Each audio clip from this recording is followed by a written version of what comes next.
Hello and welcome, everybody. I am back. Now you cannot make this stuff up, everybody. My life is a constant stream of solving other problems, problems created by other people, all the time. So I woke up on Wednesday. Let's just get right into the story. And hello and welcome, everybody. I woke up on Wednesday and I thought, all right, let's do this. Let's get into the stream and doing it. And those guys were out there banging on my walls and whatnot. And I thought, screw it. We're just going to go for it because I've already done the wall that's closest to me and they're kind of more banging off to the side. Hopefully you guys would not be able to hear in the microphone. So I start all my stuff up and I have 3 computers that I start up here. I have 6 monitors connected to it. And I got all my stuff going. I got my lighting, my green screen, all that stuff all ready to go. And I looked over my computers and it said internet not connected. And I went, oh, that's weird. That's kind of weird. I'll go look at my modem over there. So my modem flashing red on the broadband. And I'm like, uh-oh, here we go. That's how my days start, everybody. You know how it is when you get up and some stuff is like all screwed up and you're like, oh, God, here goes my entire day trying to fix this dumb thing. So what I did is I went, let's get you guys in here. Whoop, over there. There you are. Don't forget to go retweet while I'm telling my little story here as well. So I go and I'm checking stuff and I reset the modem. You know how you're supposed to unplug it, count to 10, plug it back in, or when you have a problem with your phone, you turned it off, count to 10, turn it back on, that kind of thing. So I went through all the basic troubleshooting. And I thought, well, they're out there working on my house, so maybe they hit that line or something. I was out there fine just the other day. So I go walking out there. I look up. The line is gone. Not just broken. Not just, disconnected. I mean, it's completely gone. Now, just so you know, I paid a lot of money to have that fiber optic line run to my house. It wasn't cheap, that's for sure. And I was like the 8th person in my area to actually get fiber when it first came out. I told them to call me, but I just happened to be at the AT&T store and noticed that they did have a thing say fiber coming soon. And I said, when that's coming? They said, oh, it just hit just now. And I said, I want to be on that list. I said, I want it now. And they're like, okay, we'll sign you up. So they added it. They came out, ran a special line. It was weird because it was a white line, as opposed to usually run, black lines from the thing just so because they're stealthy or you can't see them running from the thing. And so it was completely gone.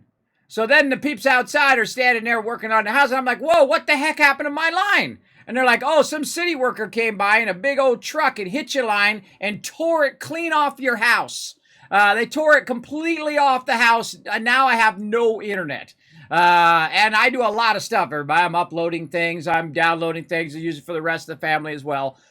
So yeah, having no internet. I don't know if you've been without internet lately. It is, oh God, I'm going to suffocate. Hold on. Standing outside in a beautiful shot here, but going to suffocate if my guy doesn't go inside. Get in there. There we go. There we go. And again, I'm in the game right over here. As you can see, I was in a predicament there, and I thought, God, here we go. It's going to be like a week or 2 weeks or whatever, something dumb like that. So I call them up, and I say, yo, I got no internet because some bonehead pulled down my line. And they said, oh, it's going to be about a week or 2 before we can be out there. I go, the hell it is. I said, it wasn't my fault it was torn down. You get that guy to come back out and run it. I don't care who you get, but somebody who's competent who can run my line. Now, do me a favor, everybody. If I'm coming in nice and crystal clear, for those of you who do watch my stream in 1080, let me know. Put a 1 in the chat if you guys can see me clear, if you can hear me just clear. As well, so I know that everything is working. Now I'm a bit worried that now they're going to put in a different line and that line's going to have trouble and I'm going to have to constantly call them up and say, look, this line's having trouble now and so on and so forth. But, this is how my life is, everybody. It's a roller coaster of other people's stupidity that I have to fix. I just do my thing, everybody. You know how it is in life, right? You're just trying to do your thing, and other people making it more difficult. When you're just trying to get your thing going here. Look at this beautiful botanical world that we made over here, right? Oh, man, we made that from scratch. We're on a desert planet. We got that going.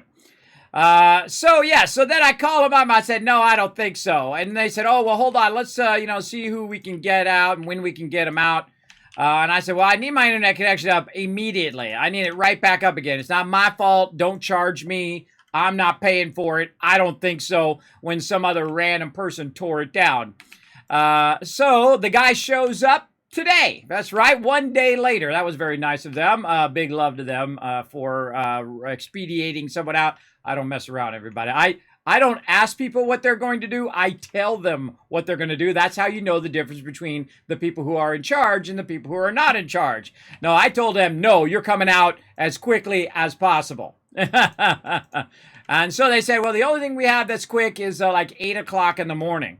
So I'm like, oh, God, okay, now I got to stay up all night long because if I go to sleep, I'm not going to wake up at 8 o'clock because I normally go to sleep about that time, right around 5, 6, 7, 8, especially if I'm doing a long stream with you guys here at nighttime. I'll go to sleep around 7, 8 o'clock. So, when I wake up, it's like in the afternoon. So usually right before the next stream is about to go. So I got to get up, I got to get ready, I got to get everything fired up here in the stream and all of that. So the guy plugs it in, and I'm like, dude, that line was white before. It was not that black color. He's like, no, I found the line over there. I said, no, I don't want someone else's found line. I want my own new line. I don't want someone else's crappy line. He's like, oh, no, this is your line and all that stuff. And he plugs it in. I knew it wasn't my line, everybody, because I knew that line was white. Because he had run it as a fiber line, right, out of the thing into the house. And so now I'm like, oh, God, I hope he didn't run the wrong line. So now I've been waiting 2 hours, by the way. It's taken him now to run that line, connect it up there, run it down, and do all of that stuff because it's completely pulled off the house. He had to run it over the road again and all of that mayhem that happens. And so once he's done all of that, we go to check it, and it's not working. I called it. I knew it was going to happen. So now the dude's got to go back out there and switch it off of the one that it's on to someone else, which tells me that was not my line. See, I told him it wasn't. He thinks I'm the noob, like it's my first day in electronics. I've been doing electronics for 40 years. I was born when computers were born, around the same time. But yeah, so yeah, it absolutely was not my line, but he got it working, and I was like, okay, let's test the line speed. So we went in and tested it. Oh my God, 1,000 up, 1,000 down. Yay, okay, back up and running. It's roughly about 700-800 down and about 700-800 up. Yeah, I'm not kidding, not 100. 1,000, right? 1,000 megabits, actually, it is in modems because they like to throw you off like it's megabytes because it's not. Little important thing to know about modems.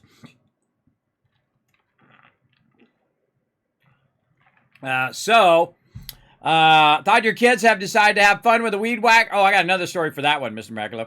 Another stupid story. But that is, it started working. So he went over there, he switched it at the pole, which told me that it wasn't my line. And then he found some random line from somewhere. I don't know. I hope it holds up. But he lifted it up even higher now, like 2 feet higher.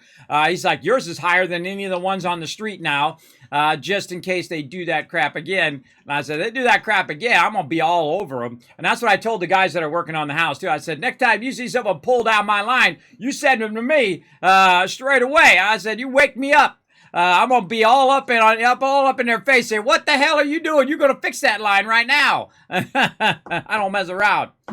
So I stayed up all night long so I would be up when the guy showed up. Took like 2.5 hours. Took forever. And you got to think that I've been up since, I don't know, it's probably like 9 o'clock, 8 o'clock, because I went to sleep. Because I usually sleep around between streams, right? So I'm a little bit more rested, a little bit more conscious because I have sleep problems. So you think I'm bad. You think I'm bad now, everybody. You should see me without any sleep. I'm like even worse. Like you can just wait to the end of a stream that's like 8 to 14 hours, and that's usually how I am like that. I get all out of it. But yeah, he finally did it. Everything finally started working. And I'm like, all right, great. And then now I'm still worried that it's going to have a problem. But if you guys can see me, that we know we got it working. And so there was a whole entire day wasted. I was like 24 hours of my time, and then of course didn't get to stream today because by the time the guy got it done and all of that, I hadn't slept yet, so then I needed to sleep, and then here I am on the stream. I did spend a little time with my kids though. I got up, I slept for like 3 hours, and then I got up, and then it's my kid's birthday today, my twins. I have twin girls who just turned 14. I have an older daughter who just turned 17 as well. Their birthday is like a week apart. So we celebrated their birthday today with a little cake and all of that. My wife got balloons and cake for them and whatnot. And we spent a little time talking with them and wishing them happy birthday. We didn't do anything big for the birthday this year. Last year we did a bunch of big stuff for them. Which was like my oldest daughter's sweet 16, so we'll probably wait till my twins are 16 and do something big for their birthday. But you know, because it's still COVID's still out there and still trying to kill people, so we try not to go outside too much, or at least I don't. I don't want to be the last person to die of it, if you know what I mean. I don't want to be that person. Everybody else just thinks it's fine. I see people walking around with no mask now. A lot of people. They think, it's over now. Yeah, nope, not over. Not over because of all the people who refuse to get vaccinated screws us, the rest of us over, who are just trying to get back to a normal life. And they're like, well, you know, why can't we get back and just do the stuff we want to do? That's because idiots like you won't go get vaccinated. It's like a self-fulfilling prophecy, everybody. You know how that is? Where people are like, hey, I don't want to do that. I don't want to get vaccinated. I don't want to do all that stuff. And you can't tell me I can't go out and do the stuff. Well, if you just go do the thing, then we can go do all the stuff, right? We could go out and be normal society again without having to worry about this anymore, because we could have wiped it out. We had a chance to wipe the whole thing out like we did with polio and other minor diseases in the past, which I can't even think of any other ones other than polio, that we work collectively together as humans to wipe it out. But sadly, some people just want to watch the world burn, right? That's how it goes in life, everybody. You always got those people. You always got those people. But what we want to do is we want to play some games. So let's get into it.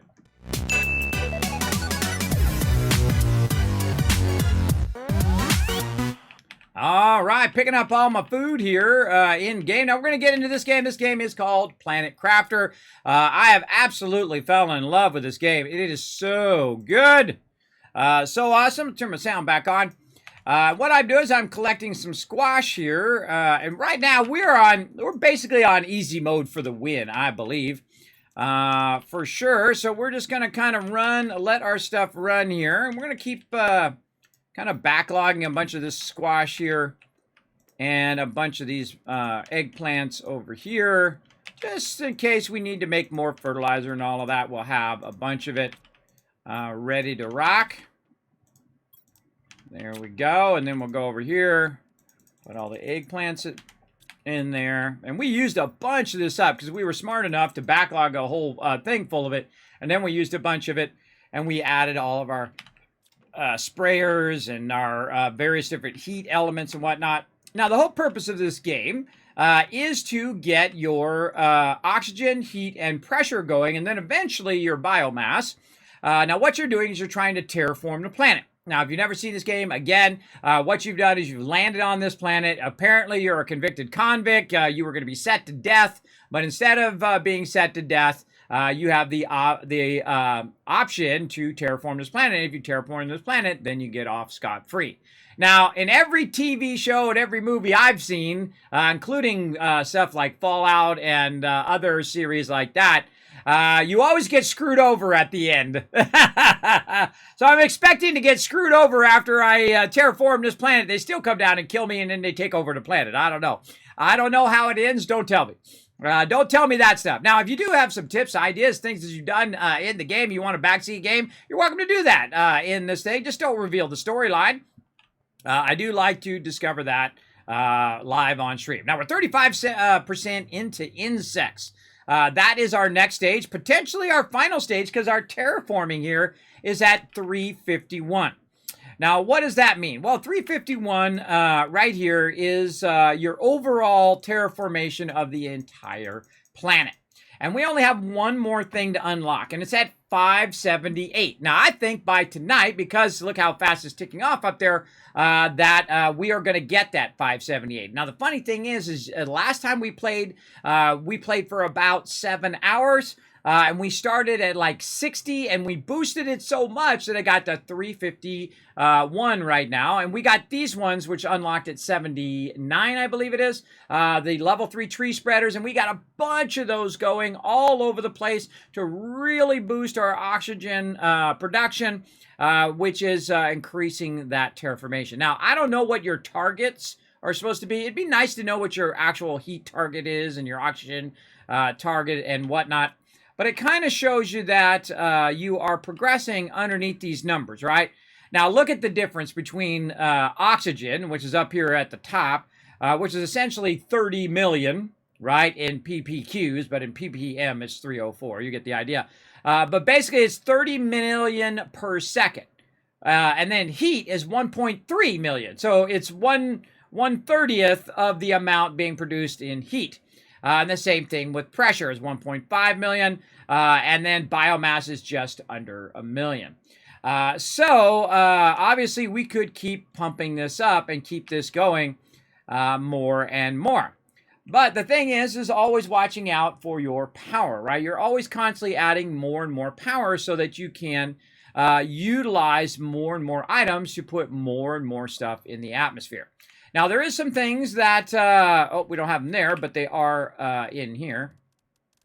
Right here, the zeolite. Now, the zeolite seems to be the most rarest thing in the game because it doesn't seem that you can replenish it. I haven't found any places where we could mine it or anything like that. You just have a tendency to find it once stuff starts to grow on your planet. And you go through different stages of the game.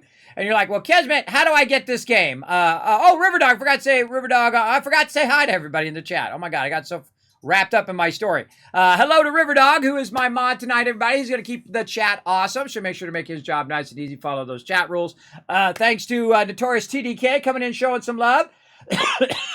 Saying, hello, Kismet and chat. Hope you're doing well. I'm doing well now. I'm back to streaming, so that's good. Yeah. Ask me about the weed whacker story, or really the mowing story, another day, Mr. Magala. We'll have some fun with that as well. Would be lucky to get 30 down and 7 up here in Australia. Oh, no, music. I hate to... Sorry about that. That sucks, bro. That sucks. Well, maybe you can get that Starlink from Elon Musk. Maybe that would help you. I definitely look into that. Maybe he'd want to test it in Australia. I know they're doing a big test on it right now. They're launching literally thousands of satellites that orbit the Earth so that the whole entire Earth can have cell service no matter where you are, or internet service no matter where you are. So you can be on the top of Kilimanjaro and be like, oh, let's play some games. So there you go. Hey, Olaf, what up? Oh, someone coming in with a Kismet Love Train. Hello to Paul. Thanks for coming in. Who is that? Oh, Olaf is being our Love Train conductor today, bringing you guys lots of love. Let's see who's getting it. E1's getting the loot. Mad Moo getting the love. JJ Segan. We got Gem Nation. And oh, hey, Adam, you got a gifted sub. Congrats, everybody. You are getting the epic Kismet sub. That's right. You're getting all the emotes. You're getting the holiday emotes. You're getting the animated emotes plus 3 times the Kiz caps just by lurking in the channel. Make sure you're lurking all month long to get the maximum amount of caps because I do give away tons of loot here in the stream. So you have 3 times the chance of winning those giveaways as well. So make sure to be lurking and make sure to say thanks to Olaf in the chat. And once this gets done here, everybody, we're going to fire off some fireworks. We're going to get that going on. Now, I feel like I could just sit here and let this run. There we go. Let's shoot off the fireworks. There we go. Got that first sub goal unlocked. Let's see if we can unlock another one. Try to get 10 today. That would be awesome. So what we want to do is maybe speed this along a little bit. And the way we do that is we can shoot off various different rockets, and those rockets will basically bring meteors down, but also what it will do is accelerate the process of how fast that stuff is going. Now, we have some iridium rods over here, which we can use. We also have a bunch of uranium. Now, the first thing we need to make, of course, is a rocket engine. So we're going to need some uranium, superalloy, and iridium. Now, we've got this stuff down now, everybody. We got it down, and we're definitely going to do another playthrough of this. Absolutely. We're going to try to get to the end. We're going to try to get that in unlock. We're going to do, I have a whole nother idea for another playthrough. Very exciting. Very exciting. And maybe we get 2 of these rocket engines in there. There we go. 2 rocket engines. Now we're ready to rock. Now, to make the rockets, I have it written down, and I'm going to go ahead and do some more simple rockets, iridium rockets with superalloy and silicon. So we need 4 of that, and then we need 6 total, so 3 per rocket. Oh, yeah, we got that. Easy mode. right there. And then we want to go ahead and put this iridium back in there for the next ones. Wait a minute. You think we could probably get one more? Hold on. I think maybe one more. Yeah, maybe one more. We'll get, hold on. We'll take that iridium here and then get a couple uranium. Was it 2 or 3? Oh, God, my memory is like bad. Oh, there we go. 3 rockets. All right. And so now we need to have another super alloy and then 2 more on top of that. And then 3 more silica. And we can get 3 rockets going. Now, why, again, am I launching the rockets? Well, I'll go up here and I'll show you. Make sure I've got all the stuff I need. Yep. We've got a little launch pad here that you build at some point, and you unlock this stuff as you go along. You can see I've got a bunch of heaters going here and stuff. And let's go up for the bird's eye view. We'll go up on the top here and take a look. Look at our hard work here, everybody. Look at our hard work. Now, if you see this, look how beautifully and lush this is with all the trees. See this way over here? This is how the planet used to look. Way over here, it used to look just like that. But I found you don't want to build down there where you first start because you end up in the lake, so not good. So I kind of built up there, but it was too far away. I kind of felt from the center of where all the action was. So what I decided to do was to build here more in the center. After the lake kind of filled in, I got an idea of where it was, roughly, but I wasn't sure. I kind of felt like it might still fill in the valley, but luckily it did not. So we're ready to launch off that rocket. Now here's what we're going to do. We're going to go in here. We're going to choose the magnetic field rocket, or AKA the iridium rocket, and then it's going to, like, you know, magically use its building function, and then we press the button.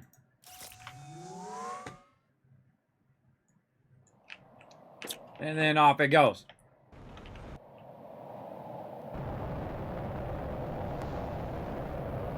Okay, now what's going to happen? You can see them coming in already. They're aiming right for me.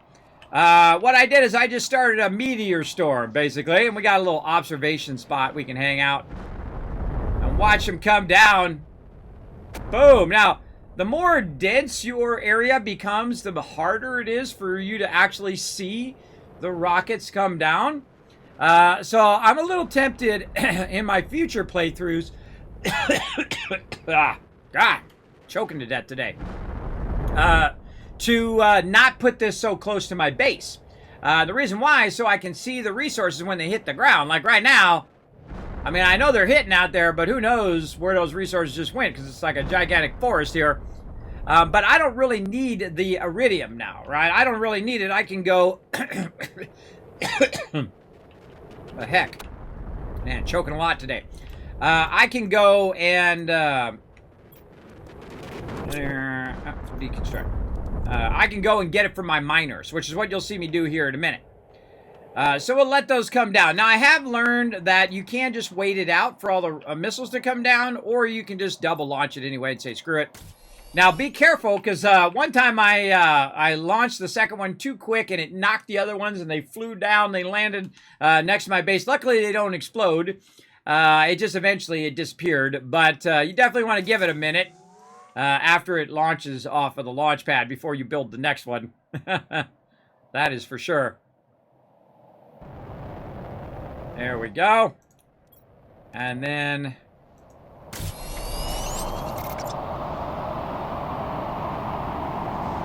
there we go, and then launch another one.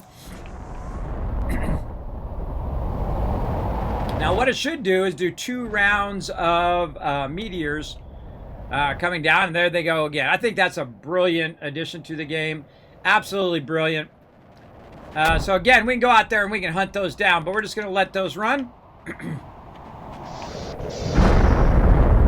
And then we're going to go ahead and run over and work on our iridium. Now, we're going to do that while the meteors are coming down. We're going to use our jetpack to kind of fly over all of this botanical garden here. They have a tendency to aim for you, so watch out. You are safe if you're in your little base there. Now, what we're going to do is we're going to go up here to the ore extractor. We're going to take all the ore out of here. And like this. And then we're going to go in here. Big rock in here. And then put this stuff kind of away. Now, it has this great sorter thing, which helps a lot. We'll put all this in there, like that. And the rest of the stuff, I am just going to shred it. Why am I going to do that? Because it takes too long to run it back and forth, back and forth.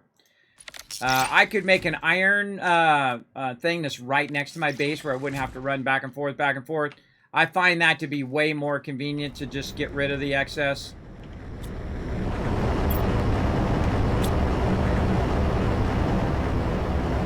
Coming down.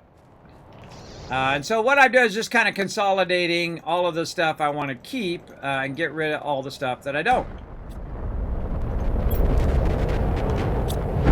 Also, it's bringing down the meteors while I'm not outside, which is a good thing.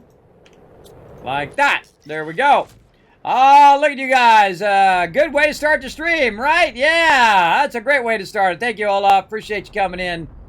Showing that love. Also, thanks to Full of Anxiety and Captain Frantic, who hit the follow button, and I wasn't even online, everybody. I was busy trying to get my internet line fixed because of the foolishness of other people, everybody. I'm always solving these type of problems constantly.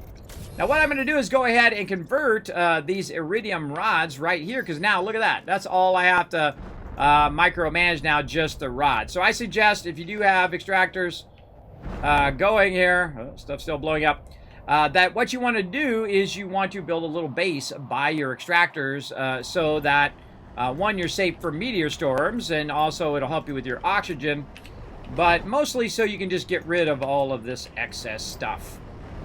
Right? And that's typically what I do. Early game, though, I don't do that. I have a feeling in my next playthrough I'm really going to try to convert the aluminum area. Oh, and I could just do this first, now that I think about it. There we go. That'll reduce the amount of these I have to put in here. There we go. Oh, not that one. Bad clicking. And I like the fact that you have this, like, put all function into the actual thing, right? You just put all that stuff in there. Now, again, hang around, everybody, because we are most likely going to finish this game today, or at least we're going to get to the point where we unlock a bunch of cool stuff. And you can see I have a lot going on here. I like to keep this stuff nice and clear while I'm working. Like that. And then we have a bunch more down here. I have 7 of these going.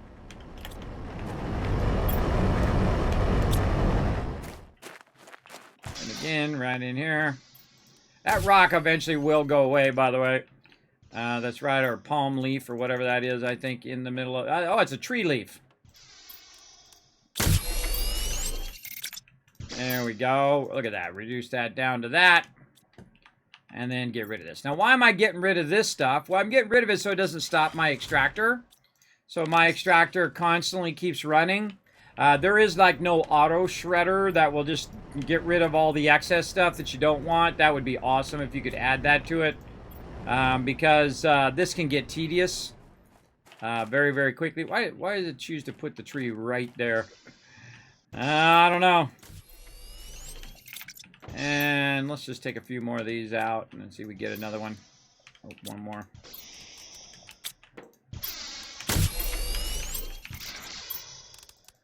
There we go.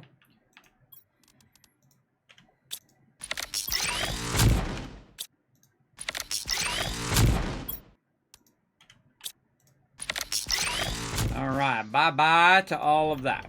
Okay, let's actually just go to the in one and work our way backwards again. Now, I like to do one final pass where I make sure that I've gotten every single thing out of the extractors before I leave, so that it'll have the chance to fill them all up together. Like that. All right, nice. And we'll go down here. We'll convert this into this. We'll just take all this out. There we go. Convert that. Oh, not enough. Off by 1. Now, some of this excess, I'll go ahead and bring that back as well. We'll go ahead and grab a bit of this stuff. Now, this is from those rockets I launched off.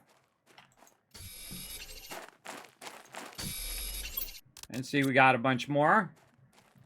But easy peasy, if we just go over here, click the thing, boom, now we just got all that room back. I figured that out finally after all of this running back and forth, back and forth. Now, if I run into stuff, I'll grab it. But I'm not going to go search it at this stage because, again, I have the extractors going over there just fine. Now, I don't know if it's a better idea to have a lot of extractors or more stuff that's converting the planet. I would think eventually you'd want to have more planet converters and whatnot. But all right, then we got a whole bunch of stuff we can just go ahead and sort like this and then put that away into there. Just so we have a little bit of this stuff when we need it. And cobalt. There we go. Magnesium there. Oh, magnesium. And then sulfur over here. You see that I'm highly organized in my stuff. Okay, so there we go. So now we also have a bunch of extra iridium, and we already have some in here. So we'll go ahead and try to make another one. I think we might be one short. Nope. Perfect. Wow. Okay, we have one extra.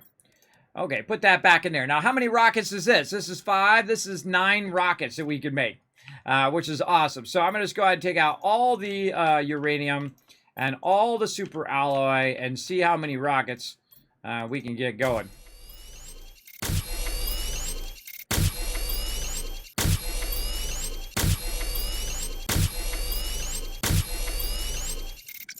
All right, need a little bit more uranium, no problem. Got a bunch more over here.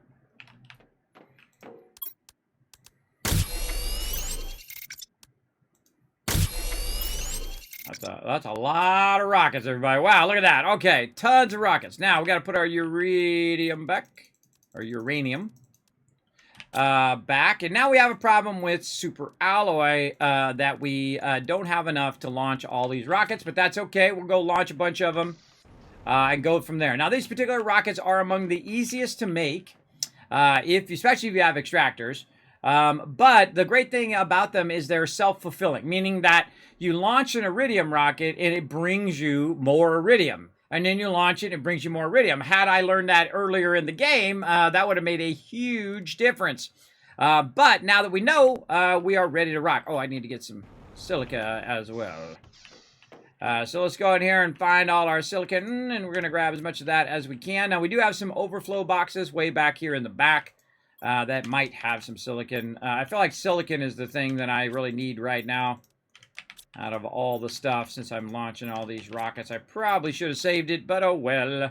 We can always get some more from our various different mines, which we'll get to here in a second. We'll launch a few more of these.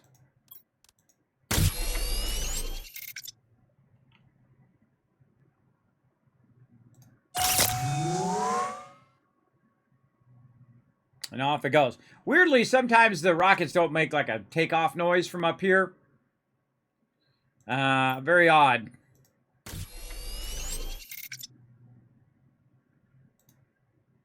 And you can't actually click the button until that thing fills in, I noticed.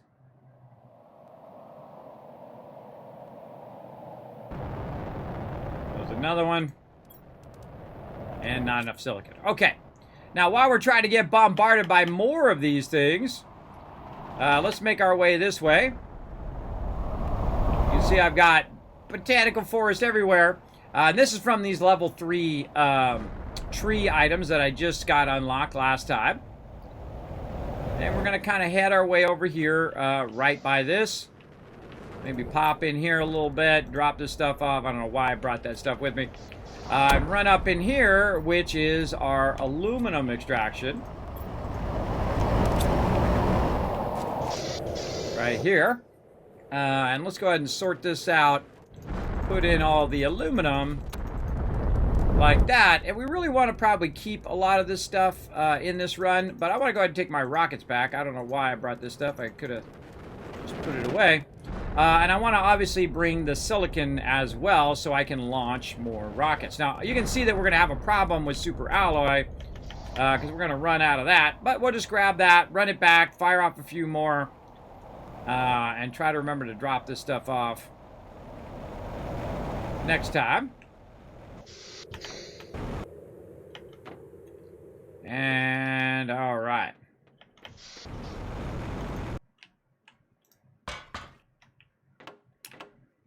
Now, I kind of feel like also what I should have done was to put this launch platform right over there, right next to where the actual extraction was, because that would have made it a lot easier just to keep making these particular rockets. You have different launch platforms at different areas for different types of rockets.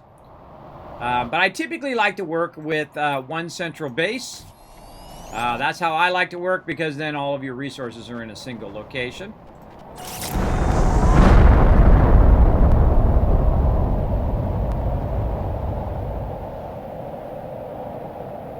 Alright, there goes another one. Do we have enough for this one? No. We need super alloy and we need silicon. Oops. Forgot to use my jetpack. Okay, and let's put this stuff back into equipment. Over here. Let's go ahead and sort this stuff out, which I think it already is. There we go. Put some cobalt back. So we're just doing a little bit of restocking. Not that I need to restock my iron. I literally have 6 boxes of iron. I mean, 10 boxes of iron. That was way off.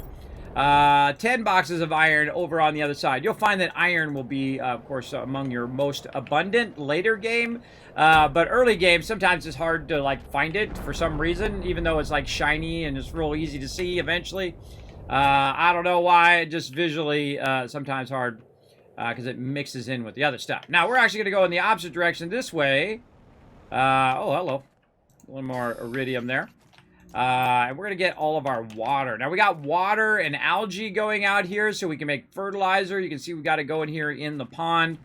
We got our giant extractors releasing pressure here, as well as of our heat. And we got our power way off in another location as well, powering up all of our stuff.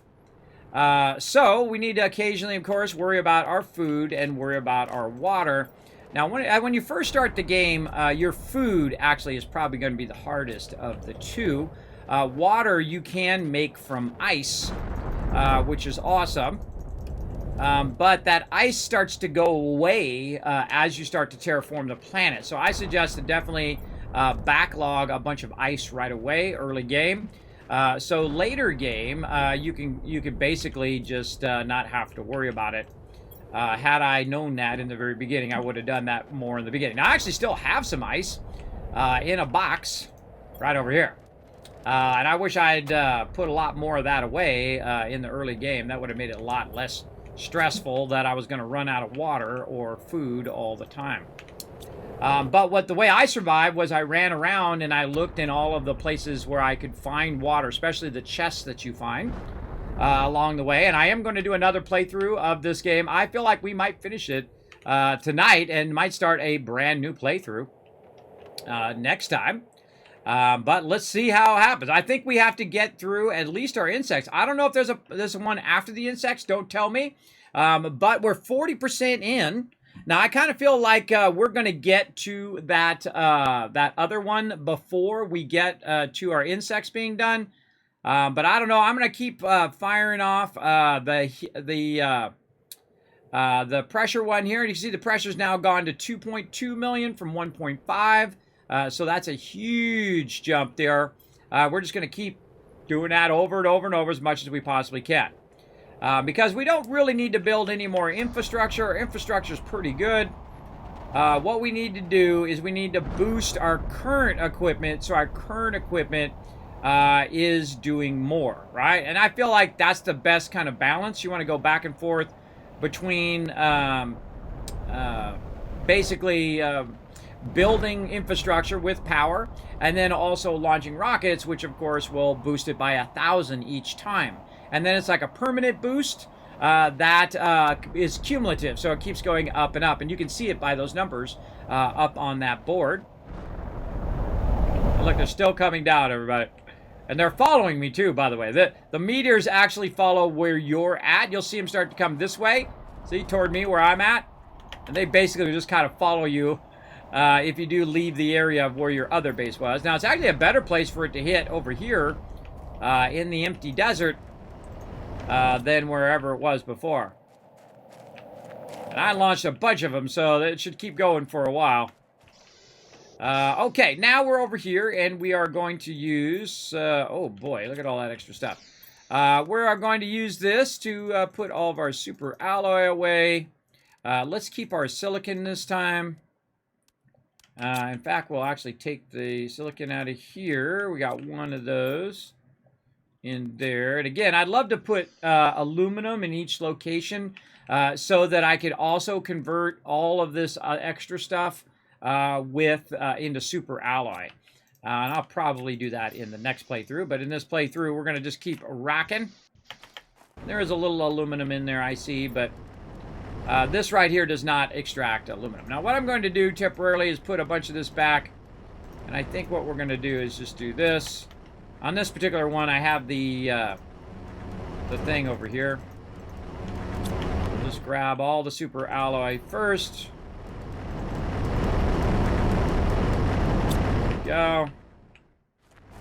You can see I've got 4 of them going. You need a lot of power to do that, everybody. You need a lot of power in all the stuff that you do. For sure, for sure. And I'm going to put this in this one back here. Oh boy, that one's full. All right. Now we're going to go ahead and clear this one out. Put this in and that in. Really, I wanted to get rid of the iron. Iron is like, again, the most common thing that you typically have. And then we can go over here and just kind of flush this stuff into the shredder. And again, I could lug it back and forth, but at this stage of the game, I don't want to do that. In the early stage, you absolutely do, because you're going to need those resources, because you're not going to have level 2 extractors, right? You're going to have typically the level 1s as well. And let's make sure that we're not getting the silicon, because we're going to need a bunch of silicon today for our rockets.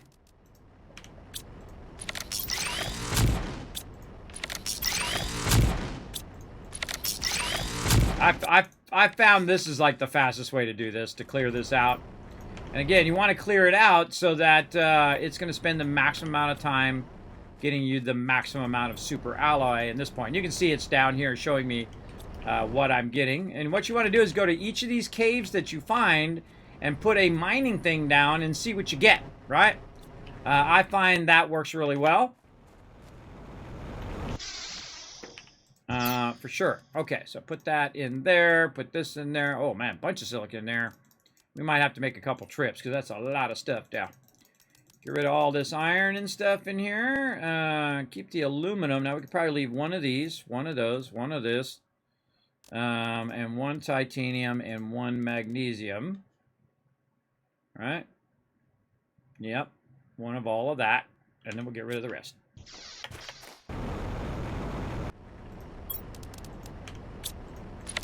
My most valuable thing that I have, everybody, is time. So that's the thing I cherish the most. And so if it takes me a lot of time to run that back and forth, it's just not worth my time to do that. If I need that stuff, I can build a miner close to the base. We probably should do that, get back to doing our iron mine real close to the base as well. But really, the one where you have aluminum is probably the best place to do that. And I feel like, again, I'm going to build a much more involved base structure next time. Let's go here and let's do a super alloy. Now what it did is it took all of that stuff that was in there and combined it into super alloy, which is awesome. And we'll just leave that up there so we don't have to run back to the shredder again. And then definitely going to have to do a couple runs here. So we got a bunch of silicon, a bunch of super alloy. Well, let's run it back to your base. Now, you don't have any vehicles or anything like that. I have a jetpack on my character. The thing you got to watch out is for water. Now, I also have a thing where I can now drink just out of there, so I don't have to actually carry water with me anymore because I added water to the planet. Really cool. Now, hey, what up, Cartoon Man? Thanks for coming in and hanging out. Now, if you guys want to check out this game, including a free demo version of the game that you can try out, you can go ahead and go pop up on Steam. It's 10% off right now. It's like 19 bucks, like a steal, everybody. An absolute steal for this game. Very much feels like a Subnautica plus Surviving Mars. If you've ever played those games, those are really excellent games in their own rights, as well as a little bit of No Man's Sky thrown in there, right?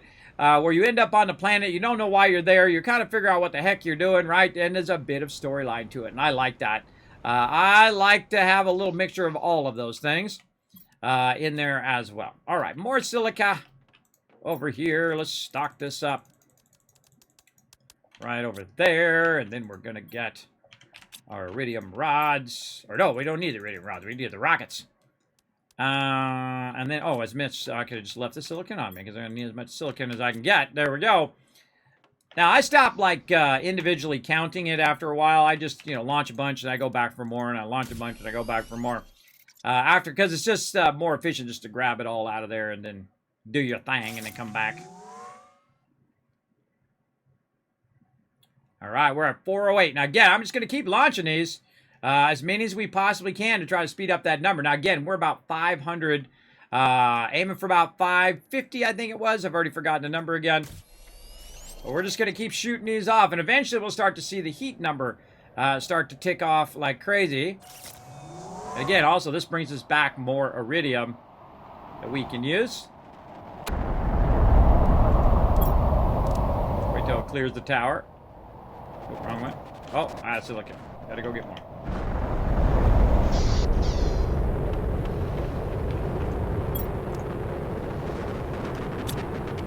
We got 3 left.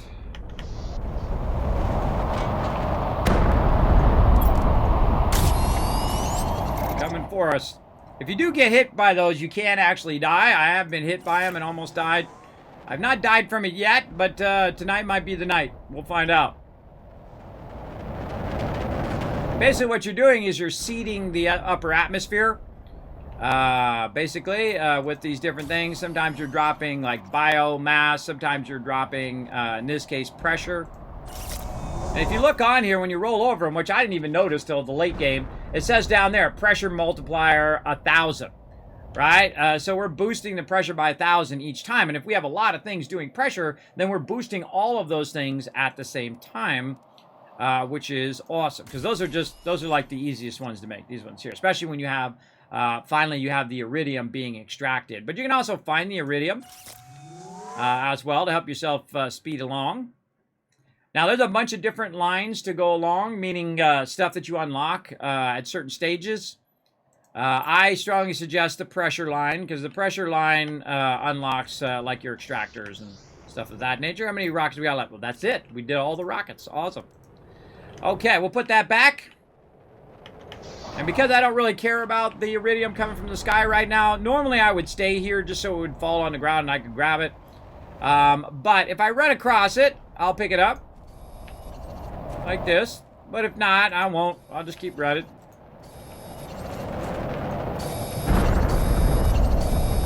Because it's just hard to find in the botanical garden, which I've got going on in the background there. But the nice thing is it'll actually give you back more iridium than you actually spent to make it. I've tested it, and it is awesome. Now, I'm just going to run this right up here into this base, so I don't have to run all the way back and forth, and then making a rod out of it. There we go, and then maybe put all that in there for right now.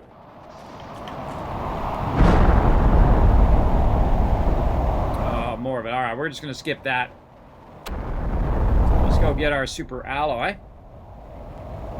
And then come back. Again, thanks for hanging out, our cartoon man. Thanks for coming in, chilling out. Hey, Paul, what up? Thanks for coming in. Everybody now settle in. Again, this game is super fun, super addicting. We're going to see if we can unlock that fusion core thing and see if we can put it in the machine and see what happens. I don't know. I've never gotten this far in the game. This is my first playthrough. We're on day 5, I think it is. Right, day 5, if I'm remembering correctly. Grab some more super alloy out of here and maybe some more silicon while we're at it.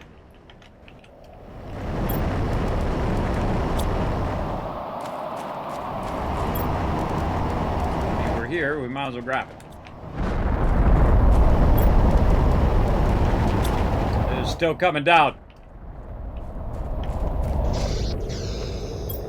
And oh, bunch of it right there. Okay, there we go. All right. Still coming down. Look at him coming at me. Landed up there. Basically, what it's doing is it's going to blast that iridium all over the place. I've also noticed that sometimes when the iridium is just a bit in the shallows, we can't actually get it. If it's fully underwater, then we can get it, but there's like a little edge where if it's right on the edge of the water, we don't get it. Now, because we're in like a spacesuit, we could be underwater or on top of the water, and it doesn't really make a difference to the game. It still burns up your oxygen all the same, whether you're above or below. And we'll grab some of this stuff on the way back. Again, just less. Oh, I forgot to get. Don't forget to get the stuff that's. See, like right there. See that? Saying gauge is already full. And that one I could get. But again, when it's like in the shallows, it won't let me select it. It might be because it thinks I want to use my drink thing. Maybe let's take that out. Let's see if that's causing it. No. It's just under the water in a weird spot that won't let me get it. And remember, this game is early access, so of course they're going to fix all that stuff up over time. Highly recommended, everybody. Inventory full. Such is how it goes. Let's run up in here.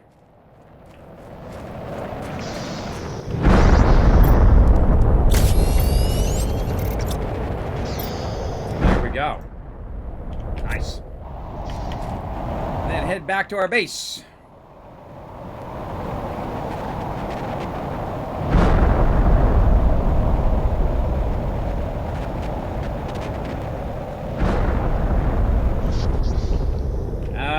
Okie dokie. Okay, so we got our super alloy and we've got our iridium rods. So we've got a couple of those. We could use our uranium over here to do us another solid and make us some more rocket engines. And I feel like these are among the easiest, but you do need uranium, which is another thing we'll have to worry about here in a minute. Oh, we're already out of rods. All right, put that back. Uranium there. Iridium here. Not enough silicon. Let's see if we've got any more in here. Nope, we're off by one silicon there to launch one more rocket. We can put our super alloy away. Right there.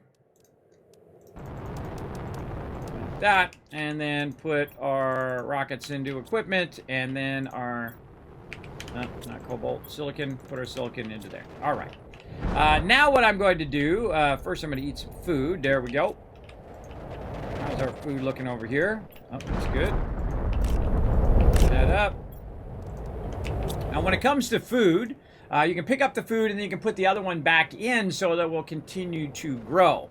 That's really important. You want to make sure you keep that stuff growing so you don't run out of food. And I typically like to have a decent backlog of food.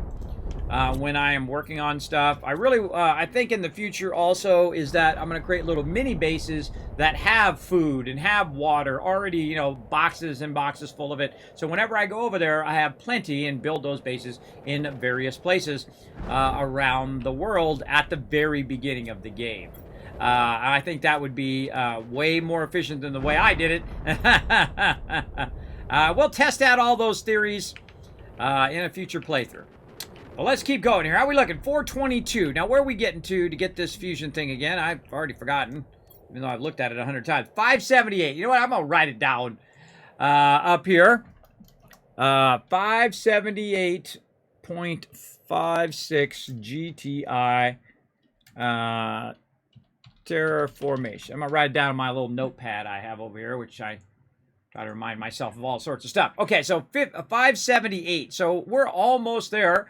We're about 150 away, roughly. Yeah, about 150 away from that. And we got that in one night, everybody. We got like 300 in a night. So because it's so accelerated now, I have a feeling that won't be a problem. Now, let's look at our pressure now. It's at 2.8 million. So that's really getting up there now. And you can see we launched off a lot more oxygen ones than we did pressure ones. Now, we can't build any more of those cool oxygen towers because we ran out of that zeolite stuff that we found. But there's probably some more out there that we missed running or wandering around, I'm sure. Now, we also need some uranium. Now, it just so happens that out the door here, and through the woods to Grandma's house we go. That there is a bunch more uranium. Now, I'm, again, just going to ignore that iridium. Now, see this glowy stuff? This glowy stuff right here is aluminum. And so that's why we're extracting our aluminum over here. And we're going to make our way out in the dark. Now, this is a single-player game, by the way, everybody, so you're not going to have no person run up and try to gank you and PvP you and do all that dumb stuff. I like me some PvP when I like me some PvP, if you know what I mean. I like it on my terms, not on some random person coming up and just wants to be a jerk. Nah, I'm not up for that. That's why I find that type of PvP boring. Less PvP and more ganking, I feel. Oh, look at this. Yeah, take the back way. Now, we could have extractors in here extracting us some of this blue stuff. We're not going to worry about it. We're going to go out the back here. Hit this up. Head this way. Now, I have only recently went back here and explored all of this. Now, I'm making this kind of look easy because I do have the max level oxygen tank. But in the earlier game... Oh, there's those zeolite things. In the earlier game, you're just like in Subnautica and other games like that, your oxygen obviously is much lower, so you're constantly kind of going, oh god, I'm going to run out of oxygen kind of thing. And you can see some part is still barren, like we had it before. I don't know if I should actually move my my stuff over here to make this less barren or something. I don't know. All I know is I've got a bunch of uranium running in here. That's what I know. Alright, let's go ahead and get the stuff that we want to keep out. Let's start with that. Oh man, lots in that one. Let's keep all the uranium and all the silicon for now. And then we'll pop in here in the base. We'll put all this into here. Like that. Come back for that stuff. All that into there. And just get the uranium and as much silicon as we can get. Okay, and uranium. Wow, wow, wow. Lots of uranium. Now, I find that multiple extractors is always the way to go in most things because it just saves so much time. Now, what I'm going to do is go ahead and pull some of this stuff out of here. If you notice that I brought aluminum over here, and the reason why I did that is so I could do that thing I was talking about where I could just go ahead and do this whenever I need to. Now, I need some more magnesium. I have 2 more aluminum. So I'm going to go ahead and grab a couple more magnesium here. See if I have a couple of everything else there. And basically, this is what I should be doing, is converting everything to super alloy, which is going to basically condense all those resources way down instead of throwing it away. Really, in the long run, that's your smarter choice. Oh, I meant to put all that in, not out. All that in. That's your smarter choice overall because you're getting a better benefit of all of these resources that are sitting here. And we'll pull all that out of there. Our goal is to get basically the uranium, but now, if you have a bunch of extra stuff like I do now, and I don't have any aluminum, now it's just in my way, and it just takes up boxes and boxes of stuff. So I'm just going to go ahead and do this. Remember, these are also the Mark IIs and not the Mark Is, so they're extracting a lot more each round. And I highly suggest to clean them completely out so that you don't have to worry about it stopping because it filled it up. And that's why some of those you'll see only have a couple uranium in them. And so really it spent most of his time collecting all this other random stuff in there. All right, and again, we'll go ahead and clear this stuff.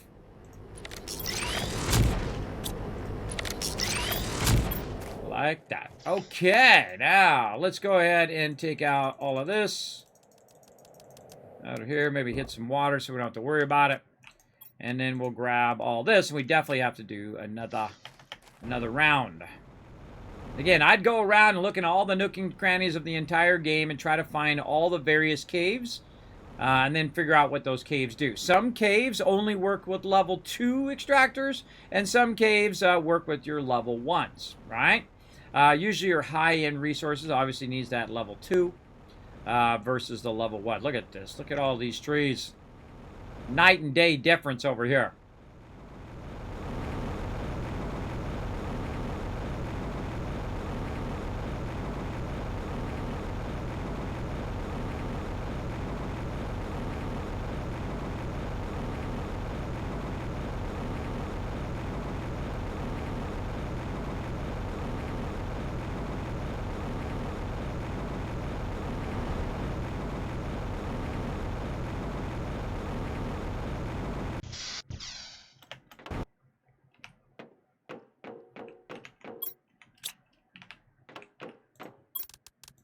Sort it. Drop it all in there. And take out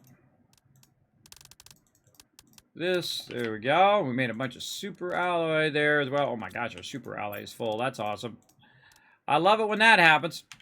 And then we can go ahead and actually launch off a couple more rockets here. Let's get this super alloy back out again. We need 2 per rocket. We need that, and we need a silica, which we got. And now we can launch 2 more. Let's go. Get up there. Get your booty up there, bro. There we go. More rockets. And I feel like I have not launched enough of these in this playthrough. I feel like this would have went way faster if I was focusing a lot on launching rockets and then also focusing more on building more larger bases in various locations in the early game, collecting a lot more resources early game as well. But we're doing a lot of exploring, which is also fun. Now I'm about 40 hours in on the game for $18, everybody. I consider that a win already. And I know I'm going to play this one through multiple times. So absolutely going to be awesome. Again, still in early access, but they're still working on it. And of course, you can always give feedback on the game. Make sure it's respectful. Do I have another rocket? Nope. Okay, you guys got the gist of that. Let's put all this stuff back in here. This is silicon. We have enough for 1 now. And then put our fabric way over here. There it is. Don't use the fabric all that much. It's really for like interior design of like your beds and stuff like that, which actually don't do anything. I find if something doesn't do anything, I typically don't add it to my base.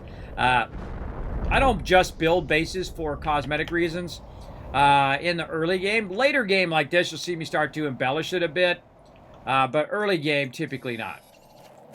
Again, look at all this iridium, which is just going to help us make even more. Now, I have a little light thing on this, waiting to see if this actually respawns. Because I do know that I've already gotten it, so if I ever see it respawn, I'll know that that one has already been done. Now, we'll take a minute here, since we did launch all those rockets, to recover some of our iridium that we used. And we're going to collect it to the nth degree here, while we're kind of letting all of our extractors go again. We'll come back to all the extractors over here later on. Here comes some more. Oh yeah, more coming down. Great thing about iridium is it's glowy and it's really easy to see.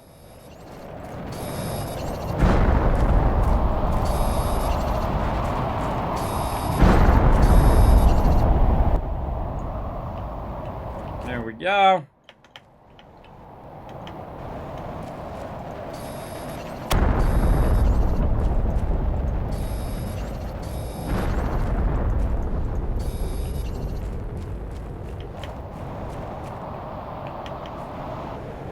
Wow, look at all of it sitting in here.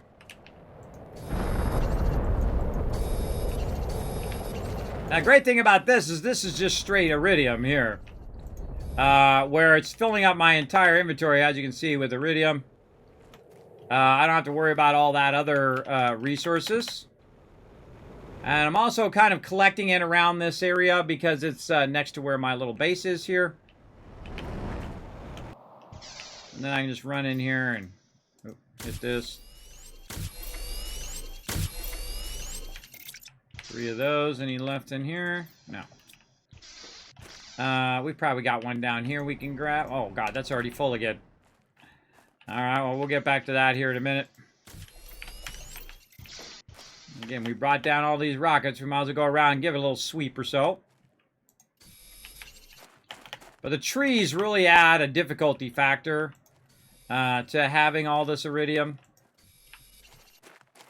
Again, I wish I had caught on to that kind of iridium cycle much earlier, Gabe. That was definitely a great Kismet tip for you. Start getting these iridium rockets going.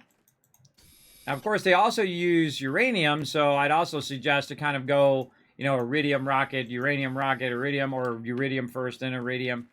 And kind of go back and forth on those rockets to bring yourself tons and tons of resources. So the resources will never run out in theory if you keep that cycle going.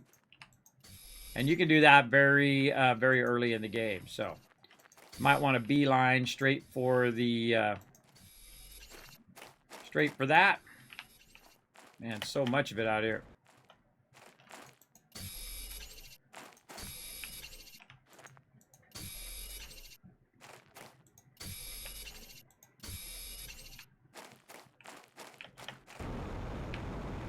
Our rocket thing helps us as well. I'm looking up, but also looking down at the same time to try to kind of float above it. Now, this stuff will eventually go away. It takes longer for the iridium to go away than it does for, say, super alloy and stuff like that. I love it when it kind of catches in this lower area. But now, don't forget about your oxygen, though. I also have my extractor thing going a bit faster.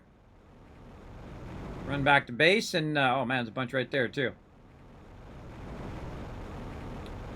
We got a lot.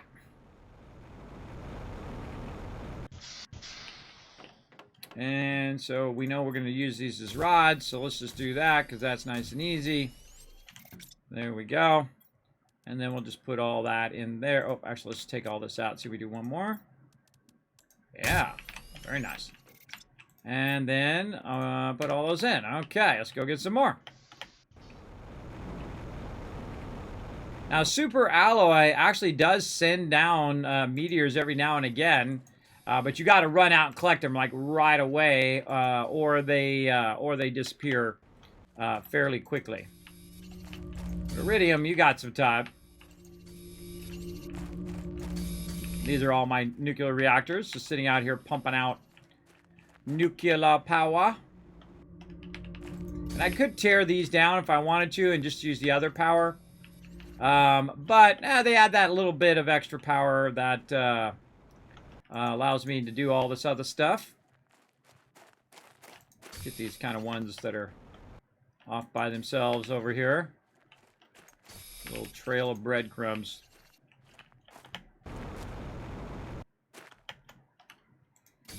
Right there. Let me catch up on chat. Oh, Lord Winter, how you doing? Good evening, Kismet. I've never heard of this game. Is it good? See, now I can tell you whether it was good or not. Here's how you know. I've been playing it now last week and this week. It just came out on March 24th. And the first day I played it for 8 hours. I was going to play it for just a couple hours on stream, right? I was going to play a couple hours for 3 days in a row, or maybe an hour each day, and then play something else. Well, I ended up playing for 8 hours on Monday, 14 hours on Tuesday, and then another 8 or 9 hours on Thursday. So that tells you, right? And then we played it for like 7 hours on Tuesday night of this week. And then now here I am playing it again. So that tells you. I've already gotten 40 hours out of it. It's like, you know, $18 on Steam right now because it's early access. I feel like it's a steal. It can only get better from here. Right, as I've said many times here on stream, if you are going to develop a game, always do it like this, where you put the fun in first. Great example, Minecraft, 7 Days to Die, Satisfactory, Astroneer. There's a long line of it, everybody, that they put the fun in first. And even in early access, it started off as a great game. And Valheim's another example. Great game right off the gate, right? because you know what the whole gist of it is. It doesn't have all the fancy graphics and all of that stuff, like New World and all of that. But it is way more fun to play. And then sometimes even $60 games. I can tell you that I have bought many a $60 game that were not even as close as fun as this one. So I highly recommend it. I suggest to snatch it up. Hey, Anon, what up? Bringing that Kismet rage in. There you go. Bringing it in. Yeah, and again, sorry I was out earlier today and yesterday, everybody, because my internet line got literally pulled off my house from some city truck that went down the street.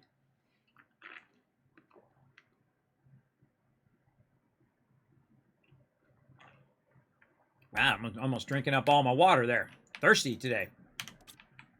Thirsty. Where's my water? There it is. Again, let's keep our food going. Clicky click the food. Beans are the best, everybody. Thanks to my chat for letting me know all this cool stuff about the game. Now, we're just kind of waiting it out. We got about 100 to go on our terraformation. I think we got it on lock, everybody. I think we got that totally on lock for today. And again, we're going to just keep working on our rockets here. So we need a bunch of that and a bunch of this. Probably not that much. Put a bunch of that back. And then a bunch of uranium. And then we'll just keep making a bunch of rockets.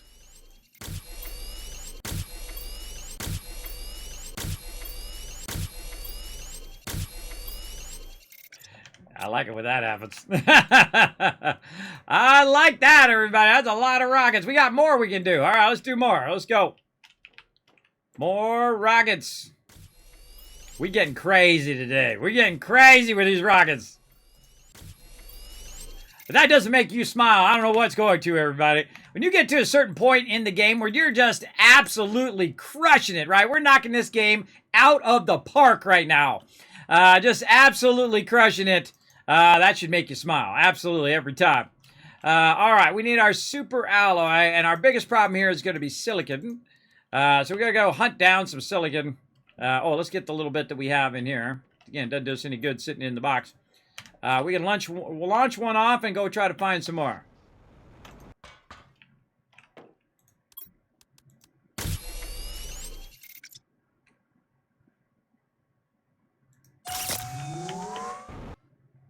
I noticed that my other stuff over here was filled up. And again, I feel like I need... You know what? We got enough power. Let's just make another one of these. Or maybe a couple of these iron extractors over here. Which also extracts all this other stuff. So let's go... Oh, I saw some on top of the base there, too. Instead of running back and forth, let's go ahead and make some of these since we have some of these. Do we have any rods left? Oh, now we don't have any rods left. All right, well, we'll come back to another time.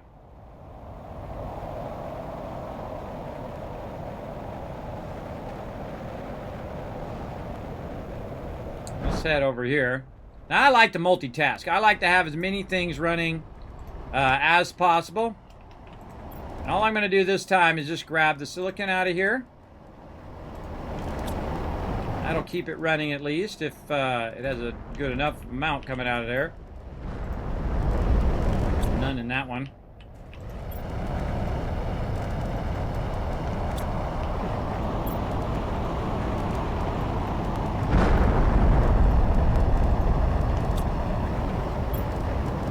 And again, this way we're multitasking, right? We got the rockets coming down, all the meters are coming down, while we're basically just launching off rocket after rocket after rocket after rocket after rocket after rocket, and some more rockets and rockets on top of that, and rockets here and there and everywhere. Let's keep them going. Oh, look at it going. Look at you see it ticking off up there? It's cranking now. Look at it go. Ding, ding, ding, ding, ding, ding, ding, ding. That thing is cranking. Again, the more we do this, the faster that runs. So awesome.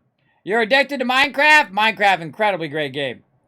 $18 is a great deal. However, it's not on Xbox, which is my platform plan. Oh, sorry to hear that, Lord Winter. Yeah. Currently on PC via Steam.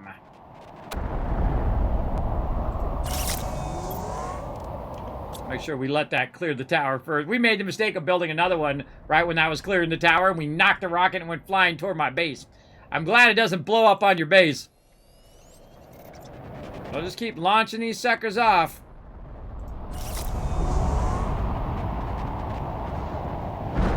Oh, oh, oh. Uh-oh. Yeah, that one hit. It hit the tower. Can I push it? Oh, I can't push it! Oh, that was awesome. Oh, I pushed it off the tower. Oh, somebody clip that. That was a good one. Pushed it clear off the tower there. Oh, that was cool. I didn't know you could do that. I just learned that, everybody. Yeah, one of the meteors came down and hit it. So it threw it off.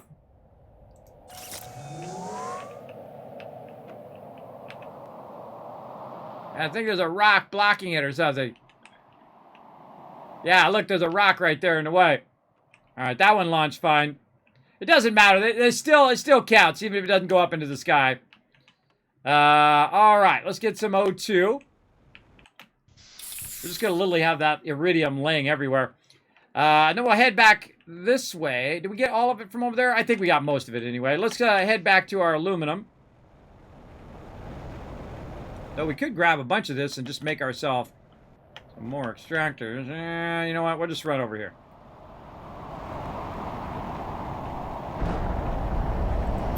See what we got. Oh, yeah.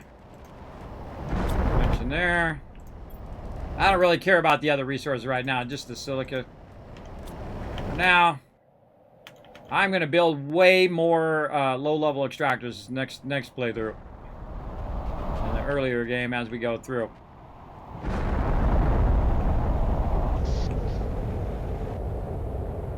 Okay, now again, always the problem in this particular type of game is going to be your power. How much power you have to fund all of this stuff. Let's just grab all of those. And we're kind of at the very end of the game, or the highest end of the game, where we have tons of resources. We have even more resources coming down right now. We have them extracted all over the place. We have everything unlocked except for one thing. So we can keep, launching rockets and launching rockets and launching rockets to an obscene level, which is what I'm doing right now. This stuff makes me smile, everybody. I love it when you get to this stage. You worked your way all the way to this point, right? You spent all this time building up your base and all this time doing all of these different things. And now, it's time to shine. It's one after another after another. All right, not enough silicon again. Let's go check back over here.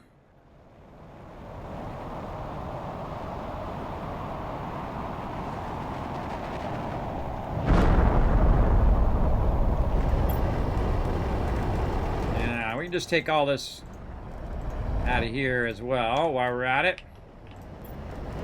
Holy moly. There's a lot of that.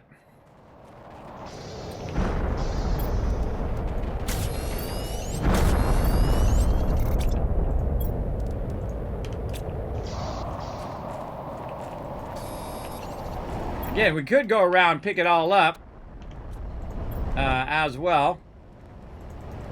I wish it would just get rid of this other resources. If there was a way to, like, auto-shred it, that would be awesome. You don't want this to stop. You want this to constantly be running.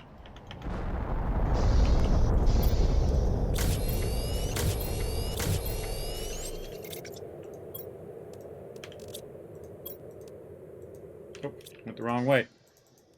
Take it out and not put it in. And it took me a while to figure out that I want to put a thing right here next to the extractors, so that I can just convert it into rods instead of carrying it all the way back to my base, converting into rods there, and then carrying it all the way back to my base again, my primary base anyway, over and over again. That was kind of dumb. I was like, wait a minute, why don't I just do it over here, and then I'll have to run all the way back over there every time. Sometimes the obvious things are the things that you miss. On top of that. All right. Again, we'll take an excess one out of here. And as you can see, we are making a crazy tons of rods. Okay, let's go down here and see what we got. Already cleared that one. Cleared. One more to go here.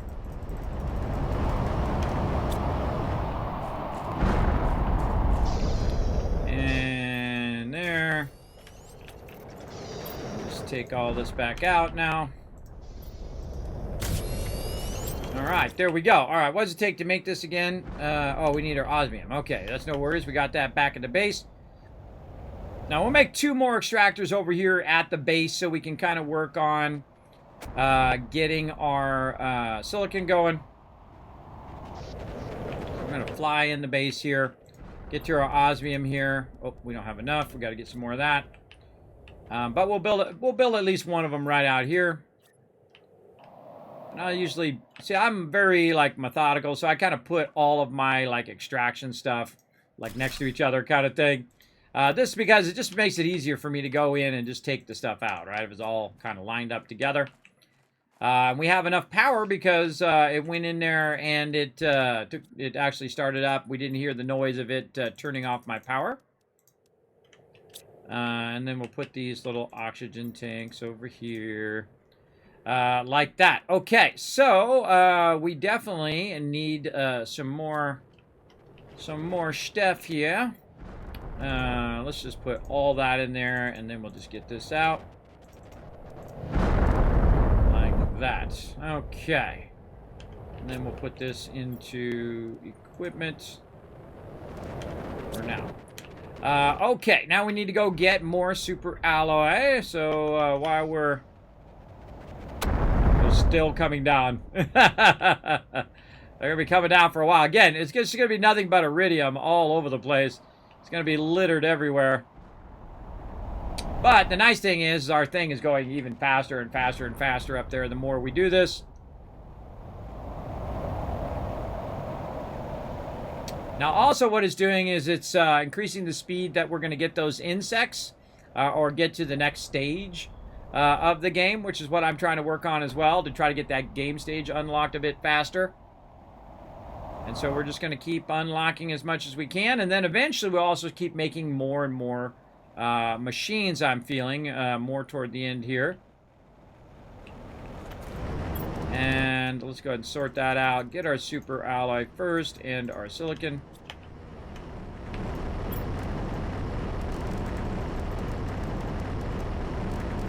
It's a real good silicon spot.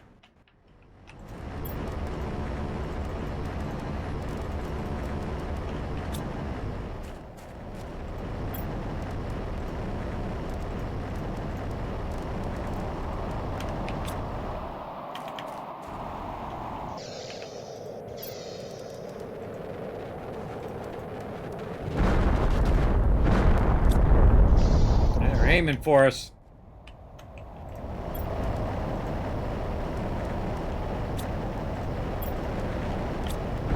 We'll get out all these resources.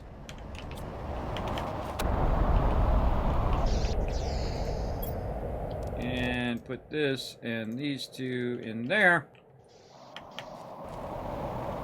And then use our little shredder so we don't have to deal with all this stuff. And then this is like rinse and repeat a lot of the time. You're just, you know, clearing the stuff, grabbing the loot, clearing the stuff. We're going to do this one, kind of. And then this one. Of course, the level 2s hold a lot more resources at once. Put that back. I don't see any more silica there. And then just shred all of this stuff.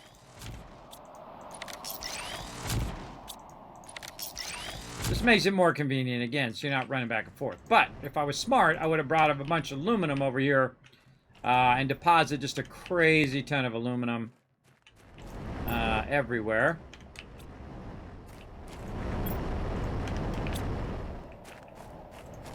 And we'll clean house on that. And there we go. All right, we'll grab the one out of this one first. Much as this as we can grab. Maybe kind of prioritize our silicon for super alloy. There we go. We'll come back to the rest of that in a bit. So about 4 of those is about a full inventory's worth of super alloy. I always look at that kind of stuff too, like the statistics of how many things do I need to make to do a full inventory so I can run back with a full inventory of that particular item. Because you do a lot of back and forth. It'd be nice to have little mini teleporters at this point. Way at the end of the game, though, like a very end of the game thing. Early game would make it too easy. But at this point, where you've already run back and forth 100 or so times or more, then you'd want to have, you know, something where it would just accelerate that teleporting. Because otherwise it will add to the tedium of gameplay. And there's nothing like having it to be a challenge. That's fine. You don't want it to be too easy, otherwise that's boring. But you also don't want it to be too tedious, where people don't want to actually play the game because it's just too tedious of a game. There we go. Right now, it's about perfect. It's about perfect, but it definitely could use some teleporters. Or something, some sort of something where you can do like a portal and you can portal between there or whatever. Whatever they feel like doing. It's their game. They do whatever they need to do it. Kismet kill box yet? Sadly, no kill boxes in this game because there's no, there's really no enemies. I don't know if they're going to add enemies later, animals and things like that that you have to fight, giant little crabs that come and try to kill you. I don't know. I don't know. I don't know if that's on their dev goals. All I know is I'm here launching off rockets.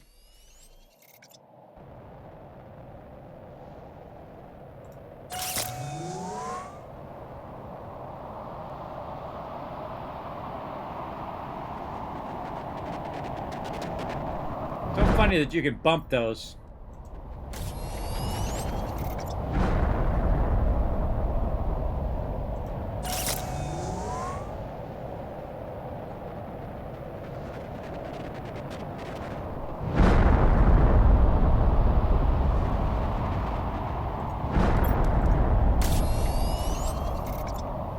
That last one.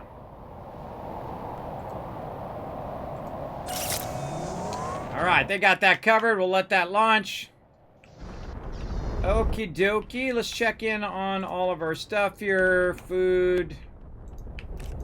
Always good to double up on food. See, I'm using 1 food up, but then I'm producing 2 more. So basically, it puts me 1 ahead. So eventually, I'll get to a point where I can make more of them right now if I wanted to. But eventually, to get to the point where I can then take that extra food and put it in other bases down the road. So you want to kind of backlog your food over time, but of course use the minimum amount of power to do so. That's what I like to know. I'd like to also be able to turn off the power. I should send that as a suggestion. Ability to turn off items to reduce power usage. Items or groups of items to reduce power usage. Much love. There we go. Yeah, it'd be nice to do like you do in Satisfactory, right? You turn certain things off. Like right now, once these are full, they're still burning my power, even though they're just sitting there, right? So once they fill up, they should no longer use power because they're not drawing power. Because that sucks. Because if I wanted to get rid of the power, I can't just turn it on and off. There's no on and off switch. What I'd have to do is actually remove it to actually get that power back. So as you can see, it's using 10,000 power. I have 11,000, 1,183 right now. But yeah. Yeah, I don't even need the solar panels anymore. It's like 290. It's like 300 it's using. You can replace all 15 solar panels with 1 nuclear reactor. But yeah, we'll get into all of that later on. Ugh. Nick. Staying up all night long, man. I was playing solitaire like crazy. Just to keep myself awake. You need the belt system from Fallout 4, right? Yeah.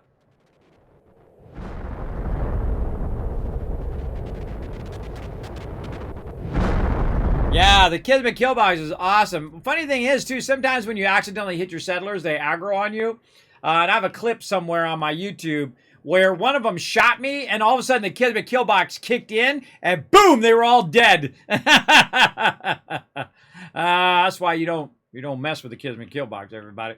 You don't mess with it. All right, come on, we're so close. Oh, 78 away. I'm very excited. Okay, let's go look at our pressure now. We started at 13 million. Whoa! I mean, 1.5 million. And now it's at 4.3 million, so almost 5 million pressure going on. I feel like we might want to do some more biomass ones. Let's keep working on those. What do we need for biomass rockets? We need rocket engines, super alloy, fertilizer, and seed lerma. Oh, so we should make some fertilizer as well. So let's get that going on. Let's get our sulfur. Let's get this over here. I don't think we need our meth. We need our eggplants over here. Over here.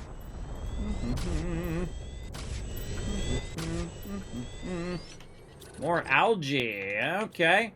Well, let's put this in here temporarily. And let's go get ourselves a bunch of algae.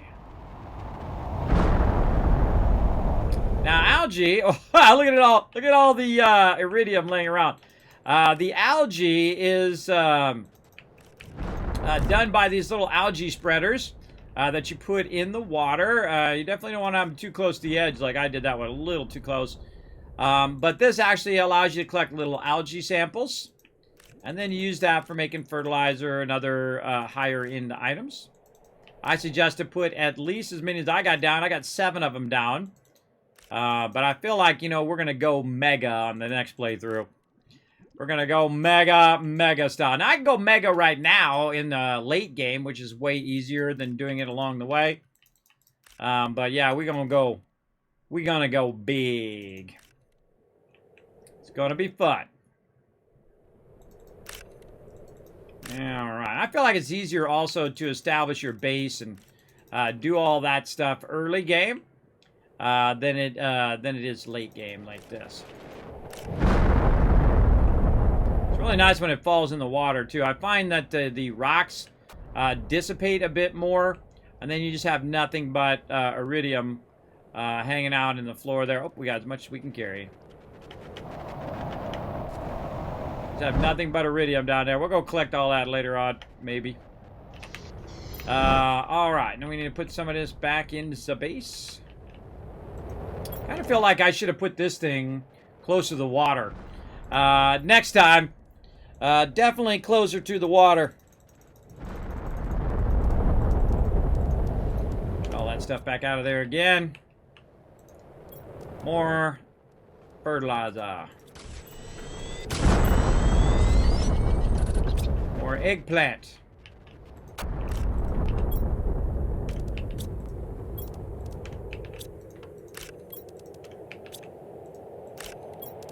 I'm putting them back in there again, so it'll start growing some more as I'm taking them out. If you notice that I'm doing them in pairs here as well. They're not pairs, they're eggplants, but you know what I mean. I'm doing them in sets of 2 because that's what it takes to actually make them over here. So you use the sets of 2. So good to think that stuff out. That's it, GG. Put our sulfur back. We got plenty of that. Probably going to need some more uranium. Yep. Gonna need that. Got plenty of iridium rods. All right, let's go stock up on some more uranium. And I think we're good food-wise, so let's go. Again, I go around collect all this iridium, but I'm good for right now. I'm just launching it, so I'm getting the pressure to go faster.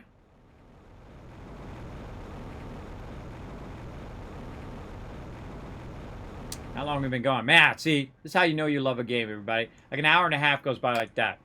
Just like that. Boom. Already an hour and a half into the stream. Too awesome. Hydrate and do some posture checking. All right, we'll do that here in a minute. Let me get over here and grab my uranium.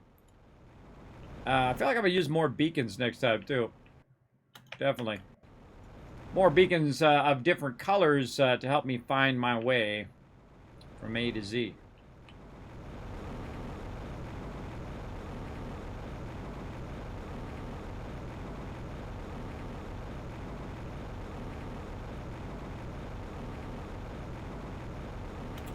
Okie dokie. I should have grabbed a bunch of aluminum on the way over here. Why didn't I do that? Because I went right by the aluminum. I could have grabbed a bunch and brought a bunch of aluminum over here and used it. Oh, I forgot. There was some more in here that we didn't even take from last time. Whoops. I forgot to come back for a second trip. In my favorite rocket ship. Anybody know that? Anybody know that reference? My kids just watch that all the time. I love that show. My kids used to watch it. I used to watch it with them. Super fun show. It's called Little Einsteins, by the way. Great kids show. You know the thing that I actually turned off when they were a kid? The Disney Channel. Why? Because a lot of those shows is like the kids getting into all sorts of mischief. You know, you hear people all the time say, "Oh, well, you know, kids, they just do whatever they see on TV." Very true. My kids would start to get into that different types of mischief they're watching on them shows. I'm not kidding either. I mean, you could see a definite difference in their behavior if you actually watch your kids and not just, you know, let them sit in front of the TV and, you know, zone out all day. You can see them start to imitate that behavior because that's the way humans are, right? They have a tendency to imitate other people's behavior. So I had to block that. I had to block that channel until they got older. And then when they got older and they could better understand that that's not what you really do in real life, then it was much better. So, yeah, you don't want your kids, you know, doing all that mischievous stuff. Some of you parents out there know what I'm talking about. Not kidding either. Not kidding. I didn't read it on some forums or whatever. I saw it firsthand. Firsthand in my own children.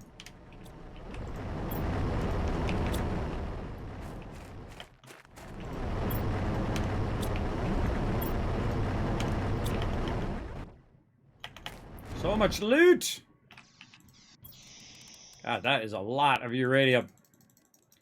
And we're going to make like 3 trips. All right, get rid of this other stuff. Put it all in, take the uranium out.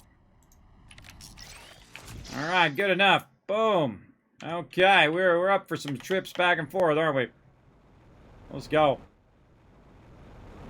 Found this little side area, which is hard to see here in the dark, but there's a little like cavern through here that you can sneak by.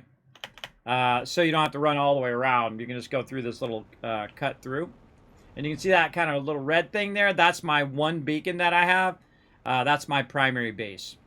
Normally I would set it to green, by the way. Typically I use green as my primary base, like at Astroneer and other games like that. But for some reason I decided to use red this time. So we'll get into that hydration and into that posture check here in just a moment. Let's get this going over here first.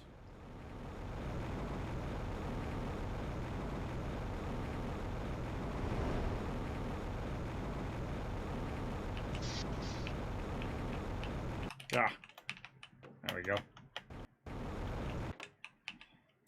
Okay. Oh, no, we're not converting that. We're keeping that right like that. We don't want to convert it into rods. All right, and then some water. There we go. All right, hydration. Here we go.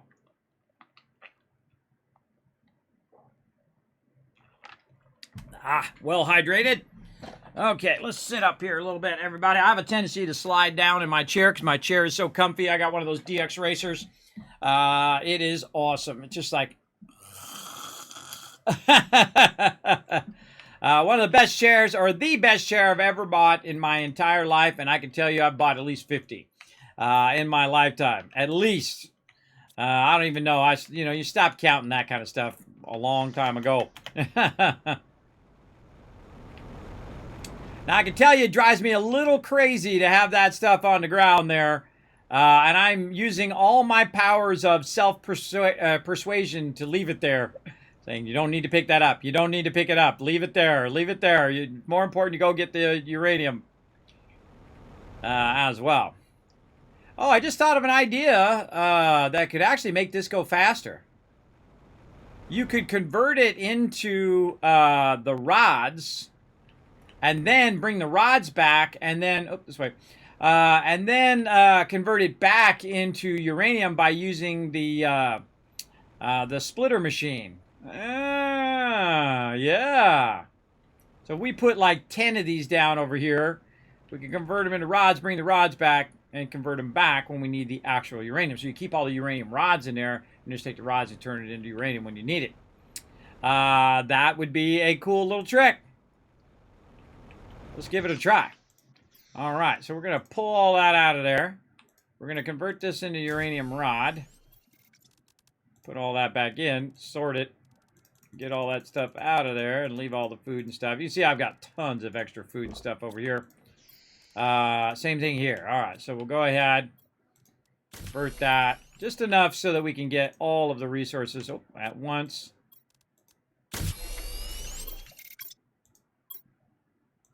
Like that.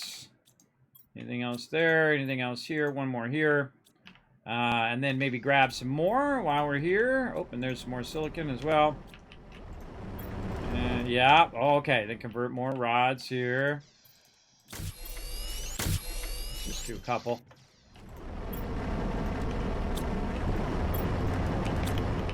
Because you might as well get more out of here while you're at it.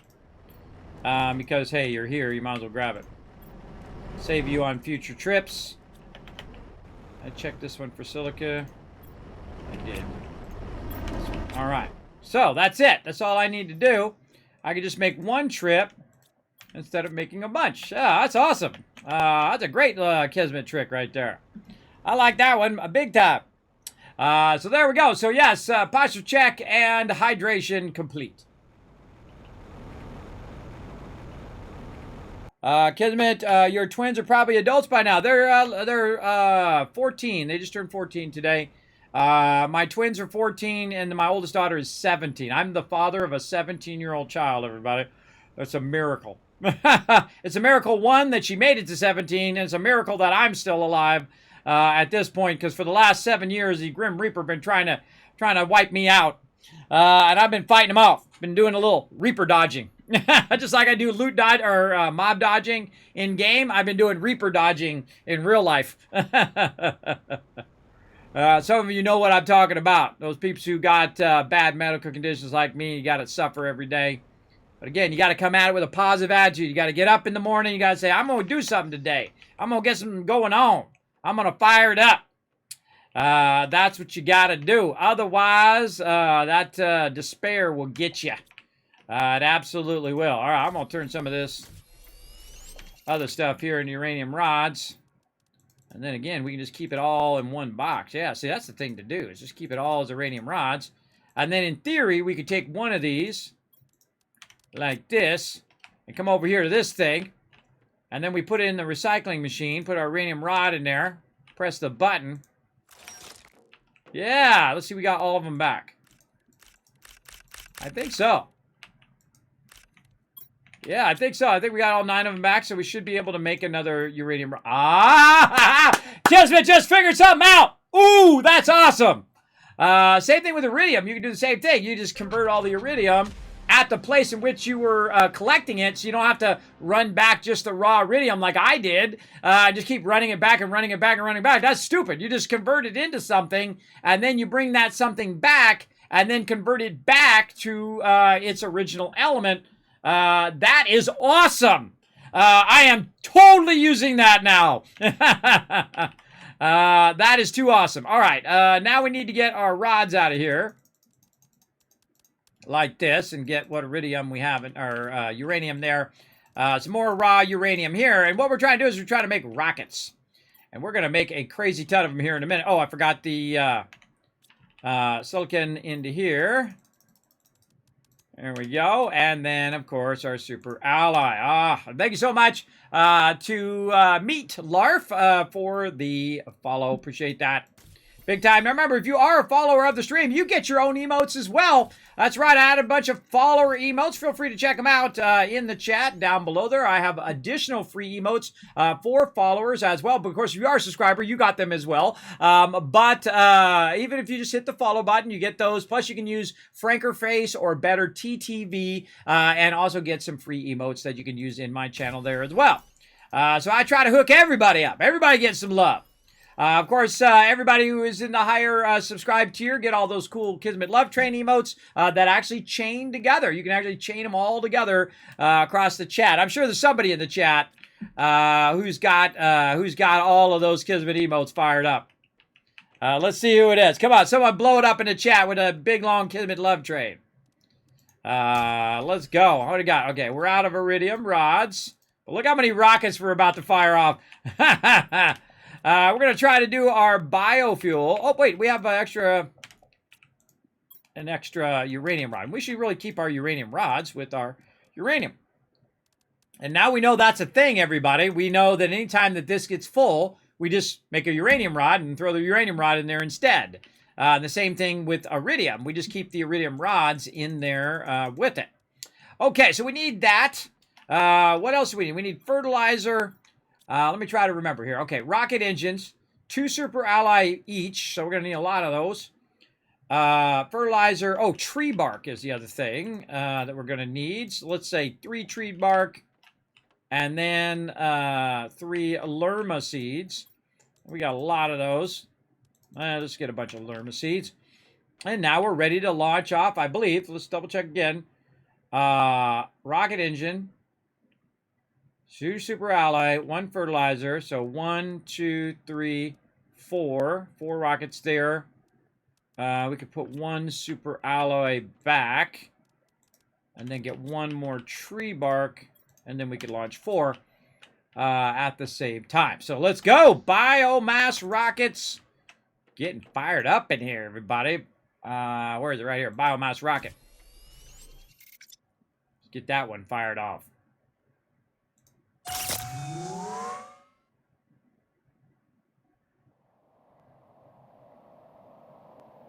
It's weird that the sound goes away. Remember, it's early access, everybody. They're still working on it. Actually, I don't think I gave that feedback. Sound goes away when... Oh, this is a bug.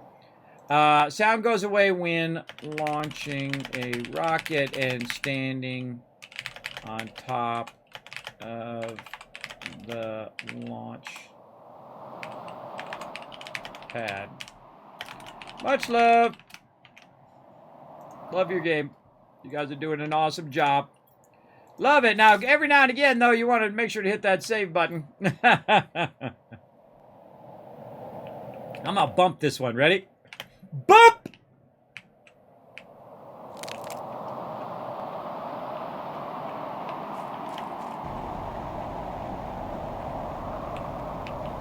I lost that one over that one. You can actually physically bump the rockets, as I found out today. Sometimes they bump into other stuff and go off in a weird direction. Just keep it going.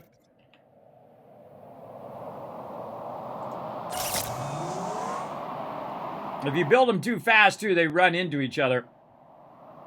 You can wait till it gets about, the bottom of it hits about that red line right there, and then you'll be fine. Because actually it'll hit the other one, and then it'll go in weird directions as well. It doesn't make any difference if it lands and falls down or whatnot. Very fun. My boys are 7 and 8, and you have epilepsy, so I know how it feels. Yeah, that sucks, Lord Witter. That sucks. I've had a lot of friends over the years with epilepsy. I've had them actually have epilepsy fits in front of me. The best thing you do is just chill, be calm, you'll be fine. A very dangerous thing for people too, epilepsy. Absolutely, you could really injure yourself from that as well.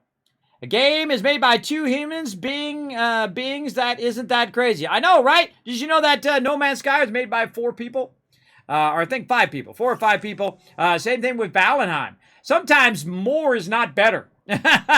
Sometimes having a vision for the game that's not polluted by some big corporate BS or stupid microtransactions. That's the worst, man. That's the worst when they're just trying to jam as many microtransactions in there as they can. We know who does that, right? We know the scumball company that does that. Yeah, no, none of that, please. All right. Oh, God, we're out of super alloy again. We're going to need some more. All right, I think we got enough for one more. I need 2 super alloy. 2 super alloy. All right, well, we don't got enough. All right, we'll just pop that in there for right now. We're going to hit up our water. Again, if you notice, I don't go collect 5 boxes of water and 53 boxes of food and all of that. I only make it just enough to use it when I need it, and then I don't have to spend all of that time backlogging stuff that I know I'm not going to need that much of that stuff. Right? Look at this. It's still littered everywhere. All this iridium. Oh, we're at 528. We're getting close. Where do we got to get to? 578. So we got about another 50 to go. Again, I could just AFK and come back. I totally could. But I want to keep just like boosting it and boosting it and boosting it, because I feel like we're going to need to do that anyway. I feel like the next stage of unlocking this is just going to be unlocking a ton of power. Or something. I don't know what it does. Don't tell me yet. I want to figure it out.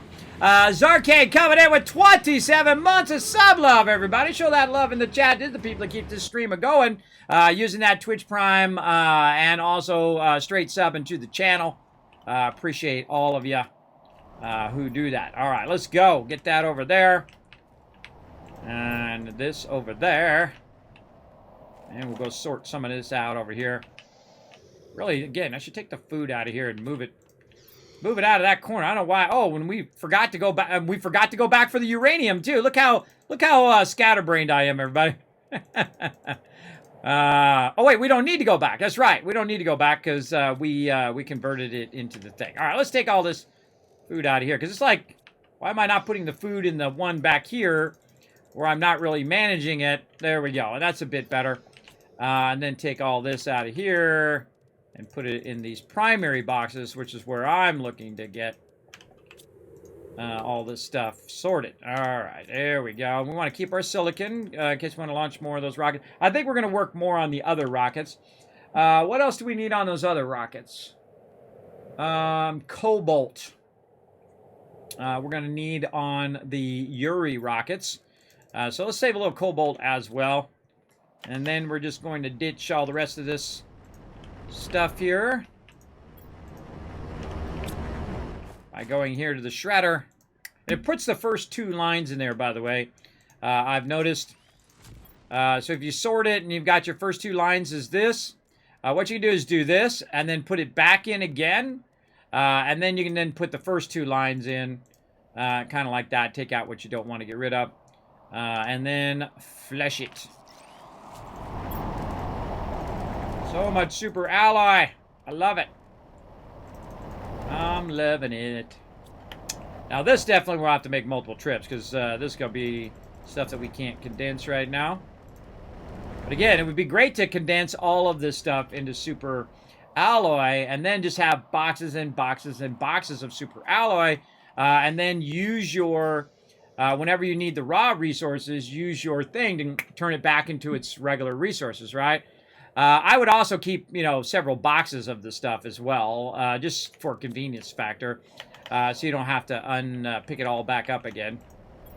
But definitely a great way of keeping all of your resources stacked up nicely.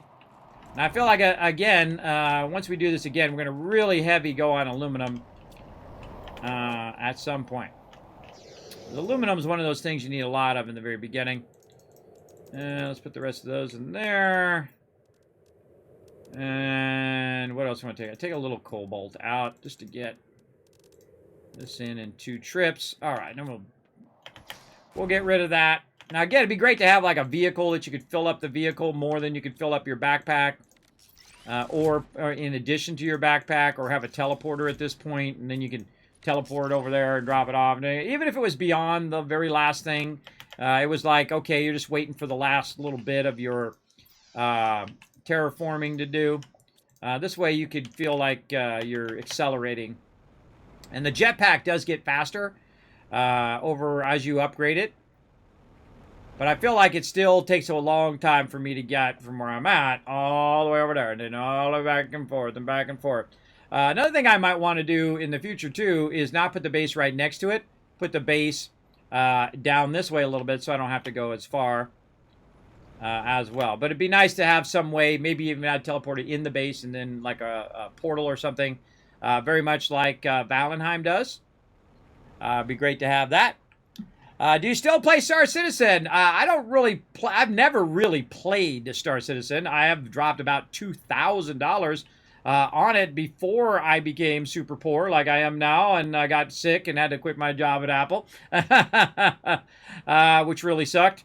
But I did put a lot of cash in there, and they've been developing it for the last 10 years. I've been sick for the last 7 years. But yeah, they still deving it. They take as long as they need to take. I'm in no rush. Do what you got to do, Star Citizen devs. Now, it is somewhat playable, right? They've got sections of it playable. And I do get the messages as, one of the high admirals all the time. Hey, such thing has been updated or whatnot. I stopped reading all that stuff. I stopped following the development of it because at this point, it's been like 10 years of following the development. And I just feel like, you know what, I'm just going to let them do what they got to do. And if it ever comes out in a finished position, awesome. But it's kind of like a Duke Nukem Forever kind of situation now, right? Where it's been so long and they keep promising next year. But then it just never materializes, especially like Squadron 42 and all of that. Be careful when you keep promising things and then not coming through on it. Because eventually that just erodes your credibility. So I feel like right now they're just stuck in a development cycle. But again, they're not building a small game. They're building like 5 games in one. So you got to give them a little credit for being crazy ambitious like that.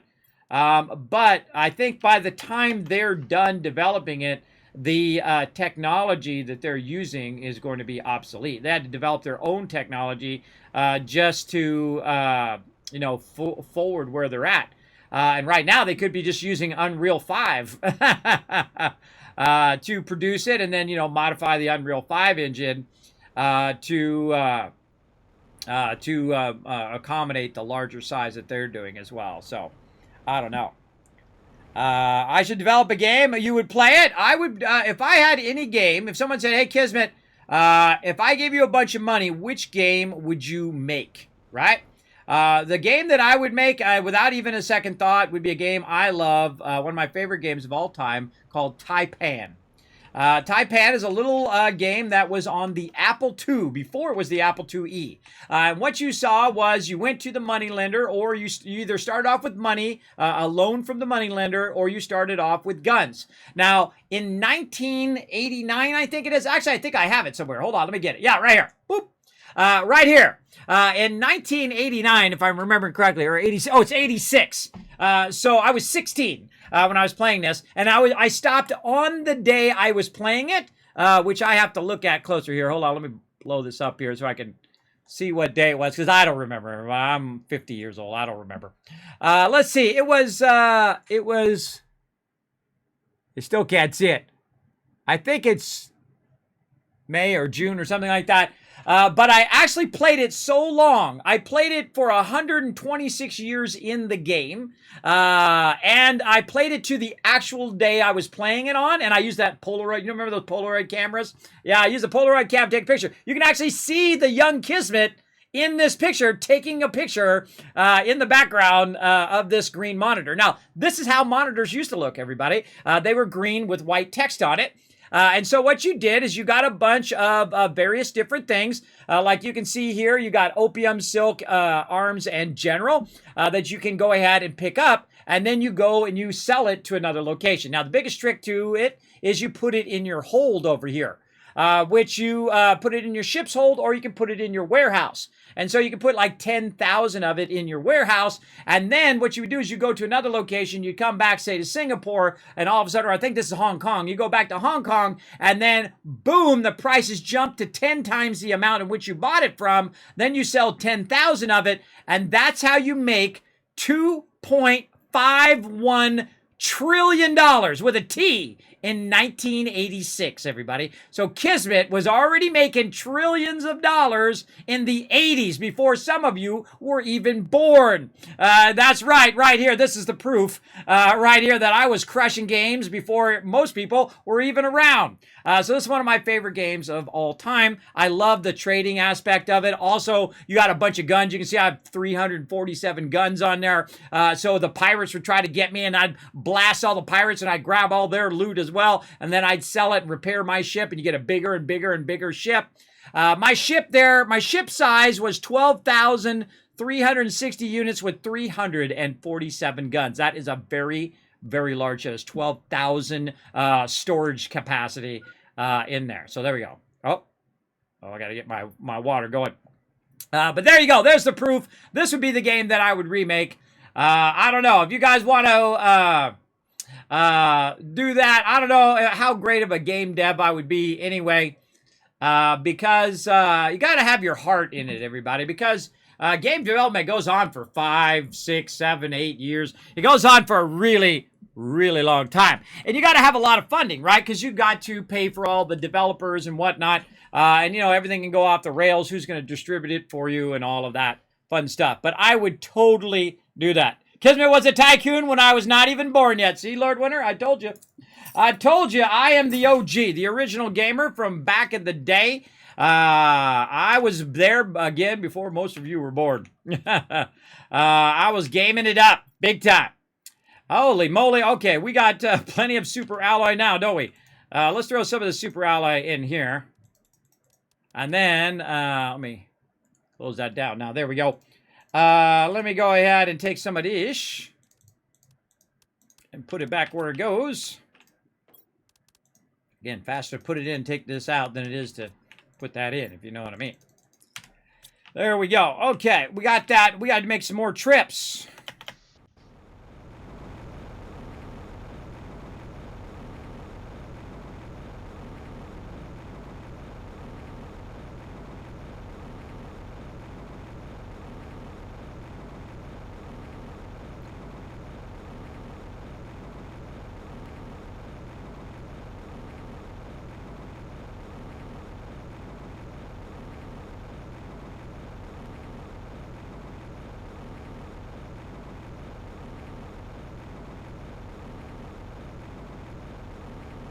Lots of back and forth, back and forth.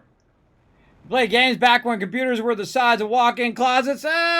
Just after that. I played a lot of games when they first started going what's known as microcomputers. Microcomputers is like your computers you have now, your desktop machines and things of that nature. I have worked on mainframes, Sun supercomputers, Silicon Graphics supercomputers, Cray supercomputers, all of those kind of stuff. Giant pre-press systems, which cost millions and millions of dollars. I've used all of that stuff, everybody. Absolutely, across my time. First thing I had was a Commodore 64 back in the day. I've used every different type of system you could possibly think of. Amigas, Timex Sinclairs, Apple IIs, Apple IIes, Apple IIcs, Apple IIGs, Bs, and Ds. There's none of those, everybody. I'm just kidding on those. But, yeah, even one called a Pineapple where you make yourself. Which is really fun. And I've had 77 Macs in my graphic design career. That's just the ones that I owned, not let alone the ones that the places where I worked bought. Some of those Macs, by the way, cost $20,000-$30,000 because they were such far ahead of all the other computers, and you had to buy the big, gigantic bottom mount drives to get 300 megabytes. I don't remember if you guys remember those ginormous drives. They used to be huge because what they do is just add more platters to it. And it would literally be this big. It would look like your power supply looks now, right? If you have a big 1,000-watt power supply. It would literally be that big. It would be massive. But the more space you have, the more useful it was, especially in graphic design, because you're doing, images and graphics and all that stuff. And that stuff adds up fast, very, very quickly. Which is crazy because today, now here on the stream, I literally record about 1 terabyte a week here on the stream, just in videos.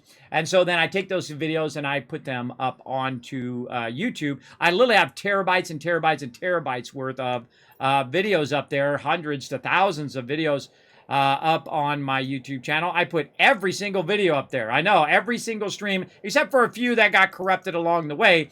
That's before I discovered a way of doing it where even if my computer crashes or I lose my internet or whatever, OBS crashes or whatever, it still will keep your recording. Very important. Let me look up the name of this. But it does have extra conversion time after the stream. But your recording, you should set it to, what is that called? MKV. M like Mark, K like Kismet, V like Victor. You want to set it to MKV because what it does, even if it gets interrupted while it's recording, it still has a good recording that you can then convert into MP4 or whatever you want to convert it into after that. But it does come with the extra bit of you need a lot of room because you're going to need double the amount of room now. I used to have a 500 gig drive that I used, and now I upgraded it to a terabyte drive because I stream so much now. I stream twice a day, Tuesday, Wednesday, Thursday, and then on Saturday. So I have a 40-hour week. I stream about 6 hours during the day and 6 hours at night, and then I don't know, about 10 hours on Saturday. A long time. Feels like 10 hours anyway, but it's a lot of fun hanging out with my peeps. Okay, so what are we doing? We're going to try to launch some more rockets. That's what we're trying to do. Launch some more rockets over here. Let's get all this out of here. Let's get all of our tree bark out of here. Oh, we got to get our tree bark up.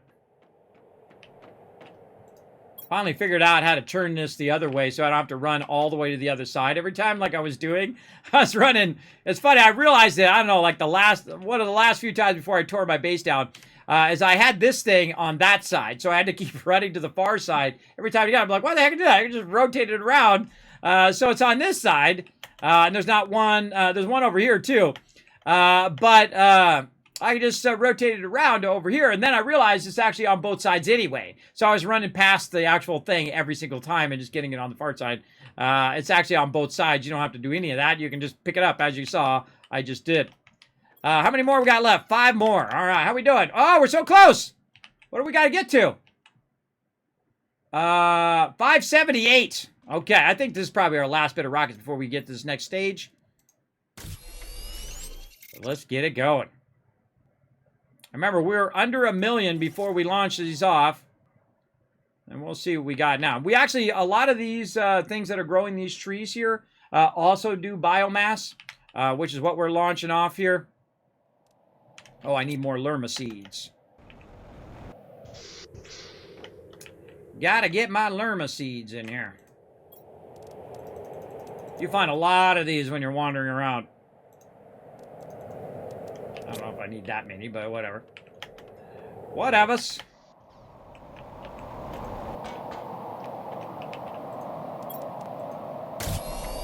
And see, at some point, what happens is you hit this, like, tier, right? Where all of a sudden, you need to really ramp it up, right? You need to ramp it up big time, and that's what we're doing right now. We're ramping up our terraforming of the planet. So we're just, like, launching rocket after rocket after rocket so that it boosts it by 1,000, and then 1,000 again, 1,000 again, and so on.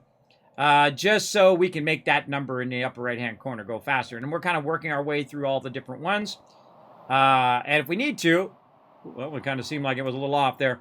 And if we need to, we'll also work on some other rockets as well. But I think we're gonna be good here for a minute. Once we unlock this, we'll be good. One more rocket.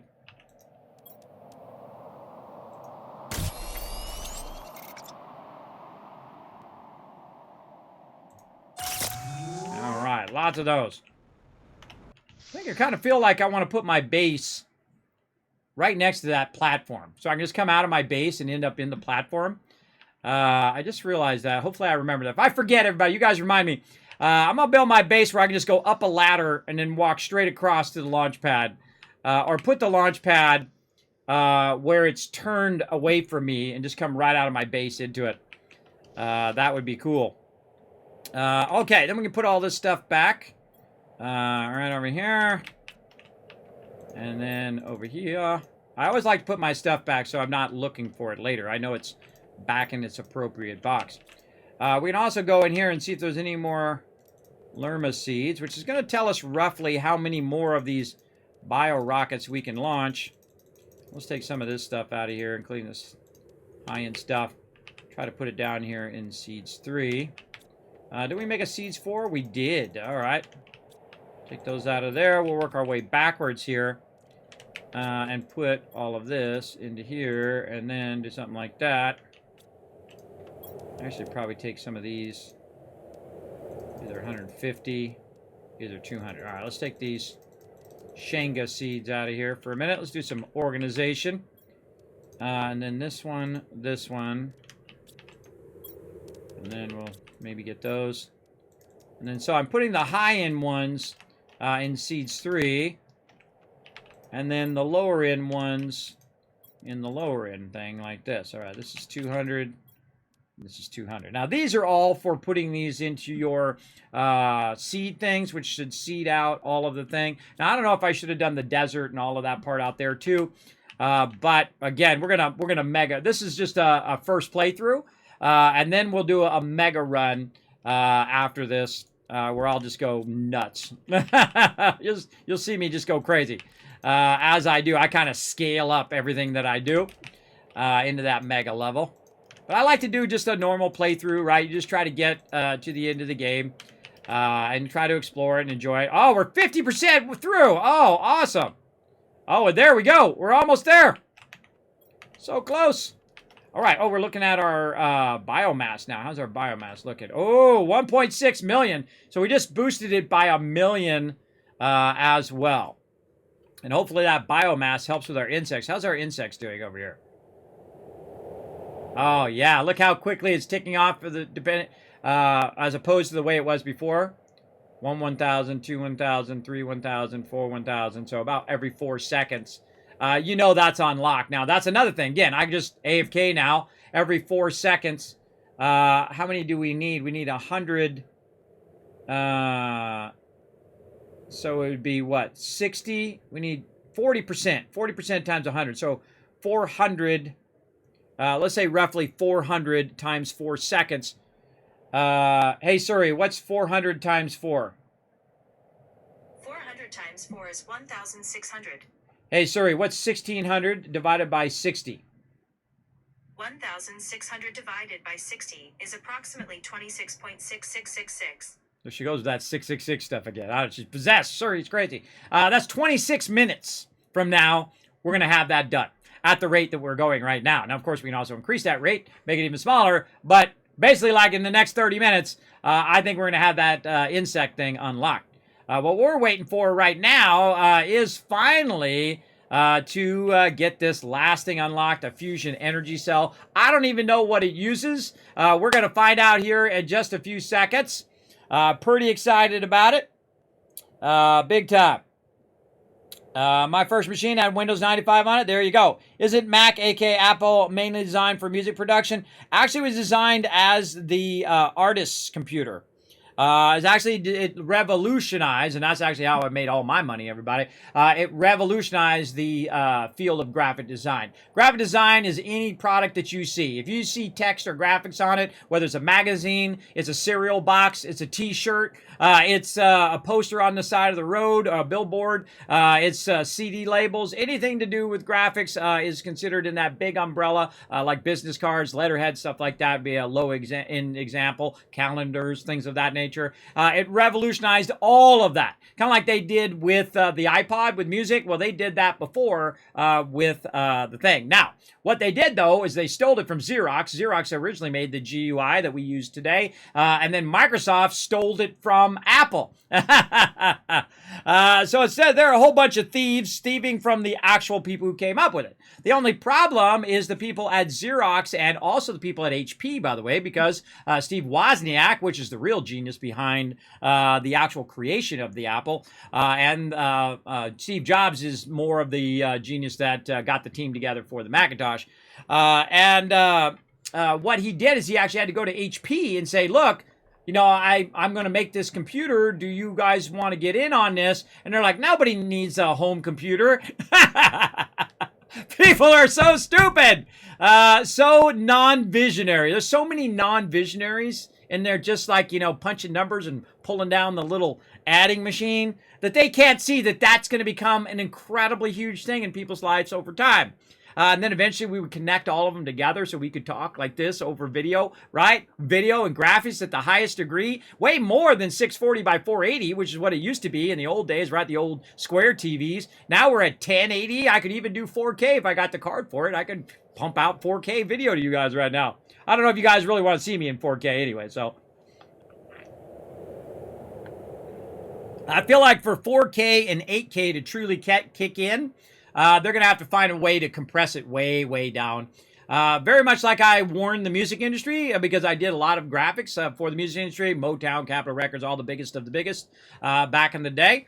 We did a lot of pre-press and printing where they would bring their graphics to us, or we would create the graphics for them, and then we would run it out to the printer so they could make CD labels, posters, you know, even records and stuff of that nature, which was really cool. But I warned them and said, look, the second they figure out how to make a compression for music is, because it used to be like 10, 15 megabytes per music song, right? Per thing you would record, it'd be big. Sometimes as much as 20 on those longer songs, like, you know, Queen songs and things like that. It'd be like 20 megabytes on your computer's hard drive. Now, you got to think that 20 megabytes was the size of the hard drive. Back in the day, I remember I got this Mac recorder way back in the day. It cost like $200. And I went in there and I thought, well, you know, I got this big hard drive. It's 20 megabytes. I'm set. Within an afternoon, I had the thing full. Easy. And I was just like recording funny things like dogs and me talking and things of that nature when I was a kid on that same computer that you saw later. I did. Oh, there it is, unlocked. So let's figure out how to make a fusion energy cell. Again, I've never gotten this part. So doing new stuff here. How do we make it? All right. So I don't see it in there. So let's go check our thing over here. No. Oh, you know what? I bet it's going to be in here. No. Huh. Not in here. I think it would be something like in here. Oh, maybe in this one. Huh.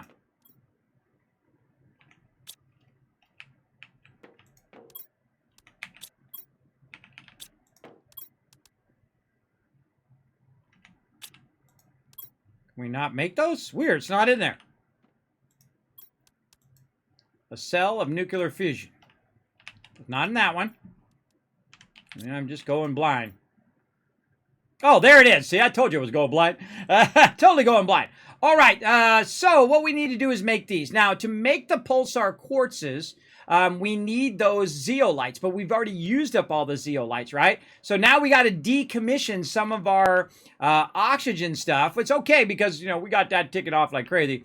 We got to decommission some of that, and it's actually going to slow our progress down.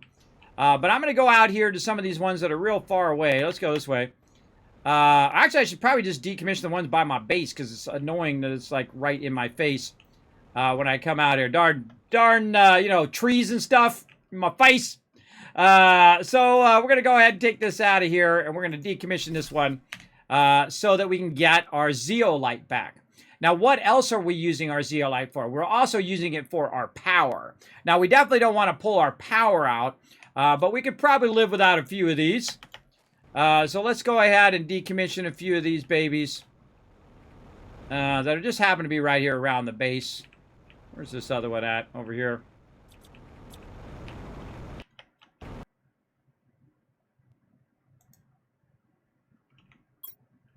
Oh, I gotta get the item out.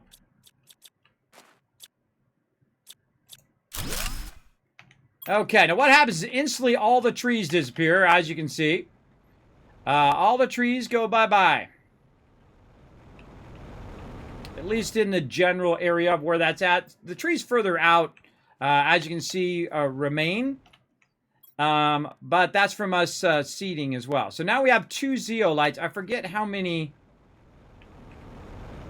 it takes to make one of these. I hate it when I do that. I accidentally deconstructed my thing. No big deal, but it's just annoying. Sometimes I forget to turn the deconstructor off. All right. Not there. Over here.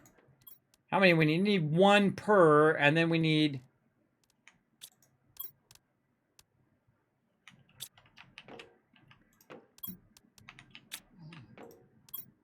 There it is. Okay. We need 3. We need 3 per. Oh, boy. Huh. You know what? How much extra power do we have? How much is one of these power things? 1835. Right now we're using... How much power? 15. We got 1500. So we got to reduce our power usage down to 1850. Good question. So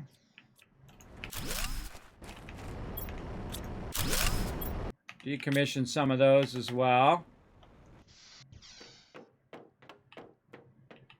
Take our power. Ah. All right, I'm really screwing this up today. All right, stop that with the decommission stuff. 1675. All right, we'll take a few of the pressure ones away. We already took a few of our trees away. Let's just put all this stuff in a box real quick here. In this seed 4 box. And then we'll take a little bit of the heat ones away. We're just trying to take it away nice and evenly. Let's get rid of these ones that are literally right outside the door. Nope, did not want to do that on my stairs. We'll put our stairs back. There we go. Make it a little less awkward when we're coming out. All right, decommission that. Let's go check on that power. 1760. Oh, still not there. Okay.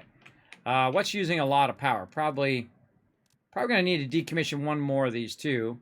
It's using 100 and is it using 193 or is it say 19? 193. Oh boy. Okay. Let's go ahead and do another one. Now we got to change out these things too, because some of these are like golden seeds that I'm decommissioning here, and we should swap them out with the other ones. Let's go drink some of this water. All right, let's do this one. We got to do 3 of them anyway, so we can make another fusion cell from it. All right.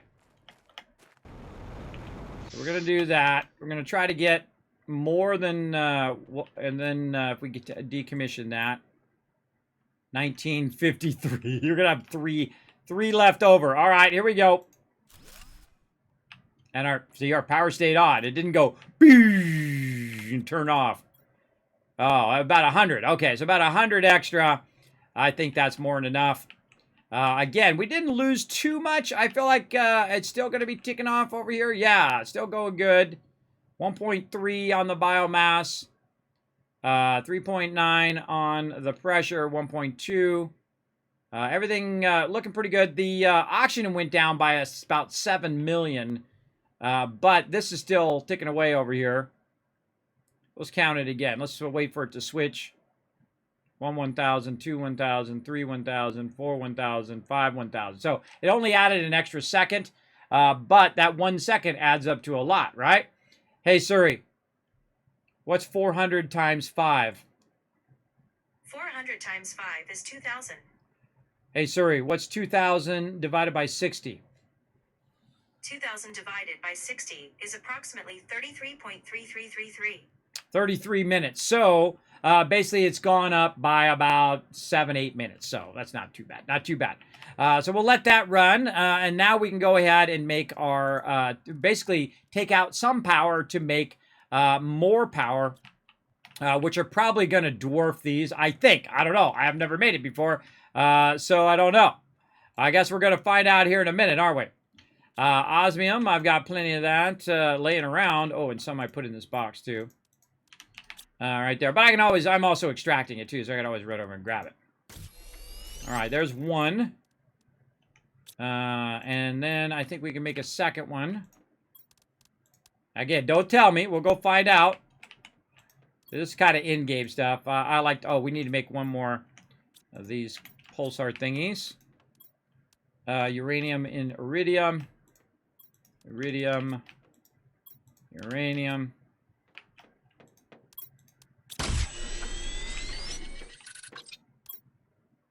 And we'll make a second one. Oh, 2 fusion shields. Now, I kind of have an idea of where I want to use this. I can't remember if it's up here. I think one of them's up here. So we're going to fly up here to the ship and see what we can do.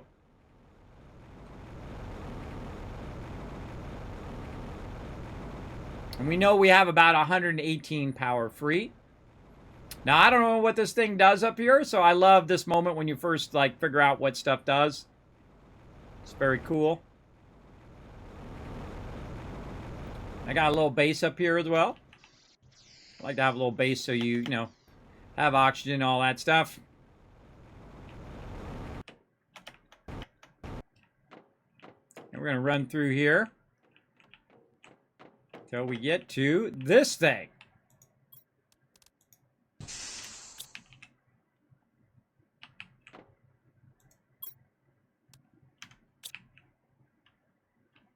I don't know what it's doing.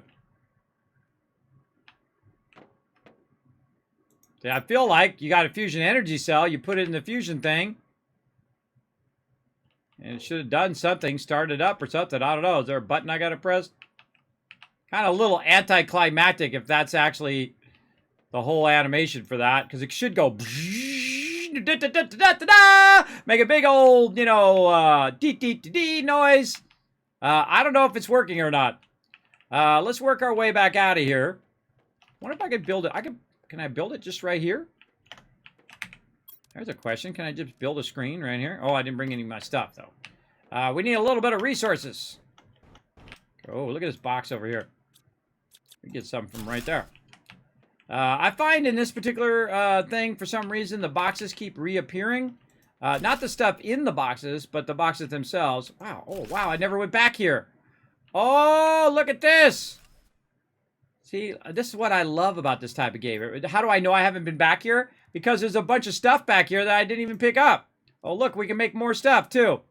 Oh, why did I bring all this stuff with me? What did I need? I can't even remember. Let's look for the power screen. Silicon and magnesium. That's not even in there. But look at all that stuff we found. Cool. All right, let's run. Where was that at, man?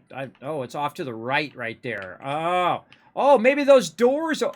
Oh, maybe the doors open when you put the fusion cell in there. Oh, I think that door was closed. That's why I didn't go through there. Oh, that means there might be other doors that just opened in there. Ooh, we learned some stuff and some things and some stuff today, didn't we? All right, let's put all that stuff away there. Let's see. We need... I've already forgotten. What is it?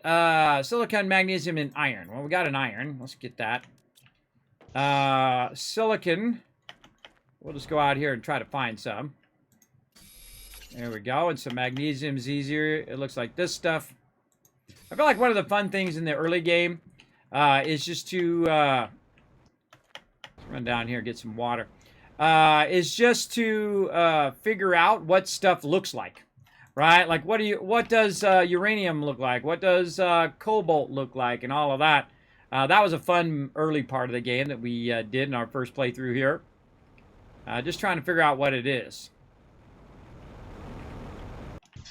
Okie dokie. Now we got that, and we want to go ahead and take this into here, or we can just do it in here. Oh, we'll do it in there in case we need to check it in the future. Probably be smarter. Let's see if we can actually build it inside here. Yeah, I feel like a whole bunch of these side doors probably opened, and thus you get additional loot. Because I would have totally noticed that door was open. Which means that on a whole bunch of the other ships, it might have opened a bunch of side doors over there too. Let's see if it actually affects our power. Nope. Has nothing to do with power whatsoever. It does not give you more power. Okay, so it powered up the ship. And it looked like it opened an extra door. So I might have only needed to make one just to open the door. And we'll test it on the next ship. Oh my gosh. Yep, look at this. I never would have left this much loot laying around, everybody. No way. No way. I am a super looter. I loot everything. In fact, I even take the boxes out. That's how hardcore of a looter that I am. Yeah, look at this. More stuff this way. Now, we're going to have a food problem here. Did we get any food? I don't think we did. Where was that other single box? I think it was back that way. All right, let's check this one first. More boxes. Yeah, let's look for some food. No food, just a bunch of high-end stuff. Wow, okay. Should have stocked this base up with food. I'm gonna have to run all the way back. All right, now this is a whole nother like explorer thing we just unlocked. Run back over here, and we're gonna need way more. I feel like I should have made each base that was by these landing pads way bigger than I did. I should have probably made them 3 or 4 times the same size of what it is. But the most valuable thing in here is this stuff right here, the zeolite. Because it is a rare resource that you only have a finite amount of. So I'm going to take the fusion energy cell. Or actually, I can just take it all. Yeah, just take it all and just run it back to my primary base. That's what I think I'll do. Because I have to run back for food and for water. And so what I'm going to do is grab a bunch of food and water and come back and stock that up. So I don't have to run back and forth. And I feel like that's the thing to do. Build remote bases, stock it with food, stock it with water, even some oxygen stuff in the early game. And then just stock it up and you're good. Okay, now we got a bunch of stuff here, so I'm not going to go through it right now. I'm just going to use my drop boxes. I'm going to get that back, though. Then we're going to get some food here. Like this. Put our food back in again. Again, I feel like I'm going to put these on each location, so you're always making food at that location as well. I feel like that would have been a great way to start the game. We're going to use all of our newfound techniques. Wait, I'm getting it out, not drinking it. Just take all of that. And then over here on the water, we'll just take a bunch of food and maybe a little oxygen as well. And then just eat the mushroom and another one of these beans. All right, awesome. Okay, so we know that it doesn't give us power, but it does look like it opened up a bunch more resources. So maybe that's what it's doing. It's giving you more resources to make more power and things of that nature. Which is awesome because it basically replaces the resources I just used and with a lot more to actually open it up in the first place. Open, did we get that one? Yeah, we did. There's some of that zeolite that you can find, or actually quite a bit of it that you can find just running around. And then some of it is you doing your stuff here. So yeah, I found a bunch there. Let's put that in with that. So we'll take that back. All right, more looting, everybody. So yeah, apparently we opened up some side doors. Now I like to run through here with my deconstructor on. I would love to be able to put some lights in here. We could actually bring an actual lights with magnesium and cobalt in here. But I like to have it so I can highlight stuff. And I can look in every little nook and cranny. Especially look in the side of these, right? Make sure you look around the doorways.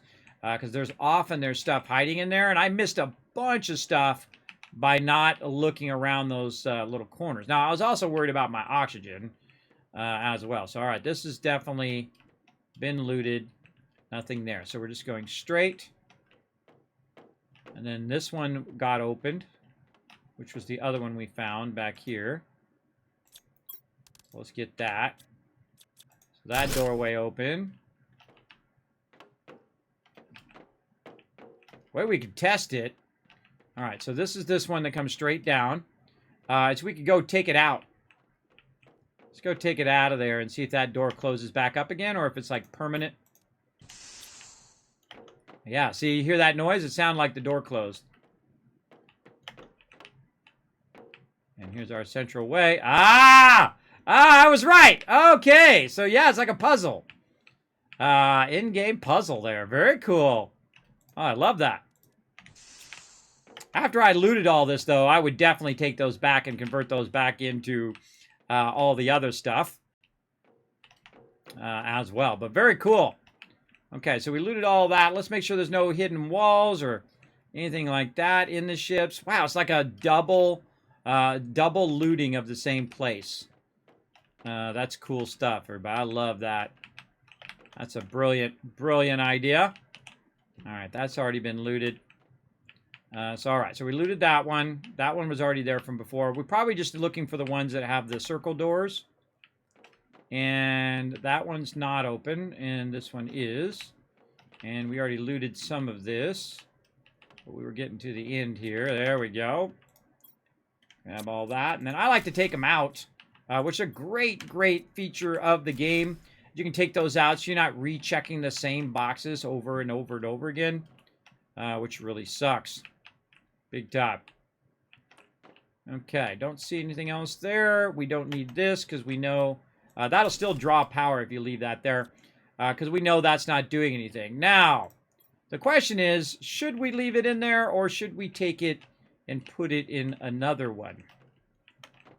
That's a good question. And why is this door not open?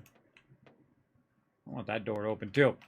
But yeah, so we find basically some additional high-end materials when we put that in there. I feel like I'm going to leave it in there.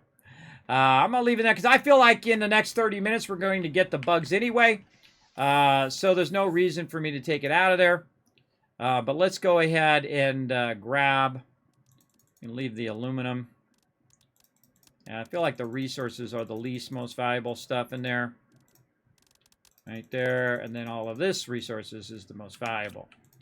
Anything else in here? Just some water and food. And this is the valuable stuff. So we'll just leave the resource in case we need them later. For whatever reason. And that one complete.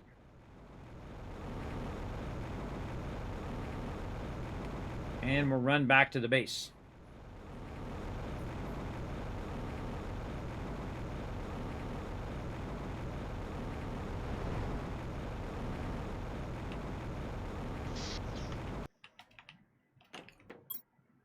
Okay, Dropbox all this stuff. Except for our fusion energy cell. And now we're going to go check this one. That's direct. I'll find my way out of here. Directly in front of us. I don't know if this one had a fusion thing in it. I can't remember. But we'll go look. We'll go check it out. Let's see. You want to see me in 10K there, Tinlock? You trying to say something about saying I'm your dad? I'm not your dad. Just in case you're looking for your dad, I'm not your dad. I'd probably be your grandfather, too, at this point. 640 ought to be enough for everyone. There you go, Anion. Yeah. Your Surrey tried to answer me? I have the perfect voice for Surrey for some reason. My wife's goes off, too. My wife's and kids go off, and in-laws. Their Surrey goes off when I talk to mine. Checking the doors are open? Yes, I did check. I checked it, and I found it out. Kismet, you would dismantle everything in the building if you could. Absolutely. I absolutely would. I would dismantle all the chairs and all the stuff. I don't know if you can do anything about it, but your sound is lagging about 3 seconds, and you need to reload. Reload the stream. Is the sound lagging for anybody else? Let me know.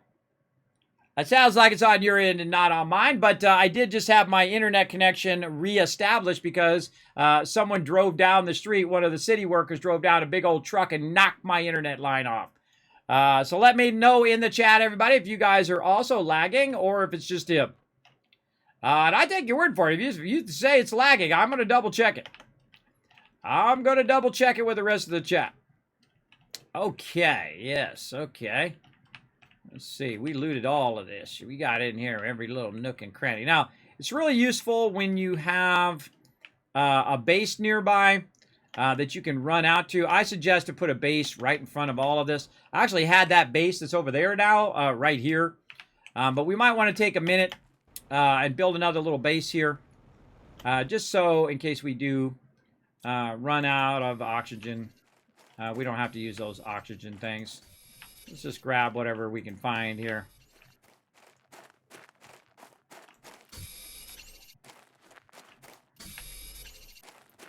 Really need iron.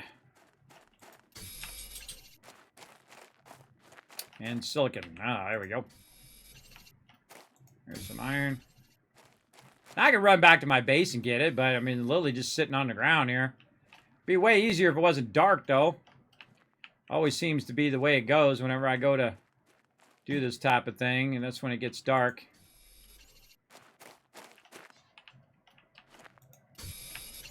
All right, let's fly out of here. Try not to get lost in the maze. Now, if I die, no big deal. I can always just run back to where I'm at. I'm literally just right outside my main base. But what we're trying to do is just build a little simple base like that. In you go. And it produces oxygen for you. It basically takes 2 iron, 1 titanium for the compartment. But don't forget the door. You're going to need an iron, a titanium, and silicon for that. So you need 3 iron and 2 titanium and then a silicon to get them both going at the same time. And there we go. Now we're just outside the base. Now, if we do have some extra stuff, we can actually make the locker storage or the smaller storage. I like the larger one. Obviously, it holds more. It takes up less space. You get the idea. All right, let's go ahead and head in here and see what we can find. Sounds good for you? You'll F5? All right, yeah, there you go. Yep, that fixed it. Well, there you go. Awesome. Easy peasy.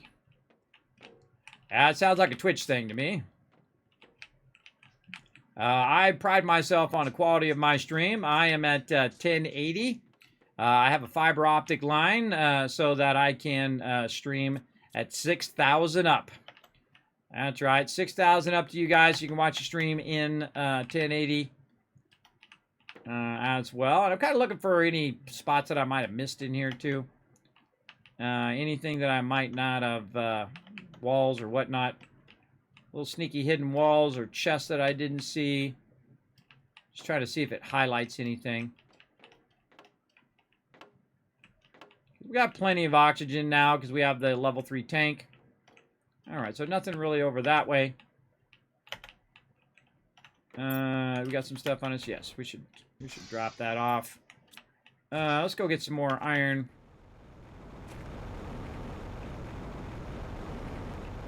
You see, this is a problem of terraforming the planet. It's hard to see your resources. Aha.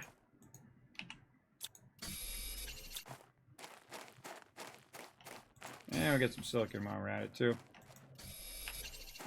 I mean, if we run by it, we might as well grab it. Who knows? We might need it here in a minute. I could just go get it from my extractors that are nearby. Silicon. And even though I know what it looks like, sometimes it's hard to differentiate it, especially when it's really far away from the other items. I have a feeling we're about to get a bunch of loot, so let's get ourselves a box in here so we can drop off all this stuff, and then we can lug it back to our primary base after that. Right there. All right, let's drop that off. Keep the fusion energy cell on us. And let's go for another thing. Now, I have a natural ability to remember mazes. I don't know why. I don't know how I got that ability. I know I've already gone that way. We already went there. We want to go back up here and see if there's any other directions to go in here. Can we go to the left? Oh, we can go to the left. Aha. So there we go. And then this goes to a dead end. To the left. There's a door there that's not open. We got a bunch of nuclear stuff here. We can go straight, and that straight goes this way, and then turns left and comes to a dead end. So really not that much in here. I kind of thought it was bigger, but not really. That one's closed, and this is the entrance. Again, I can see mazes in my head for some reason. I don't know, it's like a born with it kind of thing, but we might want to go around these walls and, again, double check that none of this can be deconstructed. Go check every little nook and cranny, and then we'll just say, okay, well, this one is basically done. Nothing else we can do. I'm going around clicking the mouse button, by the way. on everything. See if there's anything that I can deconstruct. Any walls. And normally there's stuff blocking that you can't get past. I would call that one done. I would say no on that, but there's no fusion stuff in there. Okay, so we checked that out. Now we don't need a base here because we're not looting it. Let's go check the other big one way out over here. Now I do have a thing that helps me with my water, allows me to drink directly out of the little water ponds that we made here. So I can just drink that now without having to worry about carrying around water and all that stuff anymore, which is nice. There we go. I think a 4x base should unlock earlier. Well, you should give them that feedback. I would like to see more pieces, too. I'd like to see a domed thing that's not one of those kind of like things that you need, right? I think, again, I should build out a bigger base over here. Oh, I've actually put some food and stuff here, too. Look at me go, being all smart and stuff. All right, let's go ahead and go in this big ship here. I think this definitely has it. Now, you know what? Let's really be thorough by checking all these little nooks and crannies over here. I don't remember checking all of this, but I probably did. I'm a pretty thorough looter. Oh, whoa, we can run through that stuff. That's not solid. These little pipes. Okay, anything on the monitors? No, click all the monitors, clicky click. Anything we can deconstruct? Yeah, I would deconstruct all of this stuff, but if I was really there, I would get every bit of loot out of all of this. Yeah, look at the whole front of the ship broke. This is what I would do, everybody. I would hide stuff underneath the tables. I love finding little hidden little gems and stuff, even if it's just a little bit of resources or something. I love stuff that is hidden that you find. All right, so we got the right side, and we've got the left side, which goes down. I'm going to start with the right side. And again, we'll just look at everything here. Gets a little spooky up in here. And it looks like a bunch of navigators or something. We've got a left turn here, which circles back to that. I bet that opens up. Circles back to that. And we got our straight ahead here. Looks like they're doing some tree conversion or terraforming there. So we're going to go left here into a central room. We've got a ladder up there, which we'll check out here in a second. Let's check these rooms. I think I didn't see anything in the beds. So I don't know if there's anything there, but I did see a lot of stuff that was just hidden around, little nooks and crannies there. Let's go forward first because I feel like this is going to come to an end. Ah, look at this little canister here. Let's get rid of that. I already looted all that. I can tell you I already did. I know we came in and got that microchips. Okay, let's go up the ladder. All right. Oh, look at all these doors closed up here. Potentially where we want to be. Getting a little low on the oxygen. Oh, look at this. Bean seeds that we forgot. I probably dropped them there. That's kind of an odd place to find those. I probably dropped them. No computer.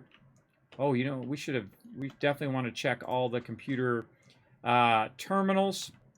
All right, let's run back out again. Again, I have a thing for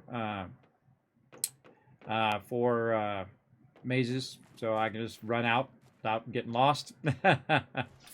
I feel like we want to also bring an oxygen capsule in so we can stay in a little longer. So let's bring one of those so we don't have to run all the way back out as quickly.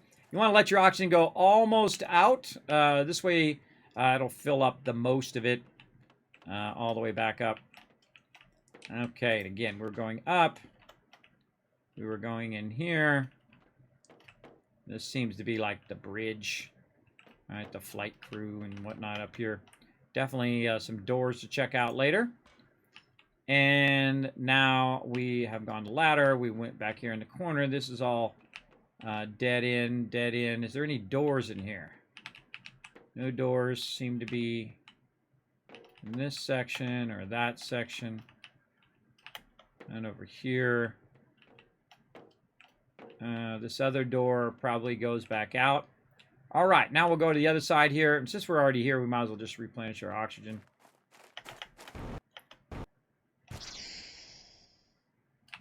we go. There's our jetpack. Okay, now we went to the left, or to the right. Now we're going to go to the left. Again, making sure you can check and see if you can deconstruct any of this. I'd like to be able to deconstruct all this stuff too, but you can't. Okay, let's go up the, or down the ladder, sorry, down the ladder. We're going to look around behind us. Oh, these things have respawned again. There's nothing in there. I know I've already gotten those, so we're just going to get rid of those so it doesn't confuse us. A little bit off to the left here. Computer not working. We've also got the straight ahead. All right, let's go this way. See what we can find down here. Good to bring a lot of oxygen tanks when you're in here exploring. Oh, another one I must have just threw on the ground. Again, you normally don't just find them on the ground like that. Normally you find them in the little storage areas. Okay, so there's nothing really to come down here and look because there's no doorways or anything like that. So I kind of feel like that right side, we don't need to explore later on. Again, I don't remember what's where with what as well. Oh, some hydration as well from Zarcade. We'll get that going on here. I know that was a while ago, but I like to do it at my own pace. This way people don't just come in and, you know, say, you know, hydrate, hydrate, hydrate, hydrate. So, hydrate. Here we go. Appreciate the reminder. Oh, looks like there's something in there. We got more eggplant seeds. All right. Well, I missed out on that, didn't I? Yeah, it doesn't look like there's anything down here either. So this kind of lower level. I don't see any doors or anything that we can get rid of in here as well. So, yeah, let's go down. Yeah, it's dead end on that side. I like to recheck and recheck again. So, yeah, nothing there.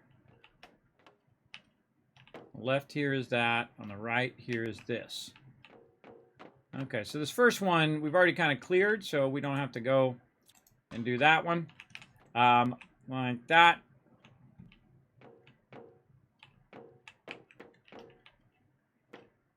So yeah. Huh.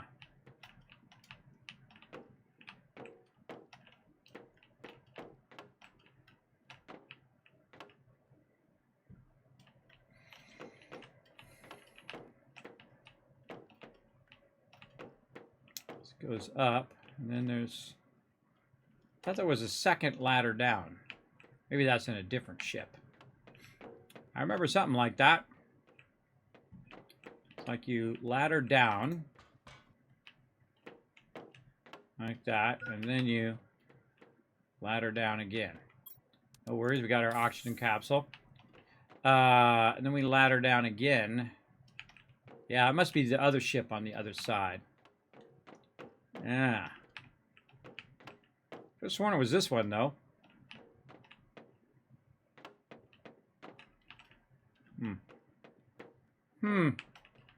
Alright, so really, I don't see a fusion generator in here.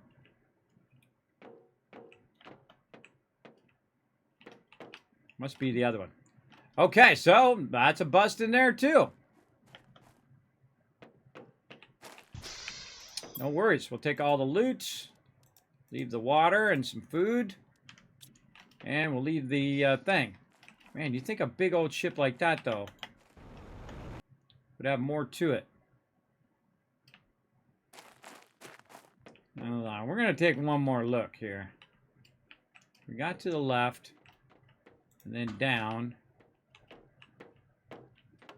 Dang, I could have sworn there was another down. We'll go look at the other ship.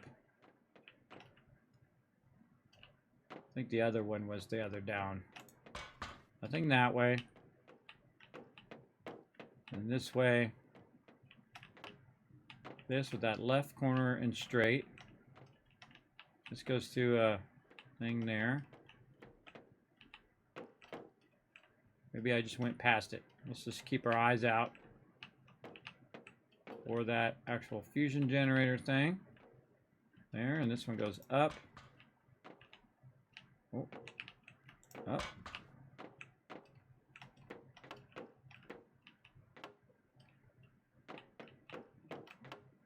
Doors and doors. I don't see any fusion generator on this one. Okay, well, maybe this is not one that we put a fusion generator in. That's okay. We tried. Okay. Ah, stuck. I'm gonna say. There we go. Okay, we out of here.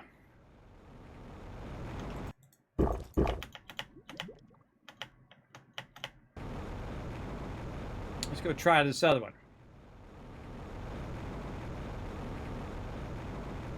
Oh, maybe it was that house that was way out there. Yeah, we'll have to go check out that house too. All right, where are we going? We're going the long way. We can just cut through here. We'll cut through here. Go like that. Oh, you mean a 2x2? Oh, that'd be good too. Yeah, definitely. I like the bases to be more open, where you're not kind of like. Be nice if it's just one like that opened. We'll go in there in a second. Let me get my oxygen up over here. What do we got? Food and water in there. Like this. Like this one is pretty cool how it's open like this, right? Where you got just the central beam. The whole area is open instead of having the archways in your way, which is super cool. Now, I don't remember this having any fusion thingy, but, you know, I might as well check it out just in case. And I think we thoroughly looked through this. But we're passing through, so. Apparently that used to go across over there, too.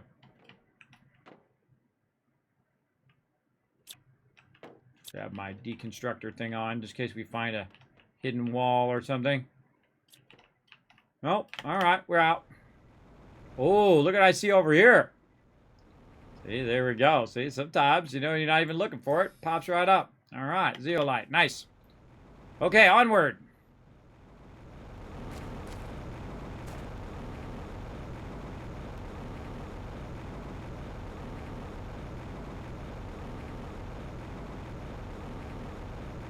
Gonna run through these rock formations here. What if I can drink all this. Even the shallow water you can drink. Which is cool. All right, we got another big ship way over here, and then we're gonna go check that house again that we discovered. Oh, look at that! Yeah, it's getting green all along the top of it now. Cool. I love how all the terrain changes as you're playing the game, right? All of this used to be like this. The whole entire planet used to be like this, and it's slowly changing it as it goes along. Now there's a little base right here that we can just take a little look at.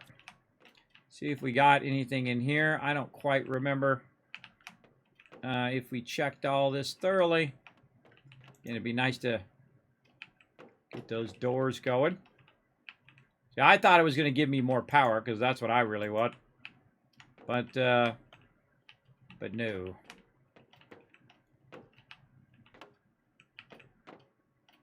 Oh, this one's underwater. It's underwater now, I forgot. And we came down here and we read this thing. Space warp gate took 2 years to build it and finally would have been easily reached the little prime, but just after we turned it on, the main power reactor, everything went bad. Yeah, everything went bad. Oh, there it is. Yeah, it is this one. All right, awesome. All right, we'll come back.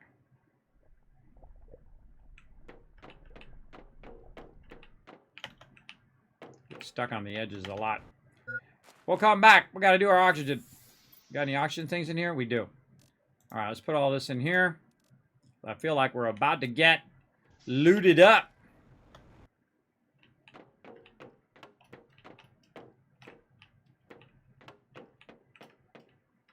Again, I kind of feel like that other one should have had that. It was a pretty big ship there. Maybe I just didn't see it.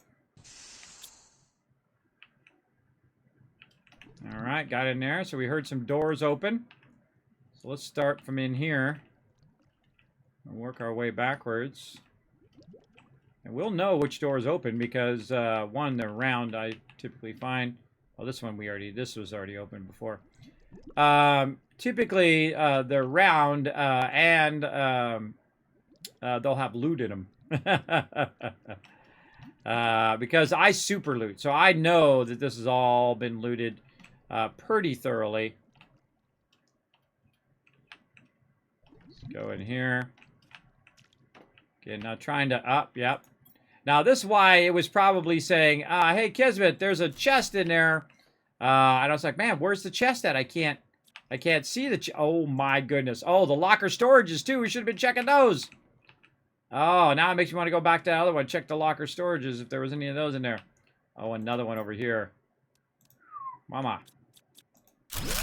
All right. So, yeah. So that's giving us all of this high-end loot. I'd say the most valuable thing in here is probably these seeds. With the pulsar thing, it's pretty valuable too. Out of all of that. All right, I've got to find our way back out of here. So, and this is where we came down and went to the left, and then in here, this is sending us in a circle there. And this is where the actual thing is, down here. Okay, so we went this way. We went out that door. And there's no really doors in here. So let's move into this next area. Nothing on those two sides. That's it. Huh. Let's drop this stuff off. Oh, not enough room. Not enough room. Well, no worries. We'll take the iron out. Make ourselves another storage. There we go. And get this out just in case. All right, let's do another thorough deep dive of this one. Again, check for any other areas that might have opened. Just take our time. Definitely want to take your time when you're doing this kind of stuff, because it could be behind you or around a wall or something like that that we missed. What was out there?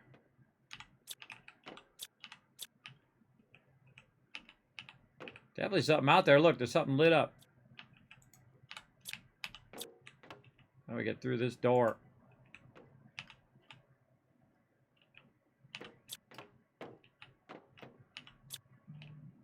Can't even see through those.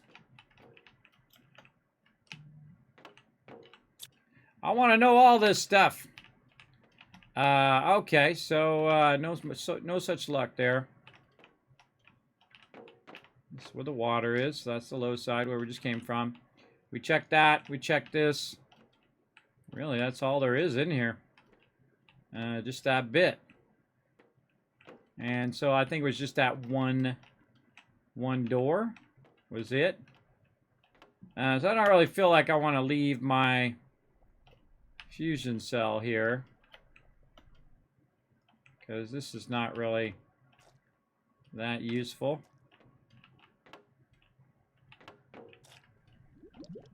That's where we got that extra loot.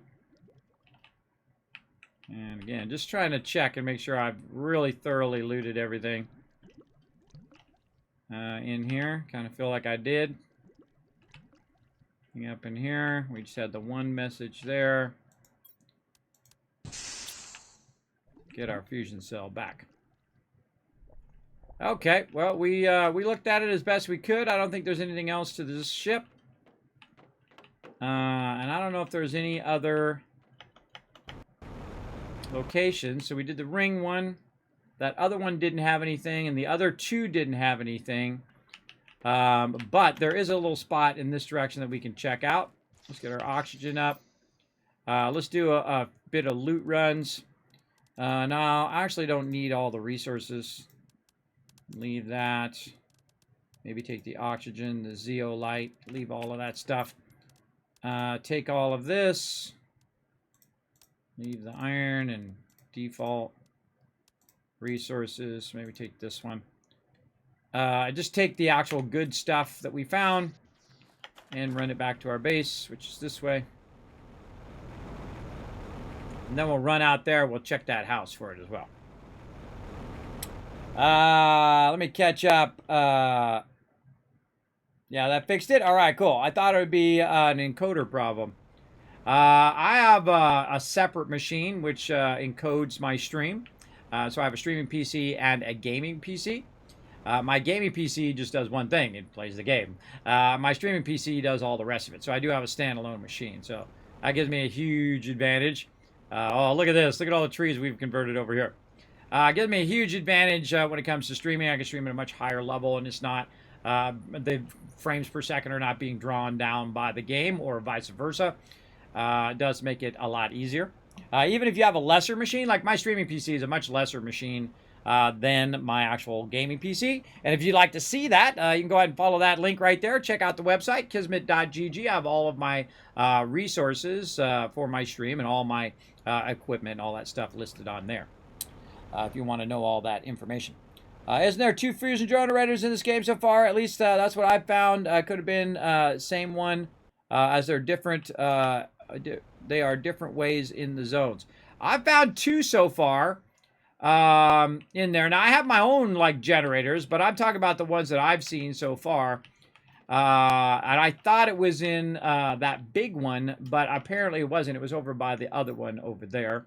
That's what I've discovered so far as well. So, so much sweet loot there. All right, let's put that away. Fusion core, bring our oxygen capsule. And while we're here at our primary base, let's also go ahead and pick up our food. And over here, oh, we're out of water. We go grab some. How we doing on our progress? 66%. Sweet. Let that rock and roll. Let's run out here and grab some little water bottles. We got a couple of these rocking. Probably get about 4 of those rocking. Get a full inventory of it every time you need it. And then stick it in my water bottles over here. Like so. Okie dokie. Don't even need to use it now that I think about it. Let's go to this house way out here. Don't really need the water bottles now that I think about it, because I can just go to the water on the way over there. Like so. And you'll see I stopped collecting resources and stuff like that. Maybe we're trying to get to 1 GTI or 1000 GTI. Maybe that's our ultimate goal. We'll find out. Don't tell me. Don't tell me that kind of in-game stuff I wanna discover when I get there. But if you do have some tips on the game, suggestions, ideas, feel free to backseat game all you want. Just don't spoil the storyline at the end here. Don't do that. But feel free to give some suggestions if you found some cool ones. All right, and again, we got a nice little remote base here. What do we got here? Oh, tons of food and various other stuff. Looks good. Let's go ahead and grab these oxygen capsules so we can do a bit longer exploration. Now we're going to cut through here. Now, I remember seeing a building out here in the back. And if it doesn't have it in there, I'll go back and I'll put it in that other one. And just those 2 will have it powered up. And again, you can see I'm leaving a bit of food and water every so often. I think we come out of there and we go this way. This way? No, it's the other way. This way.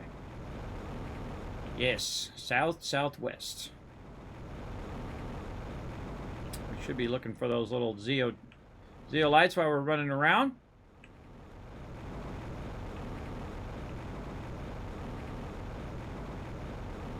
Yeah, right here.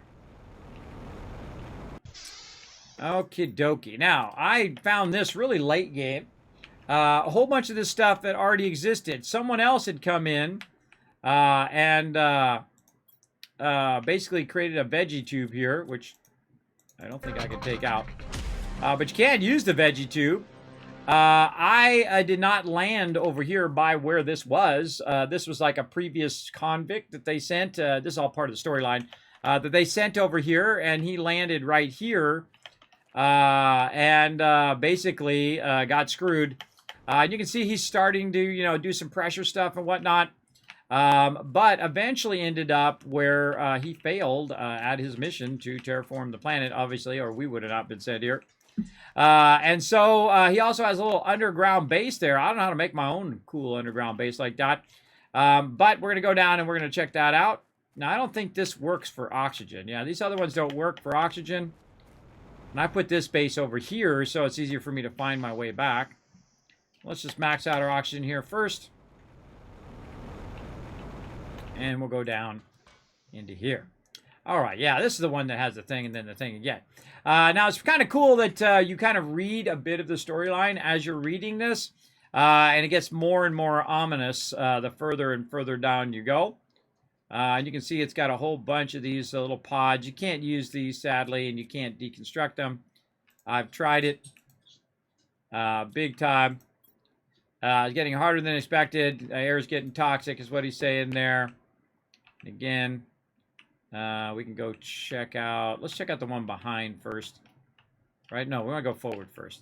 Then again, it's got a whole bunch of storyline. I'm not going to spoil all that storyline. I think this is the one that goes to the dead end. Yes, and there was a bunch of chests up here. No chest there now. And you can't use the beds. I think the beds should be used to redo your energy. That would be nice. But if we hit up, up's going to take us out, right? This is back out again. So we actually want to go down into the lower level here. And then you start to see these little things, right? This is what you see at the beginning of the game. First one to reach 175 Ti and create a blue atmosphere wins, except for I've already hit that. I've already hit the blue atmosphere, yet I'm still stuck here on this planet. They're not expecting you to survive, everybody. And then all of a sudden you see that there's a whole bunch of other people on top of this person that he's found that have gotten destroyed along the way. Huge spoiler here. The plan was never forgiveness, be cursed, Sentinel Court. So yeah, they never planned to actually let us leave this particular planet. As most Fallout games are, it always ends with a twist like that. Now, I don't know how to make a rocket or anything like that to get my booty off of here, but I'm hoping, like, when I transform the planet, something happens. Again, don't tell me. Don't tell me. Part of the fun is figuring out. Now, there are parts in the game right now. We should fly up here and get our oxygen. There are parts in the game that they're still working on. Again, it's early access. If you want to try out this game, by the way, you can try it out for free. Right here, there is a demo that you can try. It's like 18 bucks. It's totally worth it. I've already gotten 40 hours out of the game. And I'm definitely going to do another playthrough for sure. And that other ship? Yeah, I thought so too. Can't wait for yours to look like this? Yeah. You want in there now? Good morning. Question answered. Can you get the fusion thing back, or does it have to stay? You can get it back. As you saw, I can take it out. That's one of the first things I tested when I put it in there, just so I didn't have to make another one. And one of the cool things too is you can take that fusion thing and put it back in the recycler, and it'll give you all your resources back again, which is great.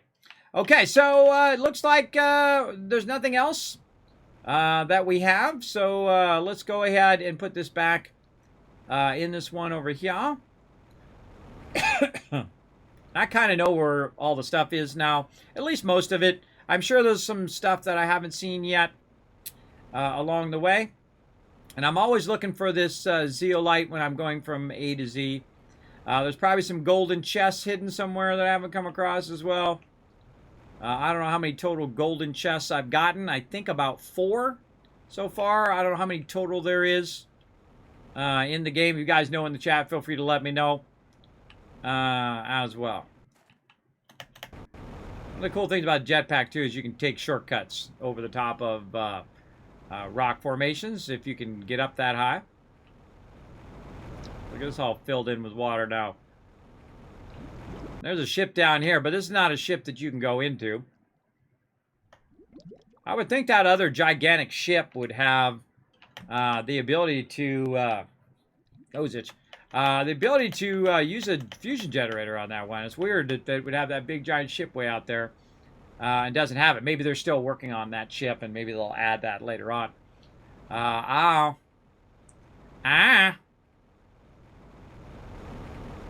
All I know is I'm going to go put this fusion cord thing back in there. Why? Because I feel like it. That's why. I I think all it does is open up additional resources, and I'm sure they're going to use that game mechanic to the nth degree. Kind of the in-game, you can loot the same place twice, which I love that kind of thought-out mechanic like that. I think it's really cool. Oh, that's not it. Gotta go the other way. This way. There we go. This circles around to this. Okay. Okay, and on the way out, we'll look for other things here. I'm also wondering if it opens doors on the outside. Yeah, see, it saw that. It saw that chest in here that was up against the wall here. I should go back in that other one and look for any extra locker storages in there as well. Yeah. Definitely want to go to that locker storage and check for stuff. Now, since I've already brought all that other resource back, I might as well just, you know, snag this stuff up. Leave the water. Oh, not the seeds. And leave an oxygen cancel. Might as well grab all I can grab out of here while I'm at it. Okay, going this way.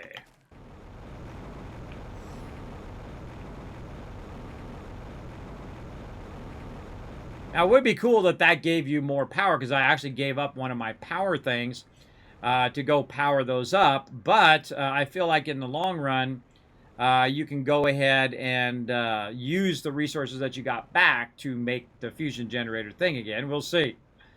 We'll see if we have enough from the stuff that we found to get it. But I feel like we want to go back into this corner one over here. And they're like on the two opposite sides of the map, too.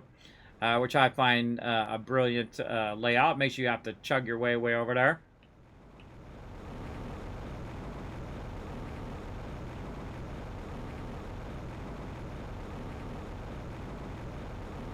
I should have taken this and put it way out in the middle of nowhere. So again, it's not blocking my primary base. It's cool looking, though.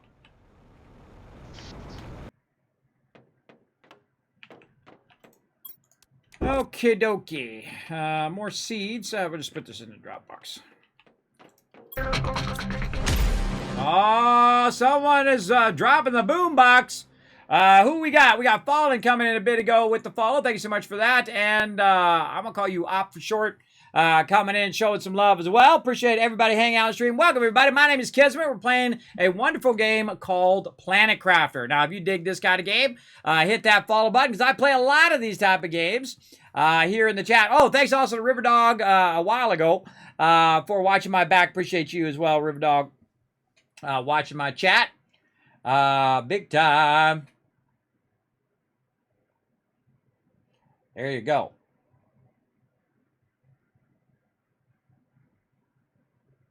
Devamote. I don't know if that's your name or if you're just saying hi or it's talking another language. Devomete.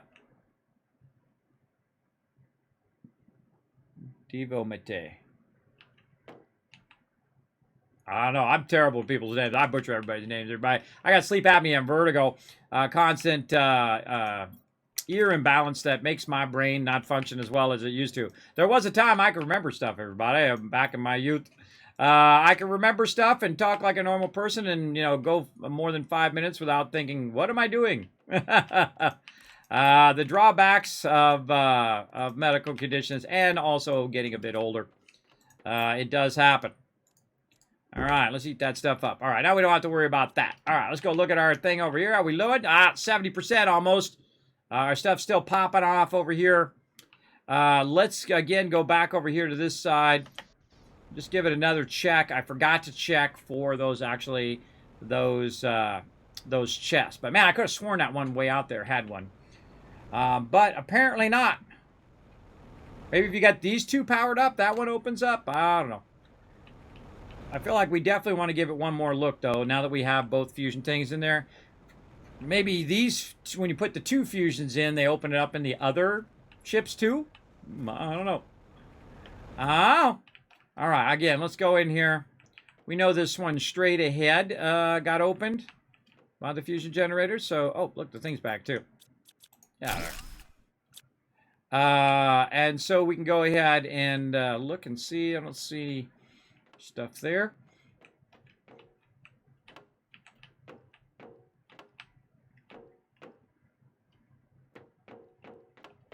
That one, it was this one that got opened. I didn't even think to look. Don't see it there.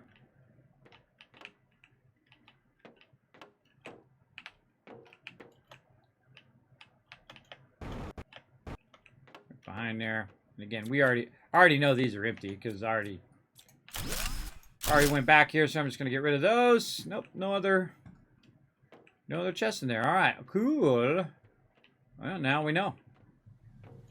Now we know. Now I feel like they're gonna fill all this in a little bit more, probably add more stuff to the game in the outskirts and stuff. Oh, look, it's rated. Cool. When you first see it raining in game, it's awesome.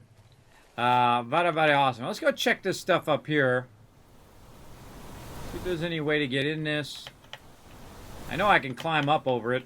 I've already done that before. I'm gonna fly up here and look off the map.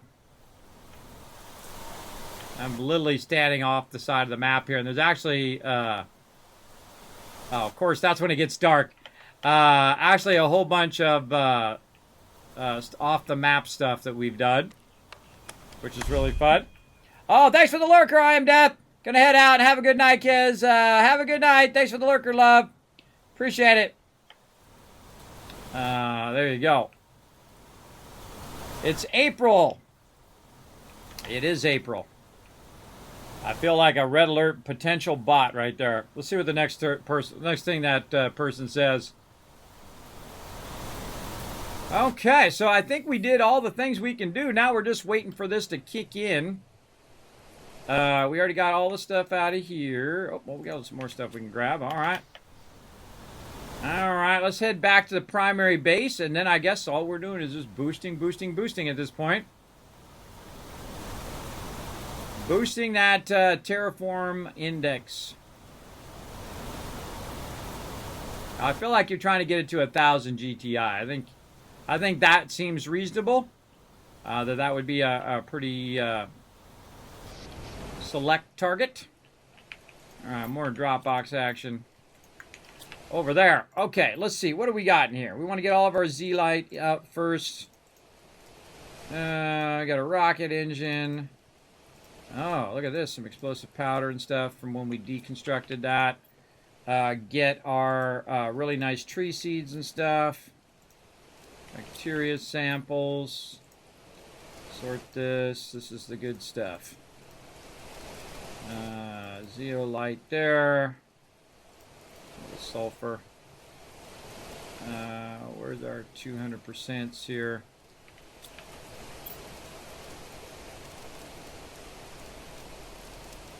Yeah, we have more crystals there. Uranium we can put back where it goes.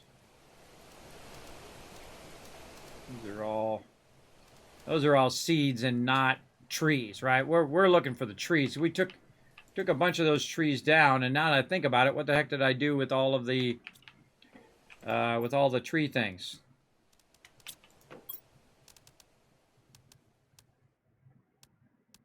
Yeah, right there is another tree one. Blueprints. We haven't needed those in a while. We found kind of all the current blueprints, but I imagine they're going to add more. You see I got like a box full of them over here. Normally you find those and it unlocks new equipment that you can make, which is really cool. Okay, anything else? Nope. Okay.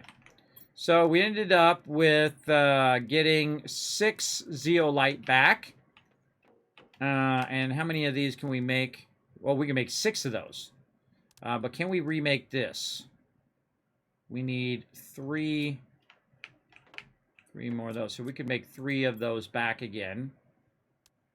And to make this, we just need osmodium and iridium. So we need how much? Oh, brain, we need 3 more. So we need 3 of each thing. Okay. So there's iridium there. Oh, let's put all these. Ew, okay, yikes. Okay, we're getting overflowed there. Wow, so much super alloy, I don't even have enough room for it. All right, let's just put it in here.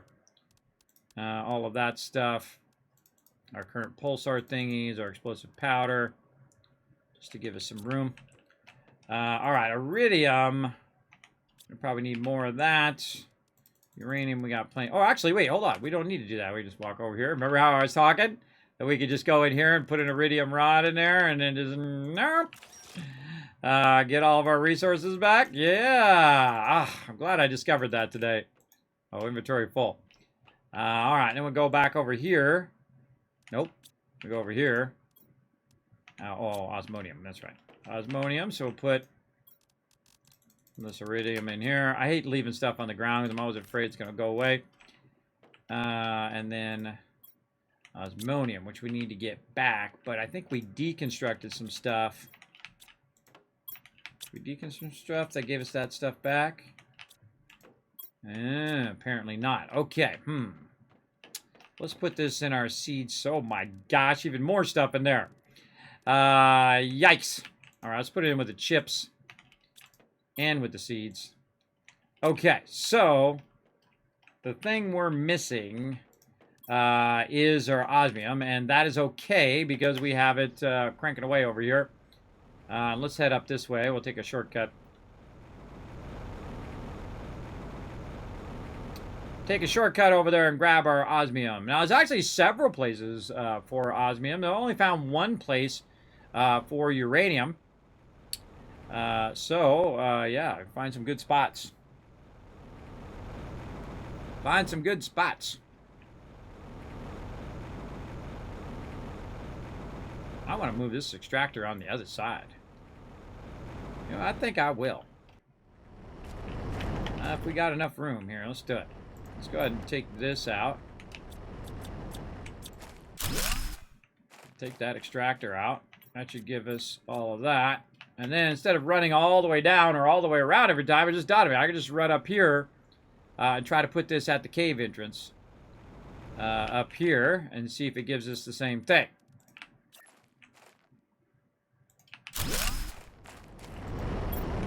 Nope, a little further in.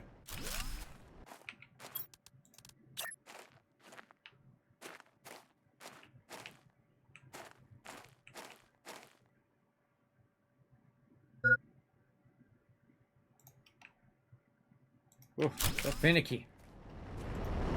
Yep. There we go. We just grab it right there. Sweet. All right, we need some water, which is not going to be a problem. We'll get that on the way back.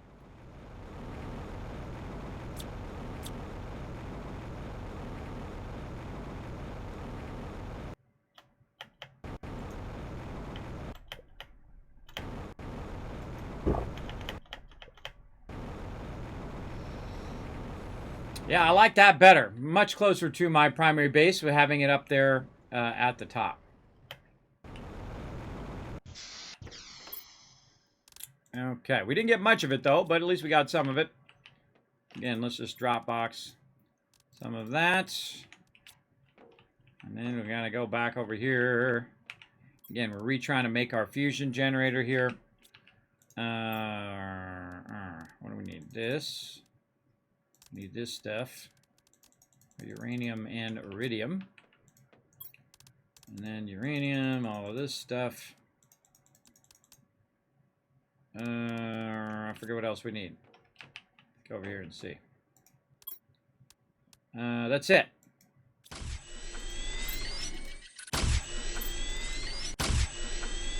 Okay, so we're going to make 3 of those, and then we're going to get the other ones back right here.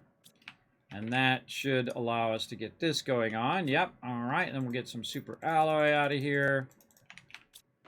And then we'll power back up our base. And the question is, do I want to power it up, or would I rather make some tree spreaders? That's a good question. I kind of feel like I want to put these tree spreaders back down, since we already have all the other materials already made. Let's see, we have enough for 2. Did we take 2 down, I think it was? I think we took 2 of them down. one that was out in front, the one that was on the side. No, we took 3 down. We took 3 down because we needed the zeolite. So where the heck is my other seed? That's a good question. There is a really, really good question. Oh, down here. Wait, do we take 4 of them out? Look, I got a bunch of tree. I have 4 tree seeds.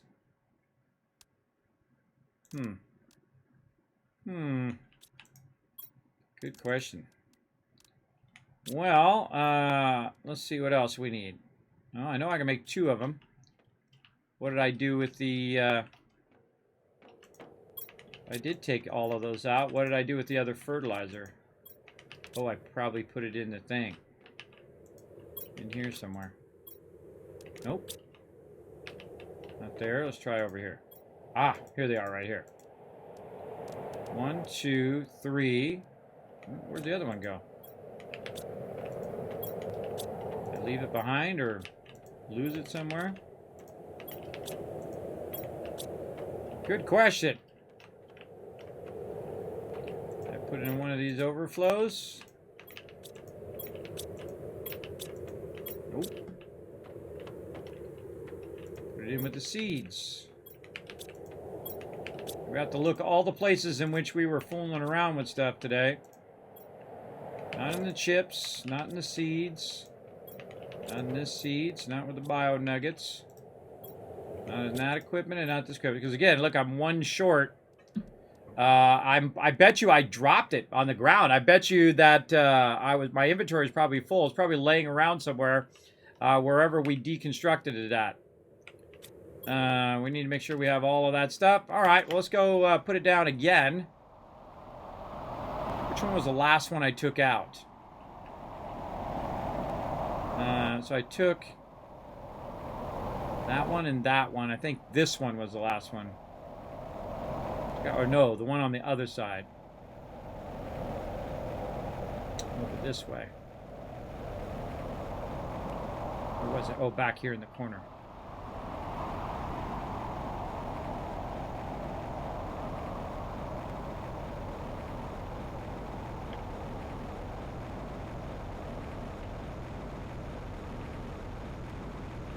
Totally don't remember.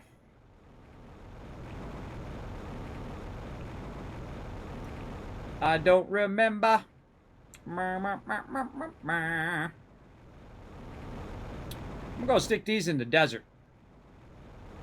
See what happens.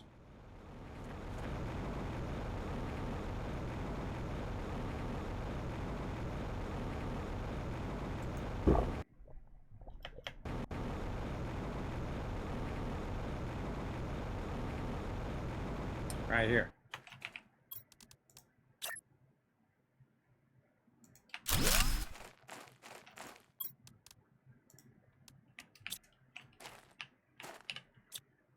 Got power. All right, those are firing back up again. We go in this one here? I think we did. Tries land, but the land is too hostile. My health is getting low. Yeah, we went in there. All right, we got one going there. Let's put one out here and see what happens. I love to test new stuff, everybody. I mean, we already had it working on the other side. We know it works over there. Let's just try this stuff really far out. Another 200 going there.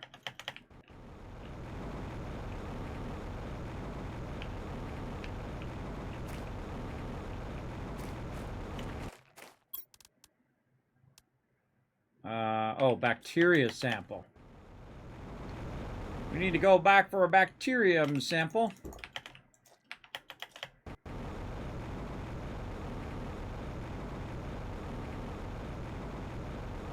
This is something fun to keep yourself busy. Just keep upping and upping and upping the stakes. Now, instead of doing those tree things, I could just do more power. But those tree things are like awesome. It sucks that those trees also share the same as the fusion generators as well. And it's really just a matter of time. All I really have to do is just, AFK and come back and bam, we'll be gone. How we doing? We're at 70%. But we want to try to get it going as fast as we can. And I feel like I didn't get all of my resources back because, like, where's my other bio sample and where's my other stuff, right? I think I was a little careless with picking that stuff up, and I might have dropped it on the ground, and now who knows where it's at. I should definitely have more of it. And we need 2 biosamples and another level 2 fertilizer. Monsterholic with a 58 months of sub love. Show him lots of love in the chat, everybody. That's a long time. How you doing, Monster? Always good. Do those rockets give still 1,000 bonus? Yes, they're stacking, by the way. They stack by 1,000. So they keep giving you another 1,000 and another 1,000 and another 1,000 and another 1,000. The way you can tell is you go to your display, which is this way. You go to your display over here, and you look at the bottom number, right? Like this one's 1.2. This one's here is 3.9. Right now, see, look, my oxygen went back up to 2.8. It was at 2.2 when I put those things down. But what you do is you look at that number. Just look at the last 2 numbers that are on the left side, right? And then launch it off and then see if it goes up. That's a dead giveaway. We know that we just went from 500,000 here on our biomass to 1.5 just by launching rockets. All day, every day. Now, look, this is at 7 and this is at 7, so I'm kind of feeling like these numbers are correlating to each other. We'll see what happens when it gets to 80%. Pick up our food. Food back in again. There we go. Now, at this point, because we have 3 zeolite left, we could use all 3 of these to make even more, which is probably what I should do with it, because I think I'm going to be out of zeolite like that, but then I'm going to go around and look for some more as well. I don't know if it's better just to launch rockets, which I kind of feel like it is. Just keep launching rockets after rocket after rocket, especially the easy ones, the iridium ones. You just keep shooting those off, shooting those off. We're going to do a bunch more of those and try to get our pressure up to where our oxygen is. Maybe get that to like 30 million, but that's just a process of repeating the same thing over and over. But we want to do some bacteria sample. Let's do that. Let's just pull the bulk of those out. And water, what we need. Again, I lost 2 of my bacteria samples, but I might have used it for making something else. I can't even remember. But let's just go ahead and make some more. A couple more waters. That's why you see I have the water there, so I can just do these samples and whatnot. Okay, now we got that done. Now we also need to make our fertilizer here. So let's get our stuff here and our eggplant from over here.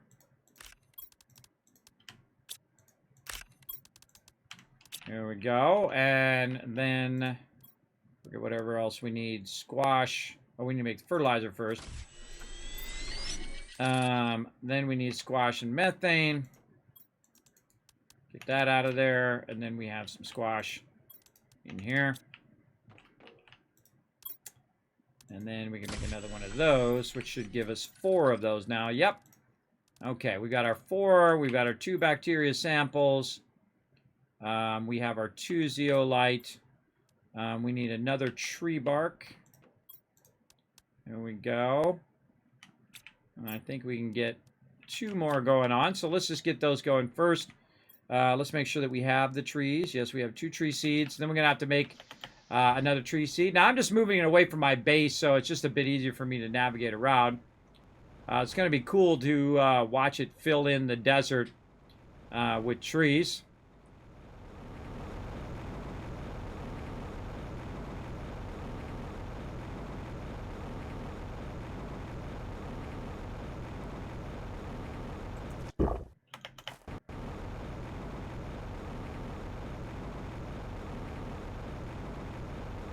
Nice big empty spot over here.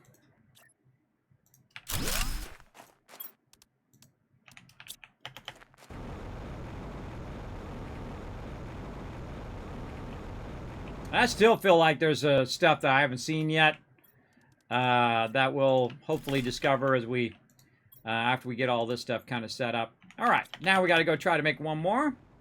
Now, these are really great. This is actually one of the last things that you unlock other than the fusion thing. Because this right here produces 12,000 oxygen. That's a lot of oxygen, everybody. 12,000 oxygen, which really just makes your oxygen go tick, tick, tick, tick, tick, tick, tick, tick, tick, tick, like that super fast. Giffy Squid coming in, showing some love. Appreciate everybody coming in, hanging out. And again, thanks for that love, everybody. Yeah. Lots of good stuff. So again, we're going to fire off more rockets. We probably launched 20 rockets today. Maybe 10, 15, 20. Can't remember exactly, but it was a bunch. We'll launch some more here in a bit. Let's eat our food and put our food away. Okay, now we got to get back and we've got to make 2 of these. So we're going to need 4 of these. How convenient. This happens to be 4 of them in there. 2 algae. 1, 2. And, oh, we got to make the fertilizer first. Yes, let's do that. Okay. Let's get all of our eggplants right here. We put those back in there so they're growing like a dish. You see I got eggplants over here and squash back there. And I also had mushrooms for a while too. But I'm good on that. All right, fertilizer. We need sulfur.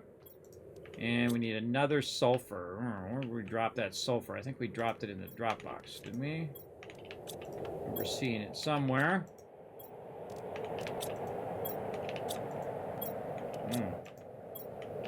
Apparently not. Oh man, always something you have to stop what you're doing. Maybe I put it over here in the seeds and stuff. Yep, that's exactly where I put it. All right, let's get all this stuff out of here so not going to be as confusing. We really need to put this back into equipment, so let's take some of this super stuff out of here. Put our rods back in there and our rockets. Really want to put our rods back in iridium, actually. Put our rods back in here. Let's try to get this as our staple for that, and then this is going to be in there, and then this will go in the equipment. There we go. Okay, now let's go ahead and make that fertilizer. More algae. Let's just grab it all. Again, good to have a little stock of every little thing. It's like cooking, everybody. Get all your, your ingredients at the ready. What did I do with that squash? Apparently I didn't get it. Get 2 of them. I already used it. No. Okay. All right, 2 of those. And then we need a bacteria sample. We need more algae. Oh, we need 1 more. Always the way it goes, everybody. Always need that 1 more. That 1 more thing, which make you run out here and grab some more.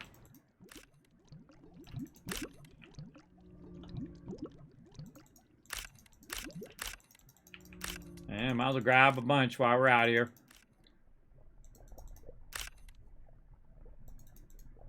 Stock up until it says we're full.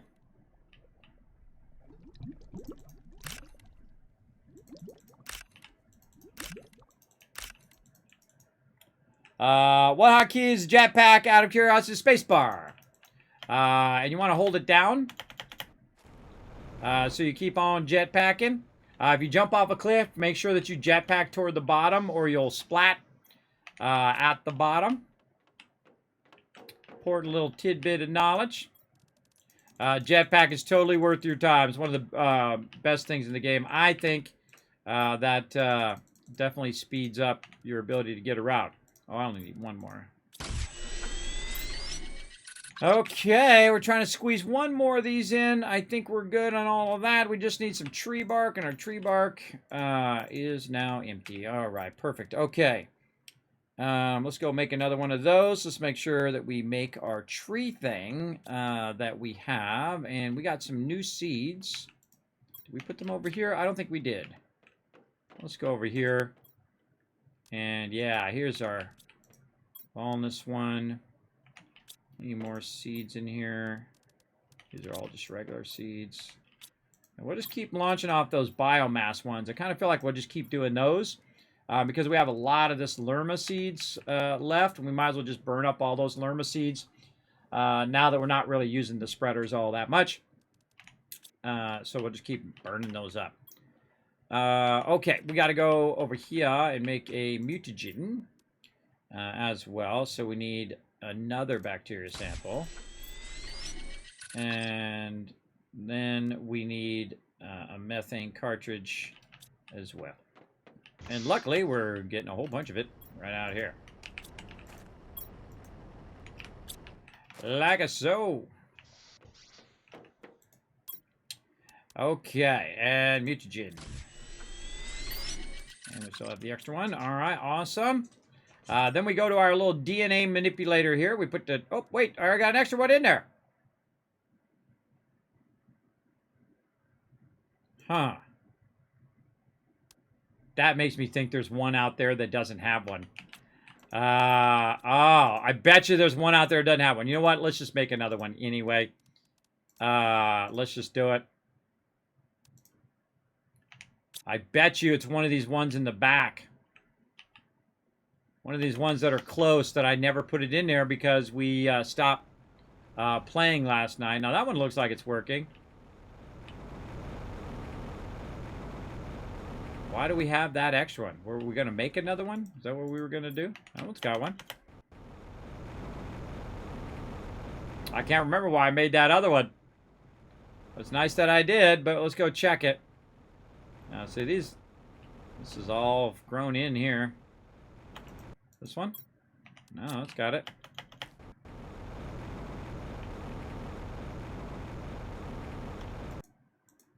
These all look like they're working. I think I filled in all these other ones first.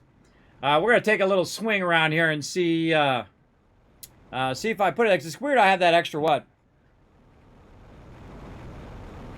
Does it need fuel? No. You got to like double press it, right? So like you got to have it on your backpack though. So make sure you're putting your jetpack in here in your gear. You can see I've got a level 3 jetpack right there. And then when you go, you just jump is the first one. But if you double press it, then now you're using your jetpack. All right. So spacebar, double press, and then you're jetpacking around. And then also your thing, you can aim upwards. So you can see I can get up. I'm going to try to get up anyway. Up over the top of this. So it's kind of awkward how you have to aim up like that. You can't just go up and down. I feel like that would have been way better, but, you know, hey, we live with it, right? We go with what we got. All right, we definitely got some trees growing around here. Where's my tree grower thing, though?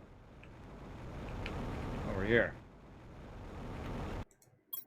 That's good. Guess I'm just looking for one of these things that are out here and, there's no trees around it.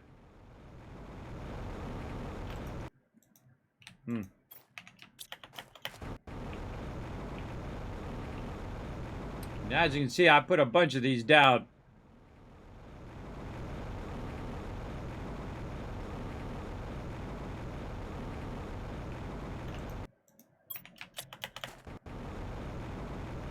Oh, maybe this one. Doesn't have a lot of trees.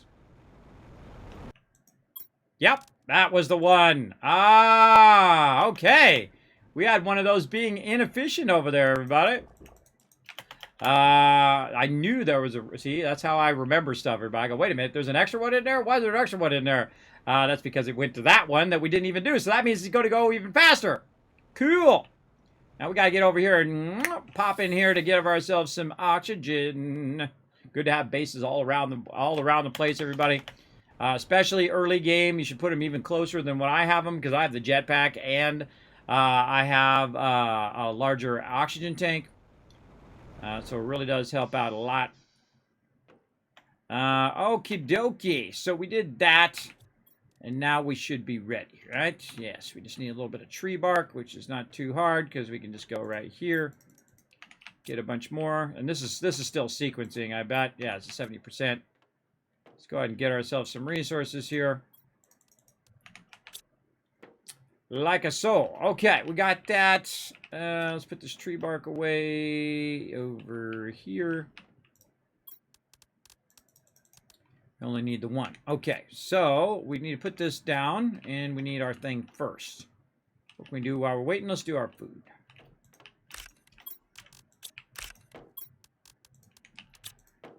Yeah, food is going to be the toughest thing in the game when you first start, everybody. Oh, 73%, 73. See the two numbers starting to line up now? Yeah, so when that thing hits 1,000, we're going to have those insects, and then who knows what happens after that. Don't tell me. Don't tell me. We want to see what happens live on stream. So yeah, look at that auction getting fired up now. Oh, man, it's at 34 million now. That's awesome. And maybe launch some more heat rockets. Launch a bunch of uranium rockets. Get that going. Yeah. Oh, so much to do. Okay. We just waited out on this one over here. Now, it's got a few more minutes there. What I'm going to do, everybody, take a quick break because we've been going for 4 hours straight. This is the type of game where all of a sudden, man, you look at it and the sun's coming up. You know what I mean? Like 12 hours gone by like that. I absolutely love it because of that. Oh, and it's done.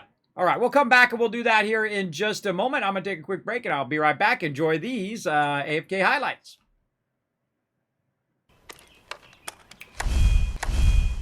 Hello, everybody. I am back, ready to get back to it. That's one of my favorite things in Fallout 76, that particular battle at the in the early game at that airport. They actually changed it so they don't come out of there anymore. I liked it better when they came out of that little warehouse instead of way up on the hill. They have them now.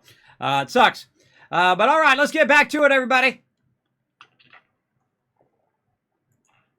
Let me mark that hydration as complete. All right, so we made another tree thing, and we made some more. Oh, thank you very much for the love. S-Rock coming in with 100 biddies, making my dragon dance. You see little Norbert dancing down there? He loves to dance, that Norbert. So what we're going to do is go ahead and do one more of these, I think.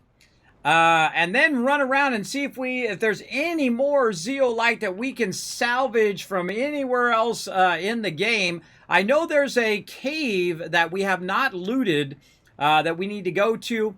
And there's a little other nooks and crannies that we haven't got. Oh, look at these trees growing in the desert.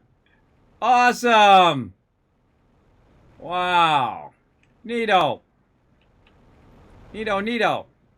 So yeah, you just put it way out here away from your base so it's not blocking your base. I didn't know you could do that. That's too cool. I would think that one has a nuclear reactor too. I don't know, it just seems weird that it doesn't. All right, right here. Boom. And there we go, up and running. Okay, so we'll start that running and we're going to go over here. We're going to check these caves that we haven't looted yet. Let's get ourselves some water. There we go. Might want to go ahead and stock up on some food. And we're going to go more thoroughly check out the maze here as well. For every one of those zeolites that we find, we can put up another one of those and it just boosts our stuff some more. Now, there is some other stuff that we took down that we're going to try to put back up if we have enough power. If not, we're probably going to have to resort to more nuclear power, which is why I'm using a bunch of extra nuclear power as well. But let's put some of this stuff away in here. Like this. Oh, we got food on us. All right. Let's go back over here and clean this all out because we dropped a bunch of random loot over here. Like this and our super... Oh, explosive powder. That's right. There's where the other bacteria sample was in there. All right, well, we found the bacteria sample at least. Okay, now what is it that uses that? It's our heaters, right? So we want to put our 2 heaters back. Let's see if we have enough space. There we go. Let's check our overall power consumption. We have 988 left. This is going to take 50, so that's about 100. So let's put those back. Let's put them further out here so they're not right up on the base. As you can see, we got a crazy bunch of these big old heaters running. I feel like in the future, I'm going to put these on top of my base. Can we put these on top? Ah, I want to go into it. Oh. Not put it on... Oh, what? Hold on. Went green there for a second. Because it went down there. Is that why it went green? It does not want to let me put the heater on top of the base. Oh, it does. Oh, man, you got it. That's really finicky. That's a finicky spot. All right, cool. Top of the base. Maybe it doesn't go on the top because of the glass. We could probably take all these out, too, long ago. But let's see if we can stick another one here. Oh, we need to get more of our resources. What are we looking for? More. Oh, we already put the other one down on the other side. That's why. Okay, and then back to these things here, which is our osmium. Let's get that. Oh, we need to get more of that because we used that up. That's right, we used that up. What else is used in these? Just super alloy. Okay, so that's why we have so much super alloy. So let's do this. Let's put this back in here. Let's just put that in there for right now. Oh, God, we need an overflow. We're going to call this Super Alloy 2. And put all that in there. I love it when I have so much Super Alloy that I have it in 2 boxes. And let's put all this back in here. Kind of feel like I want to take these trophies out of here and move them somewhere else, because not really putting them trophies down anywhere. I'm going to put it down here where my fabric is, so I don't have to keep looking at it in that box. I like to have just the stuff I'm looking for in certain boxes. Like something that I've already crafted would be something that I would keep in the equipment box. I'm now going to keep my iridium rods with the iridium right here, and the same thing with my uranium rods. I keep them with the actual uranium now, because what you can do is actually basically convert it into iridium rod to reduce your overall space, and then take it and then convert it back into uranium using your little recycler right here. So it's actually more efficient to store it as a rod than it is to store it as the raw resource. So I just discovered that today. So that's a real good tip right there. All right, and then super alloy over here. We'll put all that away there. Take all this out. And then iron. We got an iron box right here. We can just do that. More super alloy that somehow I got back from over there. There we go. Let's see. So again, we want to try to get these back. And to get those back, we need our osmium. So we need to go get some osmium from up here. Oh, here comes the, oh, wow. It was like it read my mind. Osmium meteor is going to come down here in a second.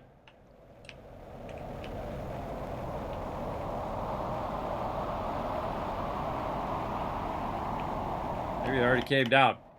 Oh, no, I'm heading up here. Osmium and cobalt sometimes look very similar. Let's go. Let me catch up on chat. Again, thank you guys, Rock. There we go. Kismet, did you try Valheim? Yes. I did Valheim just like I did this game. What I did is I contacted him, because I love Coffee Stain over there, because they make the wonderful Satisfactory, which is an 11 out of 10. The only game I've ever given an 11 out of 10. I love building. It's like the ultimate. It was like built for me. It's like they said, what kind of game would Kismet like? How about a factory builder that has some of the best building or the best building in any game ever?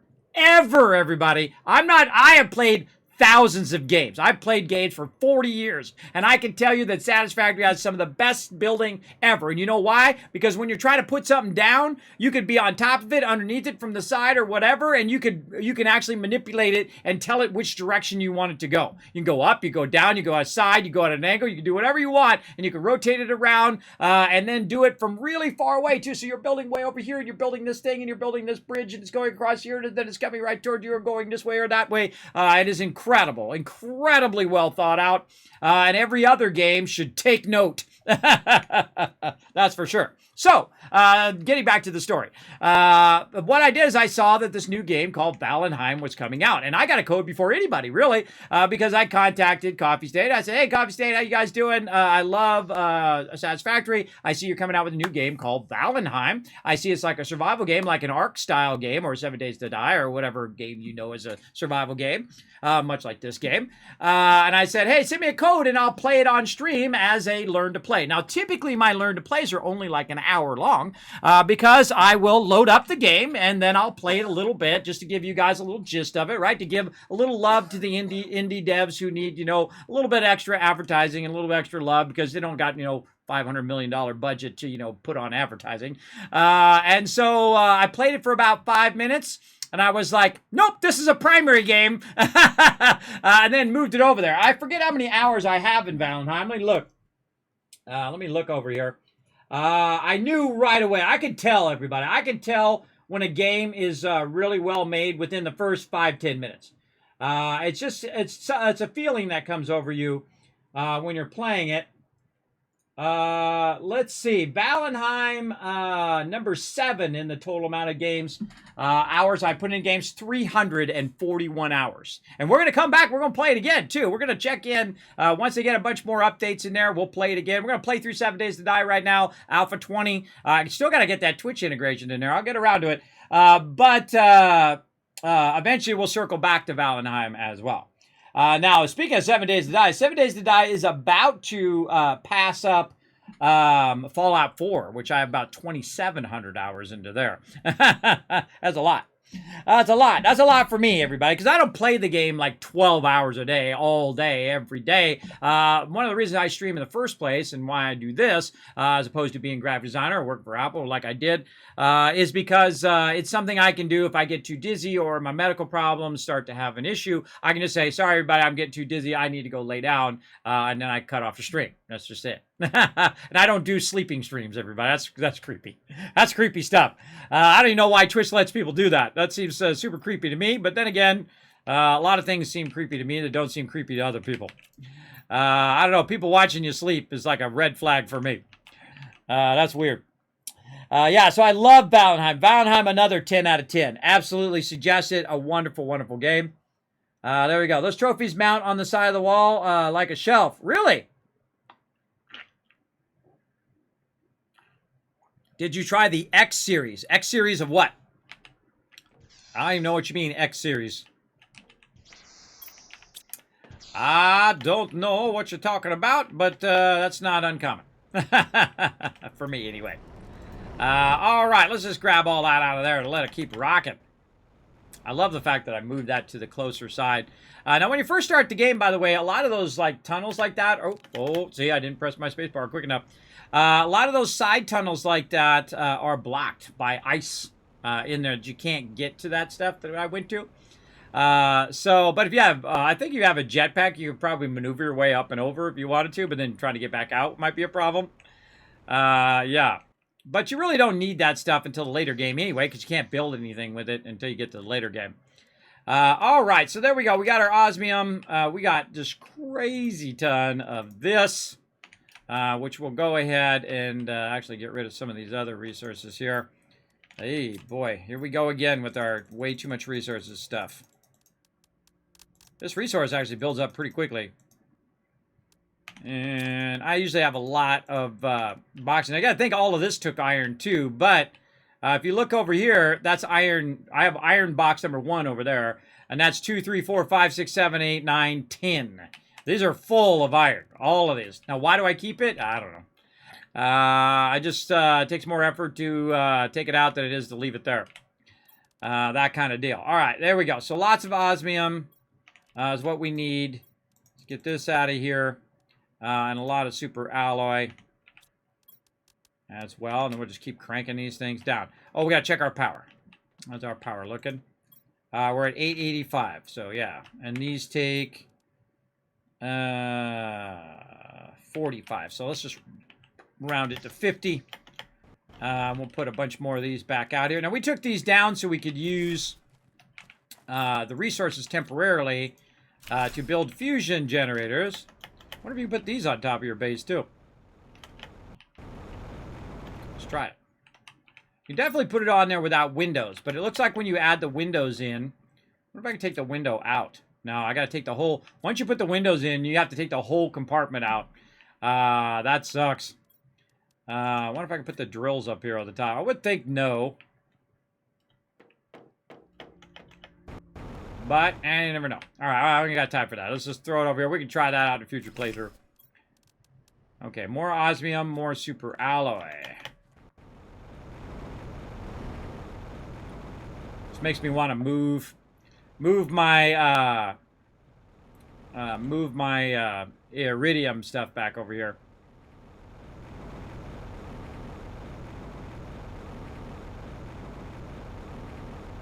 Now, this is just my first playthrough, everybody. Typically, when I play through a game and I really like it, I'll do multiple playthroughs of the game. If you missed the whole beginning and me starting this, we'll stick around. Everybody hit that follow button because we're going to do another playthrough from the very beginning, and I call it the mega playthrough. And that's where we don't do little piddly little bases like this.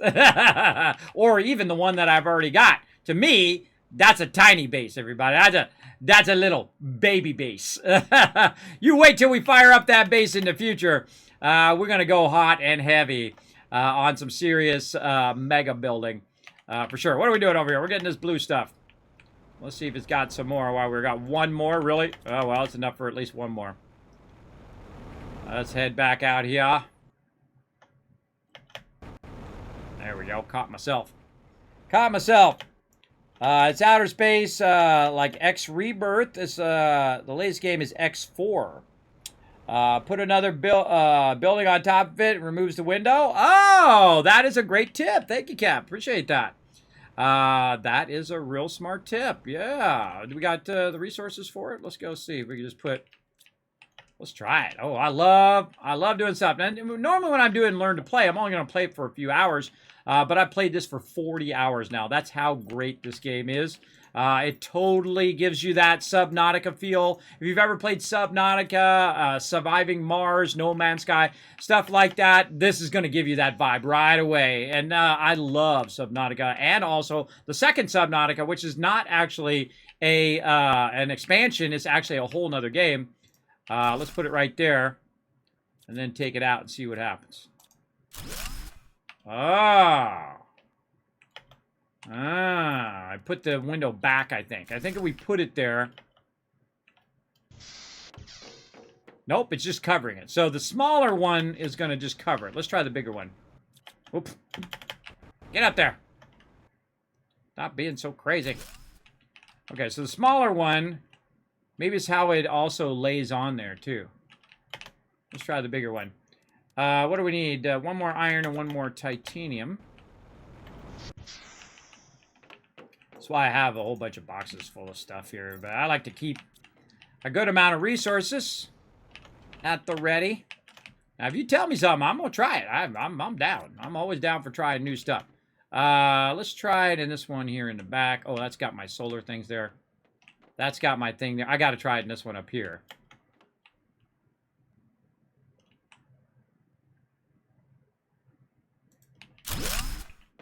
Okay. That was awkward.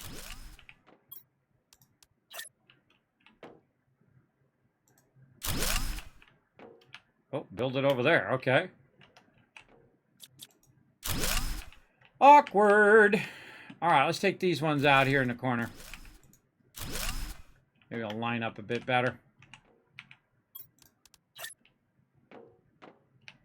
Oh, man, that's weird. That's somewhat awkward.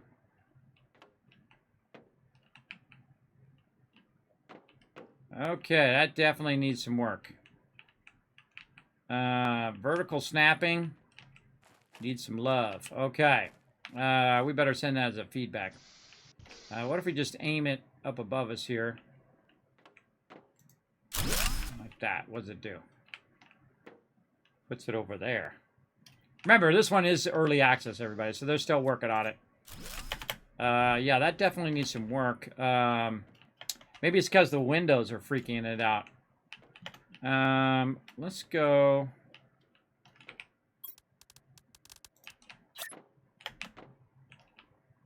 up here. Let's try to do it ourselves. Yeah, it's just floating up above there. That doesn't seem to work. Yeah, it works on the sides. Oh, well, here, let's just add it on the side then.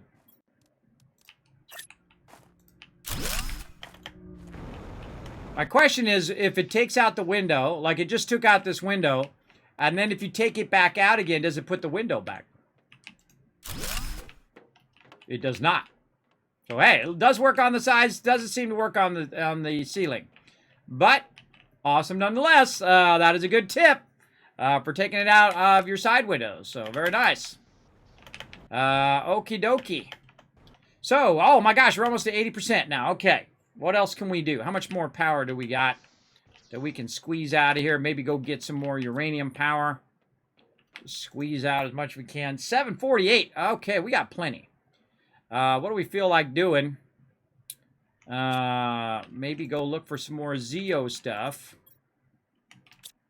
Let's go over here and double check. What do we got on us here? We got more. Oh, wait, we were going to make another one of these. That's what we're going to do. We're going to make a bunch of these because we got tons of super alloy now. Super alloy 1 and super alloy 2. And we can probably do one more of these pressure thingies.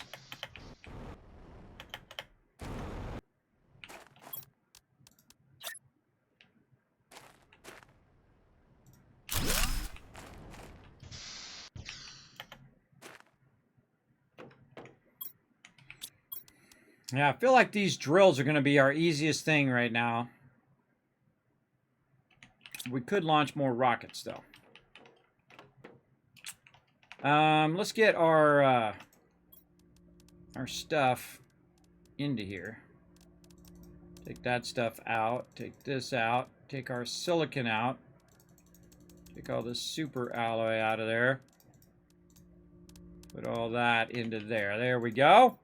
And then try to get all the goodies out of here that we really want to deal with. Super alloy. More silicon that we need. Silicon. Oh, hold on. My daughter's buzzing me. I'll be right back. Well, thank you for that, host. I appreciate that. Yankee Ace, thanks for coming in and showing some love, bringing your awesome community into mine. Welcome, everybody. My name is Kismet. I'm a partner streamer here on Twitch. Out of 9 million streamers, I'm only one of about 50,000 partner streamers. I know. How did that happen? How did a 50-year-old partially disabled man become a partner streamer? Through a lot of work and a lot of love by all of you, like awesome people like Yankee Ace coming in and hosting the channel, showing my stream so much love. Appreciate you big time. Sorry, my family's always number one, everybody. If they buzz me or if they're calling me or whatever, I'm out like that, all right? Just keep that in mind in my stream because sometimes I do have to take care of that IRL. Always prioritize that IRL or it'll just come back to bite you later. So prioritize. All right, we're about to run out of water, but luckily we got a whole box full of it right here, so we're good. And then some food. We have some food on us, which is easy. I think we got a bunch of rods in here. We could make some stuff. Some rockets. I think we already have some rockets. So do we have a rocket somewhere? Where'd that rocket go? Yeah, right here. Oh, wait. We can put this fertilizer now over here in its proper box. All right. So now we got a rocket. Now we're going to do a bunch more iridium rockets. They're pretty easy. You just need a rocket engine, super alloy, and then some silicon. We're going to make some more iridium, use iridium rods to make more rocket engines. We need some uranium. So we got a bunch of that. Oh, look at that. We got 3 rods there. I think we got this. I think we got a whole bunch of rockets firing up. And these rockets boost you by 1,000 every single time. So it just kind of keeps boosting you and boosting you and boosting you. Whoa! Holy mackerel, another host! Whoa, that was a big one. Nuking the stream right there. Awesome. Hope you guys like my cool graphics I do here in the stream as well.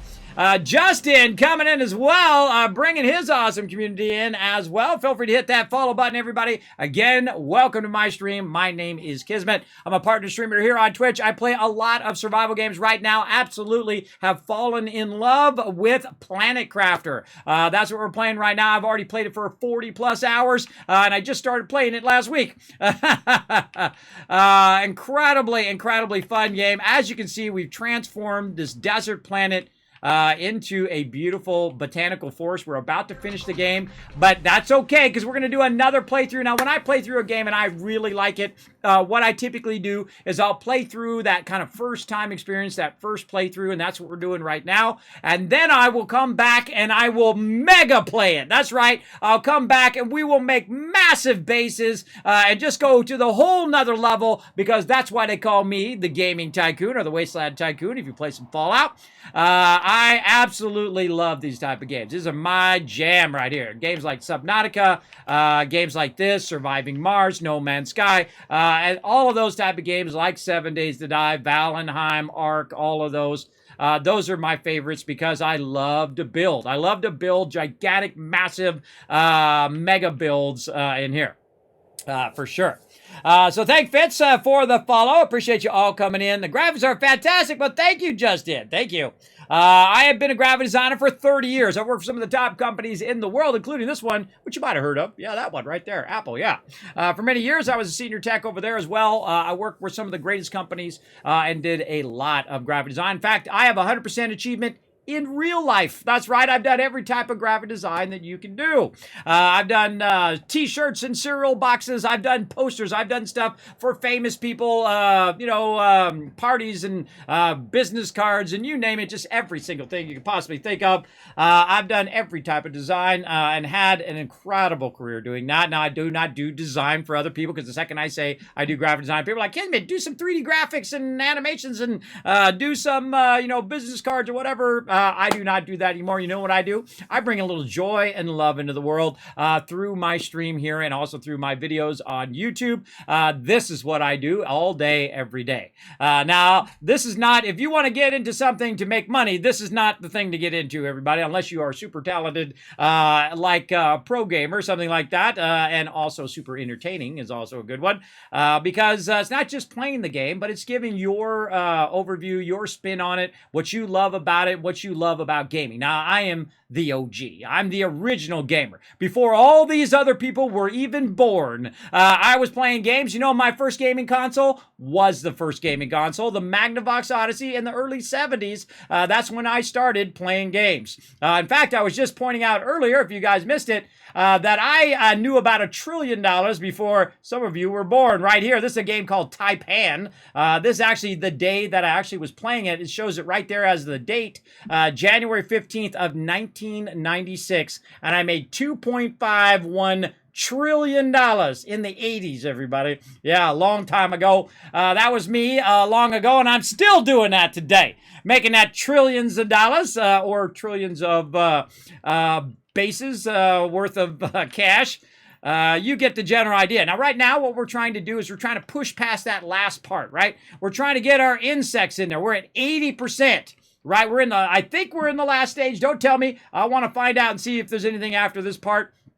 But you can backseat game some tips, ideas, just like Captain just did. He says, hey, Kismet, if you go ahead and put in another room next to it, it'll take the windows out, which, hey, that's a great tip. You want to take the windows out without having to dismantle everything and redo the whole entire thing. That's cool. Does not work on the windows up above. But it does work on the side. So that is a great tip for the game for sure. Now, I made a bunch of rockets here. Now, these rockets, what we're going to do, and I have it written down up here so I can see what I need. I've got enough for 2 rockets to launch because I've got enough silicon there. And I think we went and looked through here for silicon, right? Did we look through all of this? I think we did.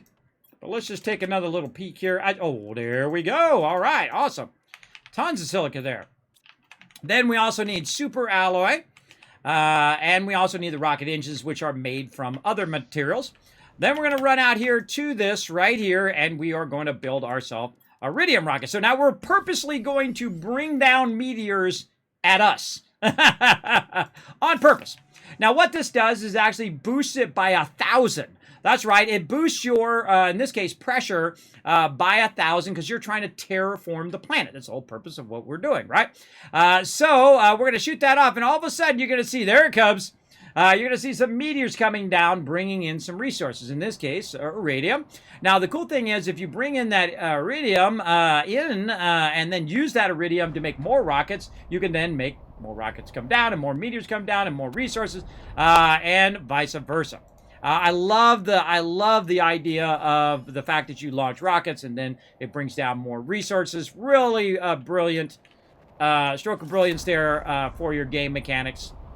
And then we'll go ahead and launch another one. Now that just went up by another 1,000. It's cumulative, right? So you just keep boosting it by 1,000, boosting it by 1,000. It doesn't go back down. It's not timed or anything like that. As we discovered, someone let me know in the chat that have tested it, which is cool.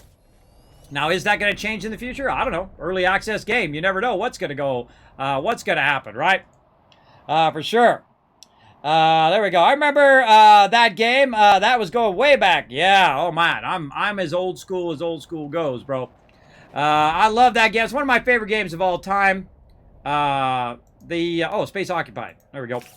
One of my favorite games of all time. I love it. It's just a simple trading game, and you fight off the pirates. You got to pay back the money lender and all of that. That's one of the few games that if someone said, "Hey, Kismet, here's a bunch of money. Go make a game," I would go make that game, but only in the modern days. It'd be pretty awesome. And I have to figure out who owns it first and who to license it from. if anybody owns it at all by now. I don't know. Actually, if you see that screen, by the way, that's the very first monitor. It's a green and white monitor. Those were those very first ones, one of the first ones that came out in the late 70s, early 80s. All right, more rocket engines. Let's go. Okay, so what we're doing is just keeping it going, trying to make it go faster and faster. You see our pressure now. Whoa, okay, getting up there now. Our pressure's at, what is that, 5.2 million? Our oxygen is at 35 million. And down here, 1.3 million, 1.8 million. Again, we're just boosting all of these. I find the iridium one the easiest one to boost. But in the late game, it's actually the oxygen, because this one right here adds 12,000 oxygen, but it uses zeolite. And zeolite is one of the rarest items that you can find in the game. Though we did just find some secret places where we found some more, which is super useful as well. So stick around, everybody. We're going to get into it. And then probably starting next week on Tuesday, we'll do a mega playthrough. Where am I putting this? I'm putting this with my uranium. We'll do a mega playthrough of the game as well. Okay, so we got enough for one more there. Let's get this here. We need more rods. I don't think this is enough. This is 3, 6. That's not enough. Now, luckily, right out the door here, over here where these little sand falls are, I have a bunch of iridium rocking over here. So let's pop over here real quick. Grab a bit of this iridium. I'm not going to really work all of my things. Normally what I do is I take all this stuff out and kind of rework those, but I'm just going to work my iridium for right now. Now, one of the things that I discovered that is incredibly helpful when you're doing this is put yourself a little base nearby where you can just go in here and press the iridium rods like this. And then also give yourself, you know, some storage so you can offload it there. And then it allows you to kind of better manage these. Right there. And these meteors aim for you, by the way. If you're outside, they're going to try to get you. They literally, like, hitting right over here. Now, I have 7 of these, and the reason why I have so many is I discovered that the iridium is the thing I really want to have being extracted, so I can just launch more and more easy rockets. As many as I possibly can get going at once. We're going to get that going. There we go. Meanwhile, it's raining down meteors out there. We'll get one more from in here. And this is also a much easier way to transport it. See that? Instead of having to run back and forth with just an inventory full of iridium, which is what I was doing, now I just come over here and just convert it all. And then it's really easy. You only got to make one trip. And then if you do need all that stuff back, you can go and just get that stuff back. Now I'm going to go ahead and do what I call clearing the area where I grab a bunch of resources. And let's put that iridium in there. And then I literally just flush the resource, unless there's some silicon in there. We're just going to flush the resources down, aka we're going to shred the resources So we don't have to worry about it, right? This is really helpful at this point, so you don't have to run back and forth with these resources, which you don't really need. At some point, you're going to have more than enough of that resources. Oh, there's some silicon in there. Very nice. Oh, more silicon. Nice. And then there. Very nice. Now, you might be like, Kismet, your water. Well, I'm okay because I built this thing that allows me just to run down to the water here and then drink directly from the water. So I'm pretty good for that thing. Because as you further you go in the game, of course, the more cool stuff you get, which helps you do all that stuff too. Okay, and then more of this in here. Let's keep the silicon because that's going to help us launch more rockets. And then ditch all the rest of this stuff that we don't want to micromanage right now because we're going to be lazy. Lazy. Okay, again. I see how I clear them and then I go back and I clear them again. This is just because I want to keep this running and then also maximize my time over here. My time is my most valuable asset.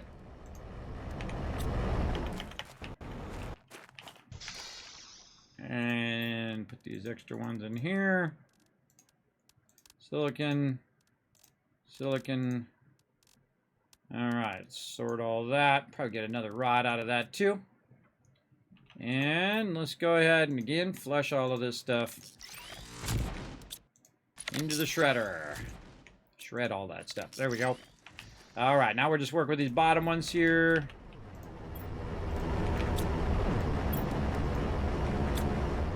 And there we go. We've cleared it out.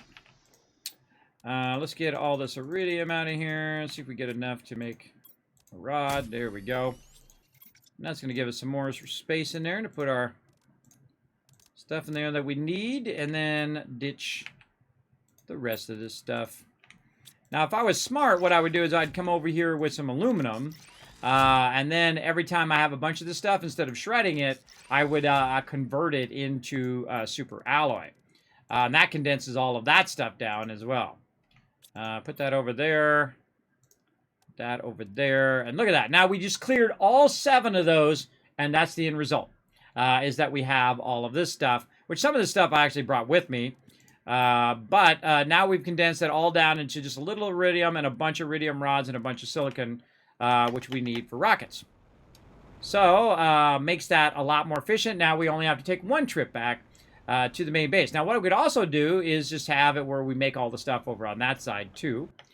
We can make all the rockets and all that stuff there. But I always like to have my stuff in a central base. And again, we'll just keep firing off these rockets. Gathering a bunch of this uranium up.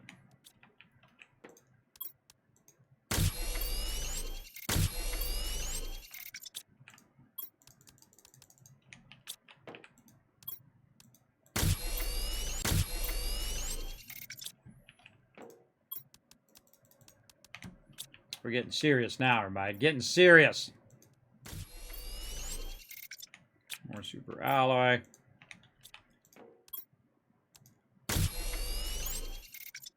How are we looking? All right, we're out of rods. Okay.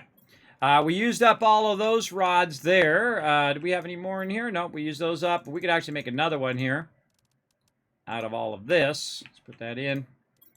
Make another one. And then we need a little bit more uranium. None there. Let's see if we got any in our overflow box. None there. Let's check these overflows. And yes, I can see it that fast. I get that question all the time. Kismet, can you even see that? Yep, I absolutely can. I've been in computers forever. Since computers were born. I was born about the same time. I lucked out to it. Went on and pioneered things like Photoshop version 1.0 when it first came out. Illustrator, all the graphic programs you see today, video editing, 3D animation, all of that stuff when they first came out. In the very beginning of all of that. I consider myself very lucky to be in that position at that point to do all of that fun stuff. Okay, silicon. We have enough for 1, 2, 3, 4 rockets. Awesome. Awesome. Let's do 4 more rockets. Let's go. Boom. And now I just go in this cycle, everybody, because it keeps boosting and boosting and boosting. I think after this, too, we'll go around and we'll look for some more zeolite. Now, I could pick up all the iridium from these rockets as well and use that to make more rockets. So I feel like the iridium rocket is like your go-to rocket for quick and easy to make, easy to launch. You're going to have tons of silica probably laying around after you start getting your mining going on. And then the pressure one is actually the one you want to unlock first because it unlocks the ability to mine. So that's another great reason to do that. Whoa, look at that. I want to hit the actual launch pad. Uh-oh, sent it flying. Uh-oh, where's it going? Oh, no. Oh, no, it's going to crash. Oh, no. So I actually hit the launch pad, which is not good because if we build another one, it's going to cause our thing to get messed up.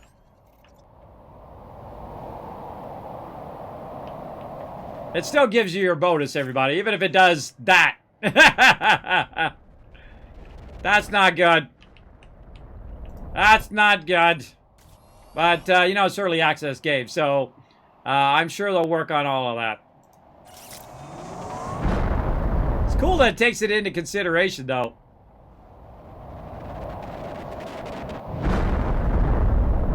Got rockets laying around. And you can actually even bump the rockets, too. Watch this. Try to bump it. Oh, I can't bump it now that's resting. Oh, no, there it goes. I bumped it a little bit. Okay, and then it vanishes after a while. But you can actually try to bump the rocket, especially when it's taking off. You can try to bump the rocket and get it to move. Oh, there we go. It moved. Get the rocket to actually move and take off. But it does disappear after a while. It doesn't blow up and blow up your base or anything like that. At least it doesn't yet. Now, because it hit right here, that sucks. That rock is in my way now. But such is the way it goes. Oh, and that's it. We're out of other stuff. Now, if I actually get hit by one of these meteors, by the way, I will die because my health is really low right now. But no worries. I've got tons of food in here. I'll be fine. I got my little food incubators over here, which do their thing right here. And this one right there. There we go. And then I just keep backlogging food over here as well. And then also we keep a nice stash of water. There we go. And we got 3 more rockets, and we need 3 more things of silicon. Oh my gosh, I put a bunch in here. I forgot. Wow, I forgot to put all that in there. All right, well, we got 3 more rockets worth. 1, 2, 3. 2, 3. 1, 2, 3. 1, 2, 3. 1, 2, 3. All right, there we go. All right, let's go see. Okay, now the rocks have gone away. So it's no longer blocking, but we do have these things in the way, so we might want to... See, these are the things that might be causing it, not even the rocks, but the actual resources that are sitting there. So let's get those out of there. Let's fire this up. So settle in, everybody. We're going to have a good night tonight. What is the goal of this game? Terraform the planet. If you've ever played Subnautica, it feels very much like that game. Incredibly fun that you're kind of progressing through the game and you're getting better and better unlocks as you go. And then Surviving Mars, which is a terraforming, like you go to the moon and you terraform different locations. And they have like easier locations and harder locations, very much like that, with a little bit of No Man's Sky, that kind of like you land on a planet, you try to figure out what the heck you're doing, or Satisfactory if you're familiar with that one. Whoa, look at that one. That was close too. Oh no, rock got on the pad again. That rock off my landing pad. And so what I'm doing right now is I'm shooting off rockets to increase the pressure of the planet so that it terraforms the planet. Now, we're almost done. I believe we're at the end of it. Don't tell me. I don't want to know. I want to see what happens when we hit 1,000 GTI here. And so I'm just going to keep launching these as many rockets as I've got to keep boosting that pressure. And it boosts it by 1,000 each time. And so eventually it'll get to a point where we got our insects, which is part of our goal too. We're trying to get to 90%. We're at 84 right now. And so basically it's just kind of hitting the upper atmosphere and helping us terraform the planet. That's pretty much the goal. Now, there is a storyline to the game as well, which I really like. Though it's not like really super deep, like you're talking to NPCs and all of that kind of stuff, like Fallout or anything like that. But I do love the fact that it does have some storyline and that you discover the storyline as you go along. And then you're reading and you're trying to figure out, well, who am I? What am I doing here? Has there been anybody else has been here? And so on. And really, I think even the little crumbs of story that they have around are really, really good. So. All right, and we shot another one. Look at these meteors coming down. Ah, God, we probably got resources laying around all over the place. Yep, we do. Way down there. All right, looking good. Let's go in here. And let's put this back. Oh, wait, we got another rod. Oh, I didn't even see that in there. Let's make another one. We got enough uranium. Over there. Okay, now here's the cool thing, everybody. You can take the uranium rod whenever you need uranium, and you go over here to your recycler. You put it back in there, and then press the button. Poof! You got all of your raw uranium back again. Really great way. I just discovered that today. That you just kind of condense it down into the rods, and then you put it away, and then you have a whole box of that, which means you have 6 times 9, right? Or I mean, not 6 times 9. You have as many as this is times 9. So this is 10, 20, 35. So 35 times 9 worth of uranium in one box. And the same thing with iridium you could do while basically have, all of that in a box. And you guys can do your own math. You get the general idea. Okay, another rocket engine done. And then, again, we need more silicon. Oh, man, I'm glad I filled the silicon up over here. I forgot I put that much in there. 2 silicon and then some super alloy, which we have a ton of, and it doesn't do us any good sitting in the box, by the way, everybody.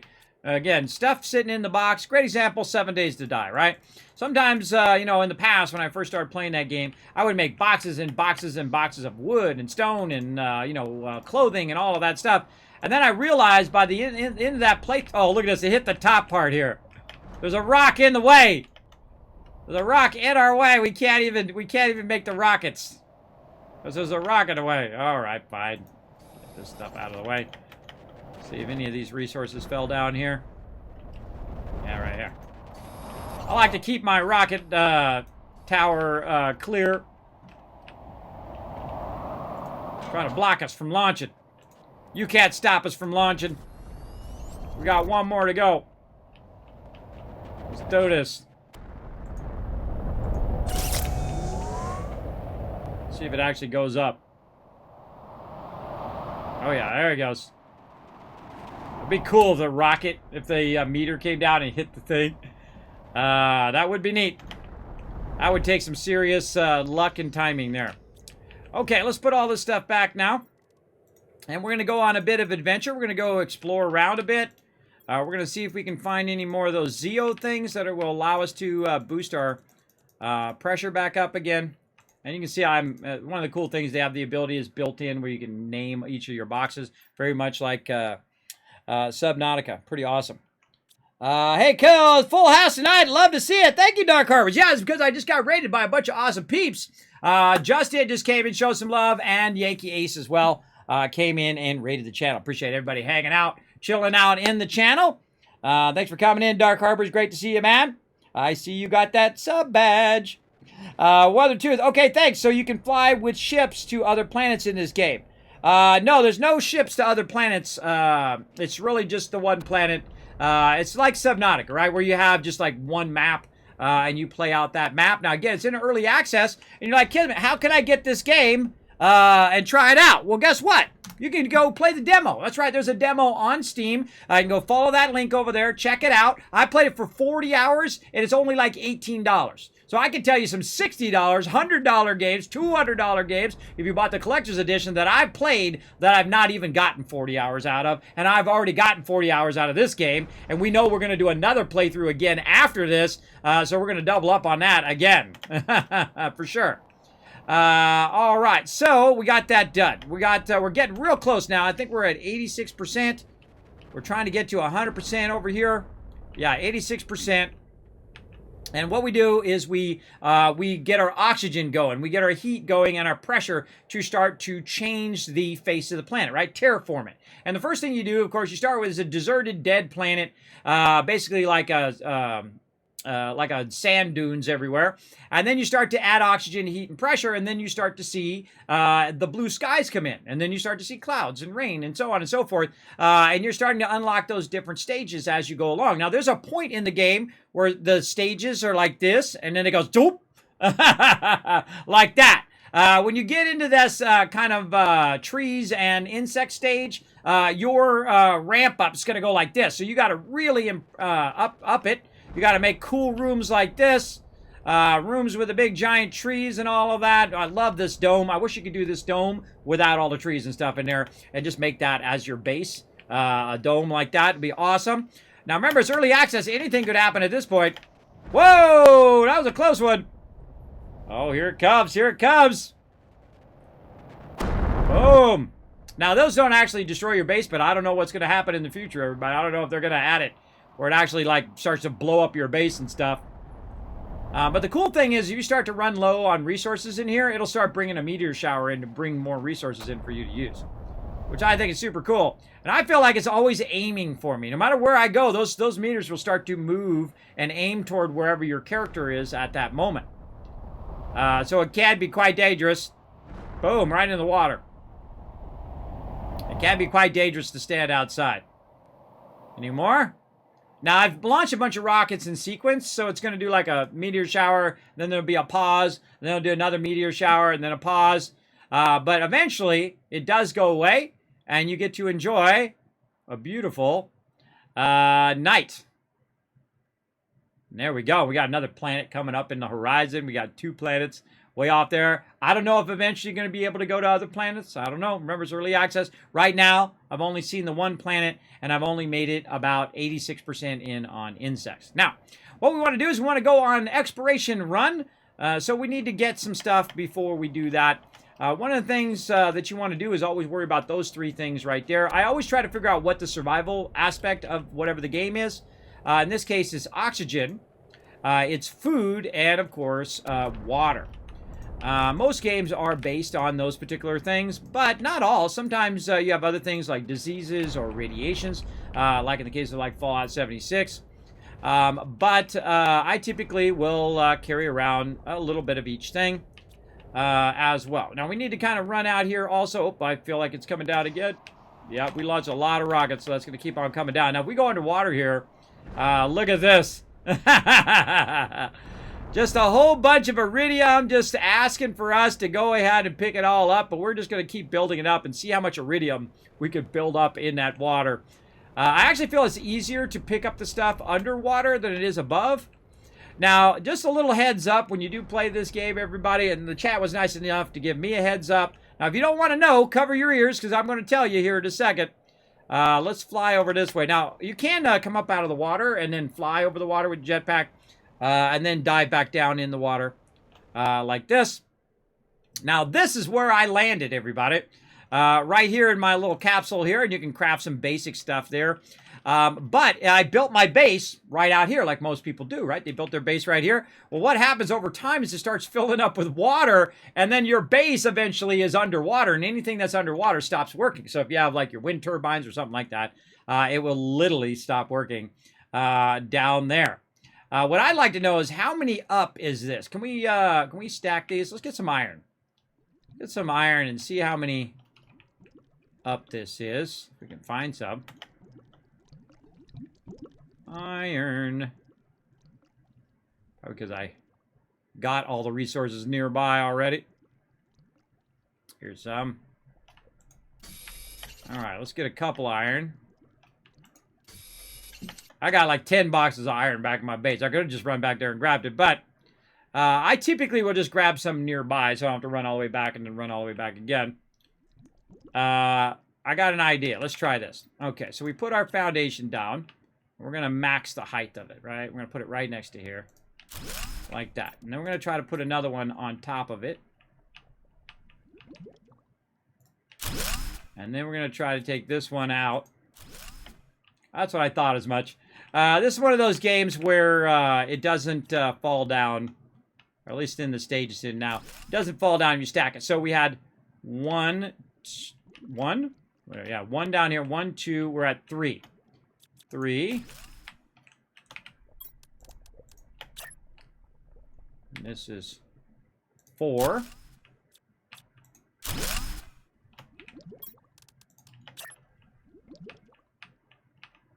That's 5. I love figuring this stuff out.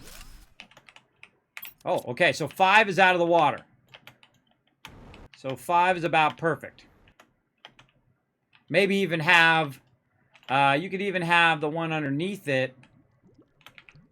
Or we can put one underneath it now. Yeah. Let's see what happens if we, tough to do when your character's moving. Right when I clicked it. There we go. Okay, we'll take that one out. And we'll see what happens when we take this. Oh, we need to get some oxygen. Oh, God, we're real far away. Wait, we got some on us? Yes, we do. Cool. We need to get some titanium and iron. Find some more. See some over here. Iron. Come on. Oh, wrong thing. You turn your little thing and your little thing to like extraction or disassembly. And one is building. I don't think it really makes any difference when you have the building one on, because I can build usually in either mode. I can still go to build there, go to build there. I think it automatically switches me to build to the build mode. All right, we're going up. Let's see what happens when we put one on top of here. Oh, yeah, no, will not let me build under there. Okay, good to know. Good to know. Okay, right there. Now we're above. Oops, what the heck? It's a shadow. Oh, that was a shadow. It was, it's called refraction, where you look through the water and it bends the way that it looks under the water. That's what it did. Cool.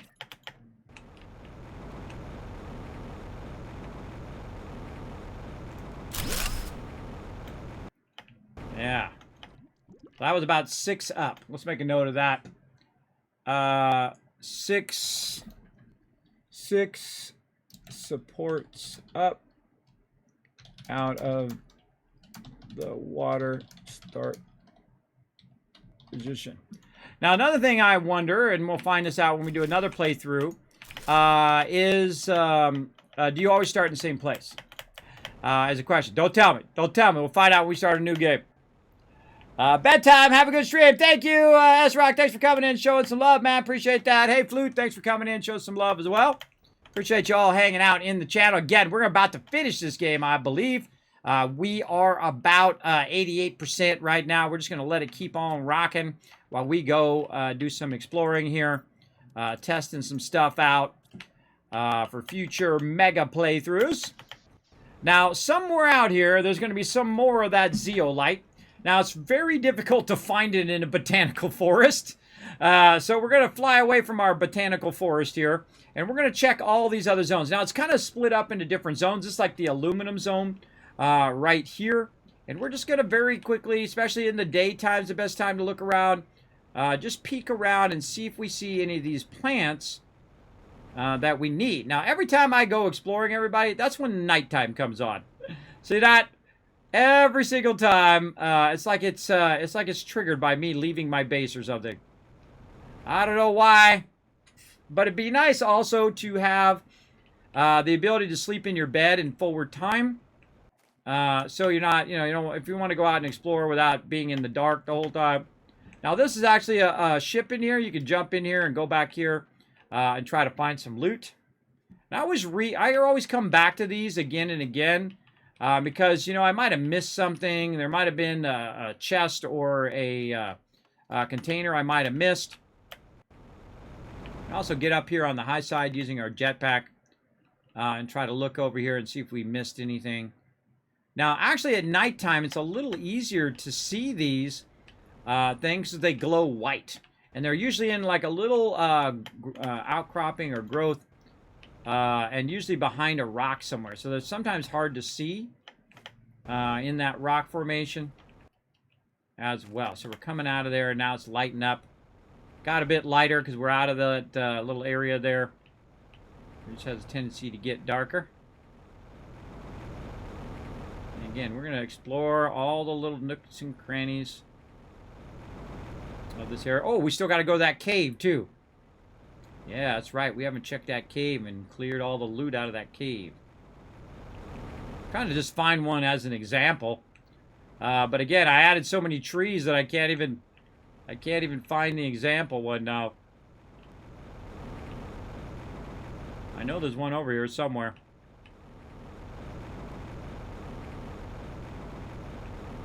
Right here. Oh, look, we found one. So this is what we're looking for. Zeolite. The zeolite allows you to do the tree things that you see with all the trees. And the more of those we get, the faster our terraformation gets. And so we want to look for little rock outcroppings here and just like check each side of the rock outcroppings, check each little rock. We can also use our jetpack to get up higher. Just try to look for it. I feel like after you kind of see what they look like, you're good. We got to check the maze too. Let's check this whole rock formation side here. There's some place I haven't even gone yet that I'm still exploring, like these little edges here. I don't think there's anything up there. It's like blocked. Oxygen's getting low. Don't worry, we brought our oxygen capsule. So we don't have to run back as much. We'll run to our nearby bases. Do a nice thorough explore over here. We might as well use these up too. If we're at the end of the game, we might as well use up all our little oxygen things. We'll see. Alright, let's head out this way. And I gotta remember where that... Now, I don't know if those respawn, everybody. I kind of feel like they don't. I feel like they're like a... you have a finite amount of them that you can find as well. Let's go ahead and try up here on top of the mountain. Now, you can use your jetpack if you go up. The mountains are like at an angle like that. You can use your jetpack to get up on the top. And we can try to move across here. Now, see how it drops me down like that? If you hit a low area, it'll just drop you down. It's not like your jetpack holds you up. It's kind of like based on how far you are from the ground. And so it'll hold you up from the ground about this much. But if the ground drips off like that, boom, down you go. Like right here. Watch this. So it doesn't keep me up at that level where I could go across. It's actually lowered me down over here. All right. We got some place to look around in here. Let's go in here. And utilize some of our food. I think we left some water in here. Nice. Actually, do we got any oxygen tanks? Yeah, let's get that food out of there, too. Again, I feel like we're in the final stages, so we might as well just keep going here. Oh, and we need to look for vines. That's right. We need to look for vines and see if there's any stuff we can climb here. Oh, whoa, there's something way up there. Look! Something way up on the top of that hill. Like a bar or something way up there. Yeah, another one there. Now we gotta figure out how to get way up there. Let's go ahead and check the low areas first. I know I saw one up here before. Yeah, right here. No one there. So again, let's be diligent. Check all the back areas.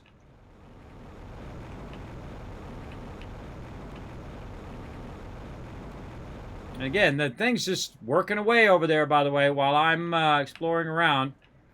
All my terraforming stuff is doing its job. I wonder if I could get up this way. Go along this edge and try to go up here. Oh, look at that little trick. Okay, what about up here? Can I get on top of this? Oh, God, that's not even solid. I don't like going across the stuff that's not solid because I always feel like I'm going to get stuck in there. Because that's the way most games are. If you go through stuff like that, you're going to end up stuck in the wall. I'd love to get up on top here. I don't know how to get up there. We need to think about how to get up to the top of here. Well, let's keep exploring first.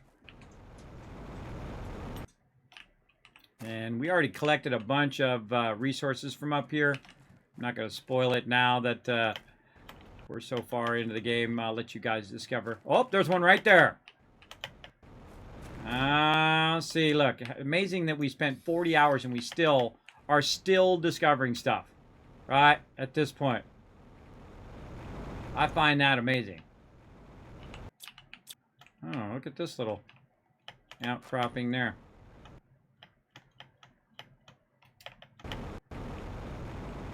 Get back up here. And see, this stuff's so sheer that you can't always get back up.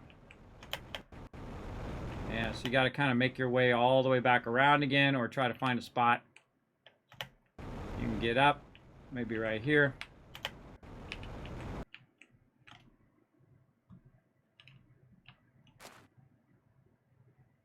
Trying to make a jump for it. Well, there's no lip for me to jump to there. I'm trying to get up here.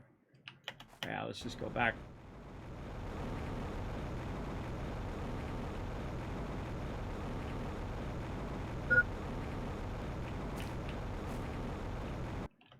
Okay. Is there other oxygen thing? And you just go ways that you don't think you went before, right? Open over there. And how do I get to that one? Oh, you get to that one from the actual base. You run up from there and then go around there. You know what? Let's go back and do that. See, I can't like jetpack across. It doesn't work. So let's go this way though. You can go up in an angle off an angle thing. And then this one right here.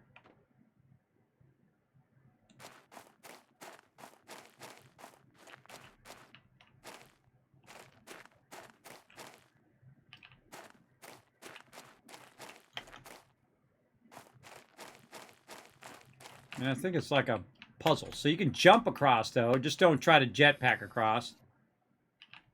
Yeah, how do I get to that one over there? I think this is the one I was trying to get to. Oh, no, I was trying to get to that one. All right, let's go back. Jump. Do not jetpack. Will not help you. How do we get to those middle ones? Maybe this way and jump.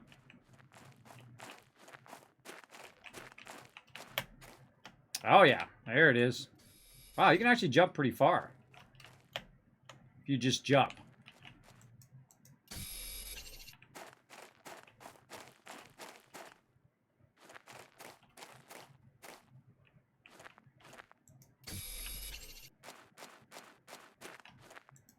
As you can see, we didn't even loot all of this stuff. Kind of making me think there might be like a spot up here that we haven't even been. There might be a... oh, that's a long jump there. Some sort of cave or something we haven't even seen over here. I feel like you jump down onto that, and then you get up here. Yeah.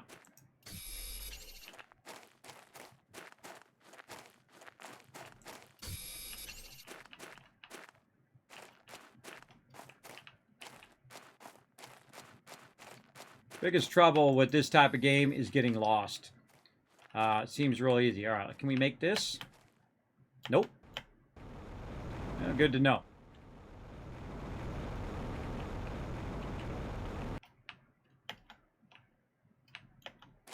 Let's go this way and backtrack. Oh wait, we got to get our oxygen up first.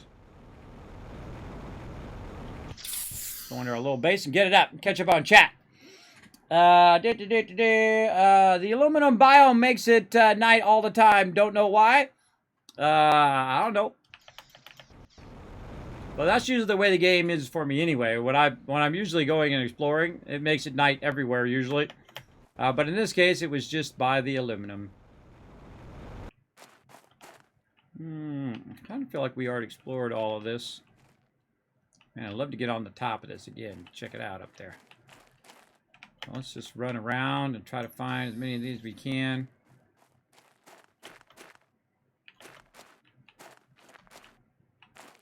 That looks like too far to jump there. You can double back and get across.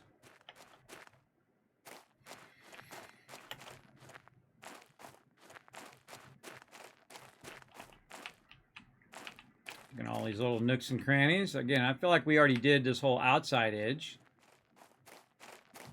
But guess good to give it another look-see. I was afraid my jump's not going to work, and down I go.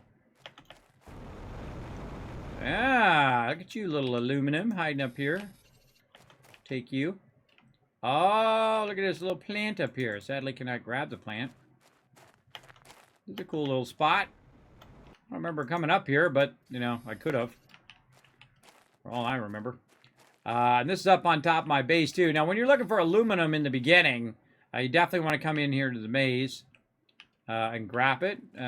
So, a cool little flat spot here. I may have already grabbed a bunch of stuff from here. But let's jump out here, and let's go along this outside edge. See where this circles back to. Oh, it's getting dark. What we got in here? Again, see it getting dark. Getting dark. Can't see a dang thing. Oh, 91%.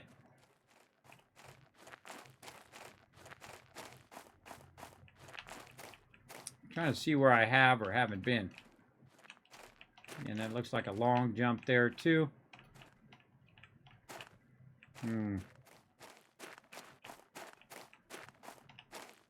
Iridium that we've dropped. I kind of feel like we want to walk around that side. And there's no, like, angle that looks like I can get up there. All right, let's head back to the base and drop some of the stuff off.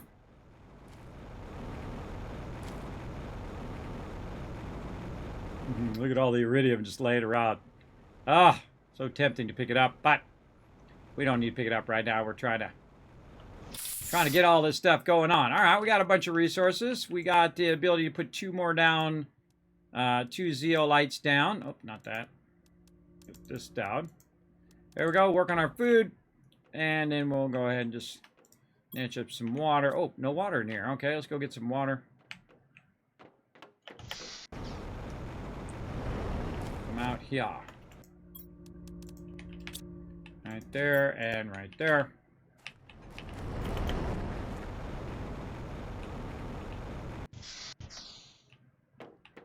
Okie dokie, and we'll put all this water in here for when we need it.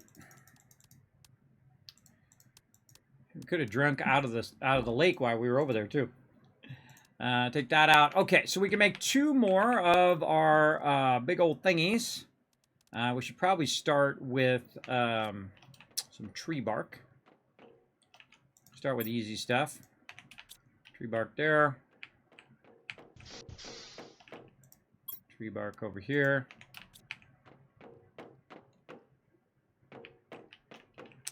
Okay, we want to make this mutagen here, but we got to make bacteria samples, and luckily we got a bunch of bacteria there, and then we got a bunch of water, and we're trying to make 2 of these, I think. Do we only have 2? I think we only found 2 so far. Yeah, so 2. Okay. So we're going to need bacterium samples. Let's make those. Oh, more water. There we go. Bacterium samples, because we're going to make 2 more mutagens here. And then 2 of each of these. So 1, 2. Oh, we got to make a sulfur run. Oh, I forgot. Okay, sulfur run it is. Let's put this into super alloy 2. And we'll make a sulfur run. Got to replenish our sulfur. Let's do it.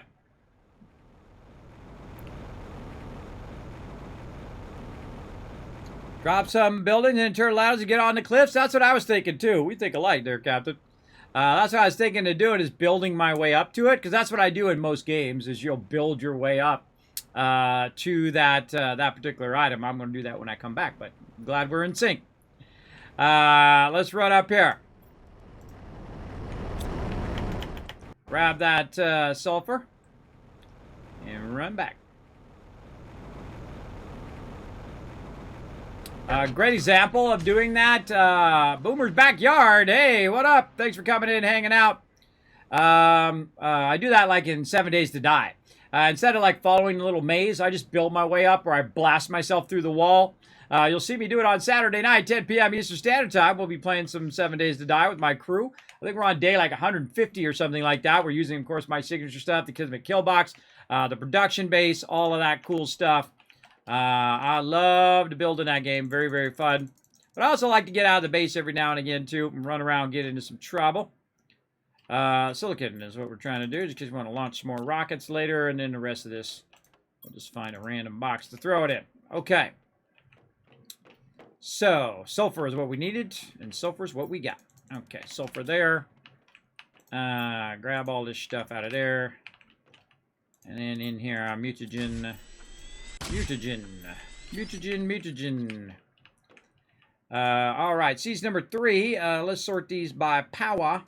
Now, the only ones we got left are these 450s. Let's look around and see if we got any others that we might have missed in here. I think we grabbed all the ones that were 500s, but let's just go ahead and take a look. These are Lermas. Put those over there. More Lermas as well. Yeah, I don't really see any more. All right, let's go ahead and put these Lermas in there. Feel like we're filling this all back up again. I want to grab. Probably want to. What are we doing here? Now this out. This in. Sort. Yeah. So out, in, out, in, out, in. No. Out, in. There we go. There we go. Now when we sort it, you'll see they come up the top. So this is just at percentage, and this is 150%. It's basically the boost of how much it boosts the stuff that you put in there. And then here, this is 200%. But we probably want to take some of these 300% out of here and just put the 150s in, like this. Just exchange these for each other. There we go.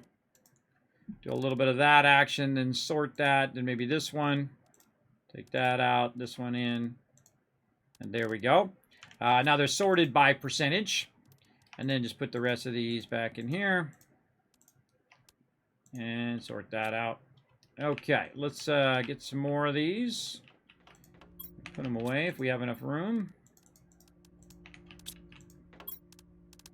And we already got these ones out of here. Okay. And we might end up with more seeds than what we got. Let's see. I love the sorting feature. That really helps a lot. All right, so we'll get these Ormias. Now, the interesting thing is the Ormias over here boost by 150%, and so do the Volunus. So you're still going to have the same amount. Even if you have one that's like 500% versus one that's, in this case, 350%, you still get the same end result of your oxygen multipliers. So very, very useful. Right there. So we put that in there, put the mutagen in, put the tree bark, and research, and start sequencing. Now, how did I know what to put? You got these genetic sequences up here at the top. So there's actually 2 panels to check out. And then again, and then research, and then start sequencing. Now, we want to start those going first before we put the things down, because they don't do any good until we get that going. We're going to need at least two tree bark, which we've got. And we need fertilizer. So let's work on our tier 2 fertilizer over here, which we need squash and all that other stuff. But first we need to make this. And we're going to need to get our eggplants. None in there. Thought I saw one just a minute ago.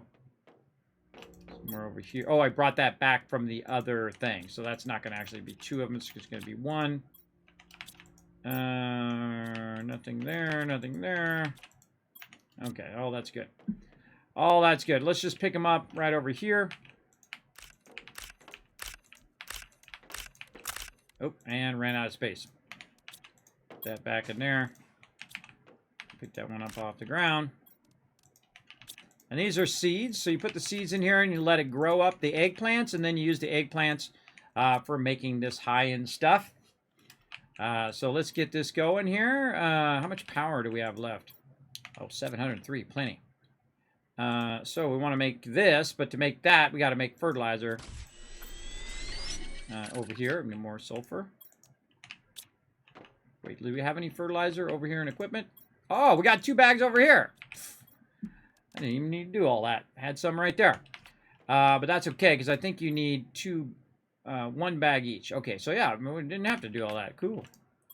Let's meth out of here. Get our squash. And then we're going to need how many bags per thing? So 2 bags per. So, okay, so yeah, we did need multiple fertilizers. Okay, so that's 2 bags for 1.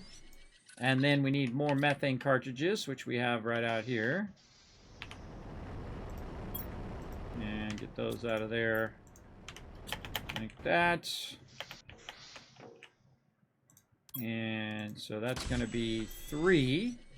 And then we need, for number 4, we're going to need more fertilizer. Some more algae. Oh, we're out of algae. We got to go grab that. Let's just put all this in the algae box. And let's go get our algae. Now, at this point, by the way, I don't really need to do anything. I could just sit here and wait it out for it to terraform the planet. But I like to stay busy while you're waiting, right? Makes the time go by faster. So I'm going to go around, grab all this algae, and try to put a couple more of these down, try to push this over the top, and go from there. And I found about 7 of these out here. Is awesome. These little algae collectors, or algae generators. I made way too few of them in the very beginning of the game. I should have made a lot more, for sure.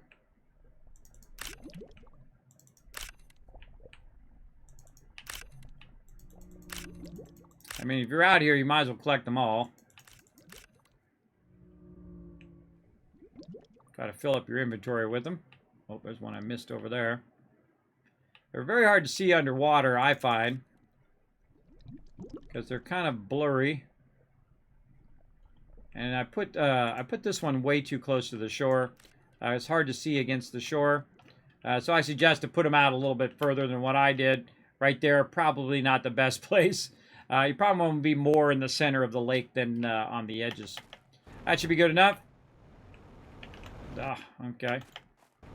So apparently we're going up here. Okay, so we got the algae. Now we got to play a little game of where to put this stuff. Let's put all this in here. Let's get all this out like this. And get this like that. Okay. I want to make 1 more fertilizer there so we can make 1 more of these. We need 1 more squash. And I had already pre-made a bunch of that stuff and stored it in the boxes. That's why I have all that stuff. Okay, we got 4 of them. And then we need 2 bacteria samples. So we're going to need... what the heck? Oh, I'll put it over here. Like, oh god, where'd they all go? Put them in the other box. We need that.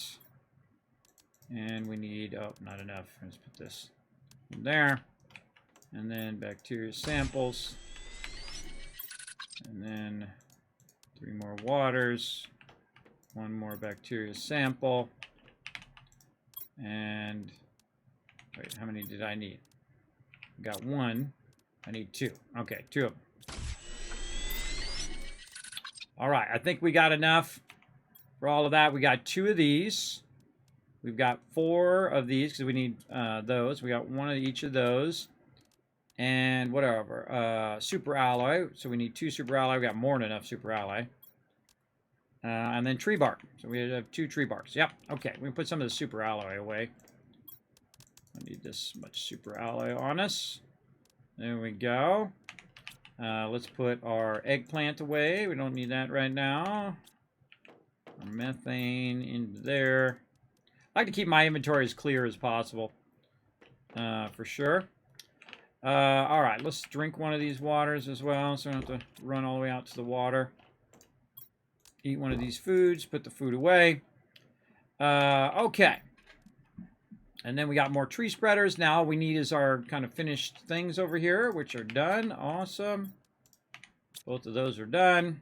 Let's go find a nice place way out here somewhere.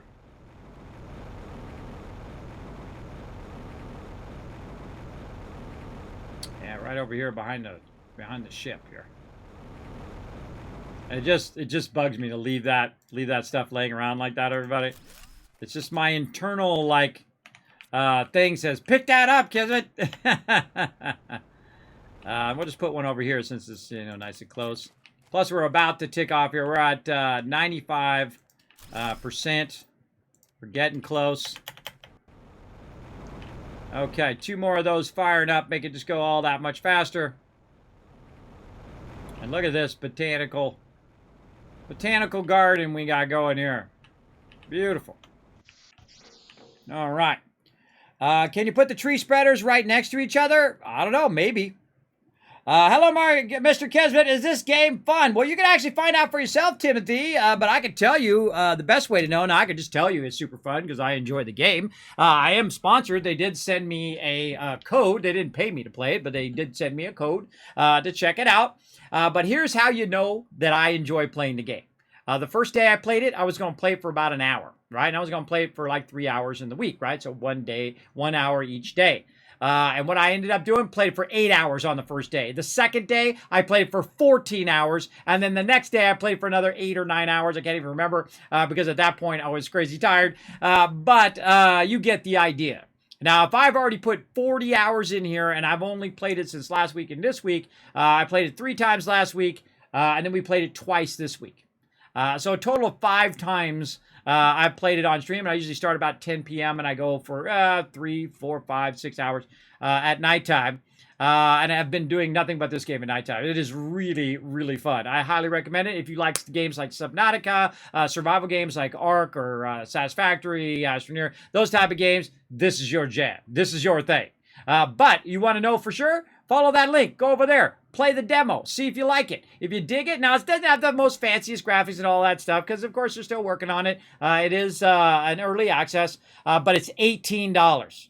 Now, I can tell you, even if I did pay for this game for $18, that I would have totally got my money's worth out of it already. Absolutely. If you get more than like 10 or 20 hours out of a game that's $20, you have hit a home run on that game, everybody. Absolutely. There's some $60 games you only play for 10 hours. What the heck? Yeah, no thanks on that one. I would rather have a game that really like inspires me to want to play. So there you go. So I highly recommend Timothy, but go find out for yourself. Again, you get 10% off because it just launched on Steam. So go over there and snatch it up off of Steam. I think you'd like it for sure. If you like these type of games, this is going to be your fun weekend. It is addicting. I would think you can put them right next to each other, but it's more of a visual effect that I'm trying to do, make the botanical forest, as opposed to putting them right next to each other. And they probably have the same effect, even if you put them right next to each other. Look at that, 39 million oxygen per second. Being pumped out. We're at 95%. We're so close. All right, let's go do some more wandering. We got to go check out this cave over here. Oh, we need to get some. We do. Okay, good. I want to make sure I have some oxygen things so I can spend extra time in the cave. And we're going to make our way through the aluminum here. This is dark as night. Darkest Night or something like that. That's a comic book thing. Who is that? Man, I just remember that part of it. I can't remember. Of the Darkest Night or Darkest Night something. What is it? I really do love this game as well. Me too, Boomer's Backyard. I think it's awesome. Oh, you're about 120 hours? Rookie numbers. Well, I only started playing it last week. I mean, I do have a life and kids, and I play other games here on stream. I don't do that on purpose on games. You'll see me play like games that I really love, like Astroneer and Satisfactory, only 1 day a week. That means I love that game. That's because I don't want to burn myself out on it. I want to take my time and enjoy the journey along the way. All right, so that's where that was. Now, where the heck was that thing? I think it was up here somewhere. Is it in here? No. That's not it. Where the heck was that thing? I think it was way in the back. That's right. It was out the back edge here. Let's go out here and see if we can find it. I think there's like these half crescent things back here.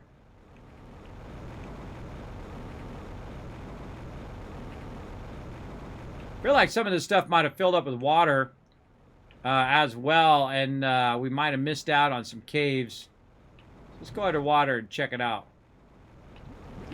You really want to do a really thorough explore of the world before that water starts to fill in. Because I went and explored it like crazy because you need that oxygen. Or not oxygen, you need the food so you can survive.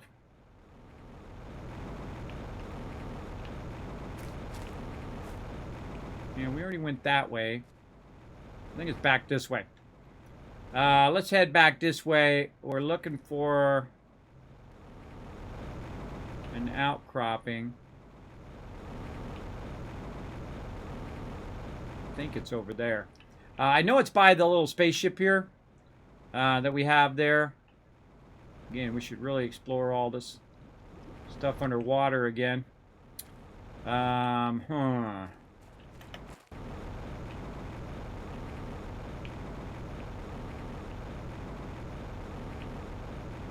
Go down here into our uranium cave real quick.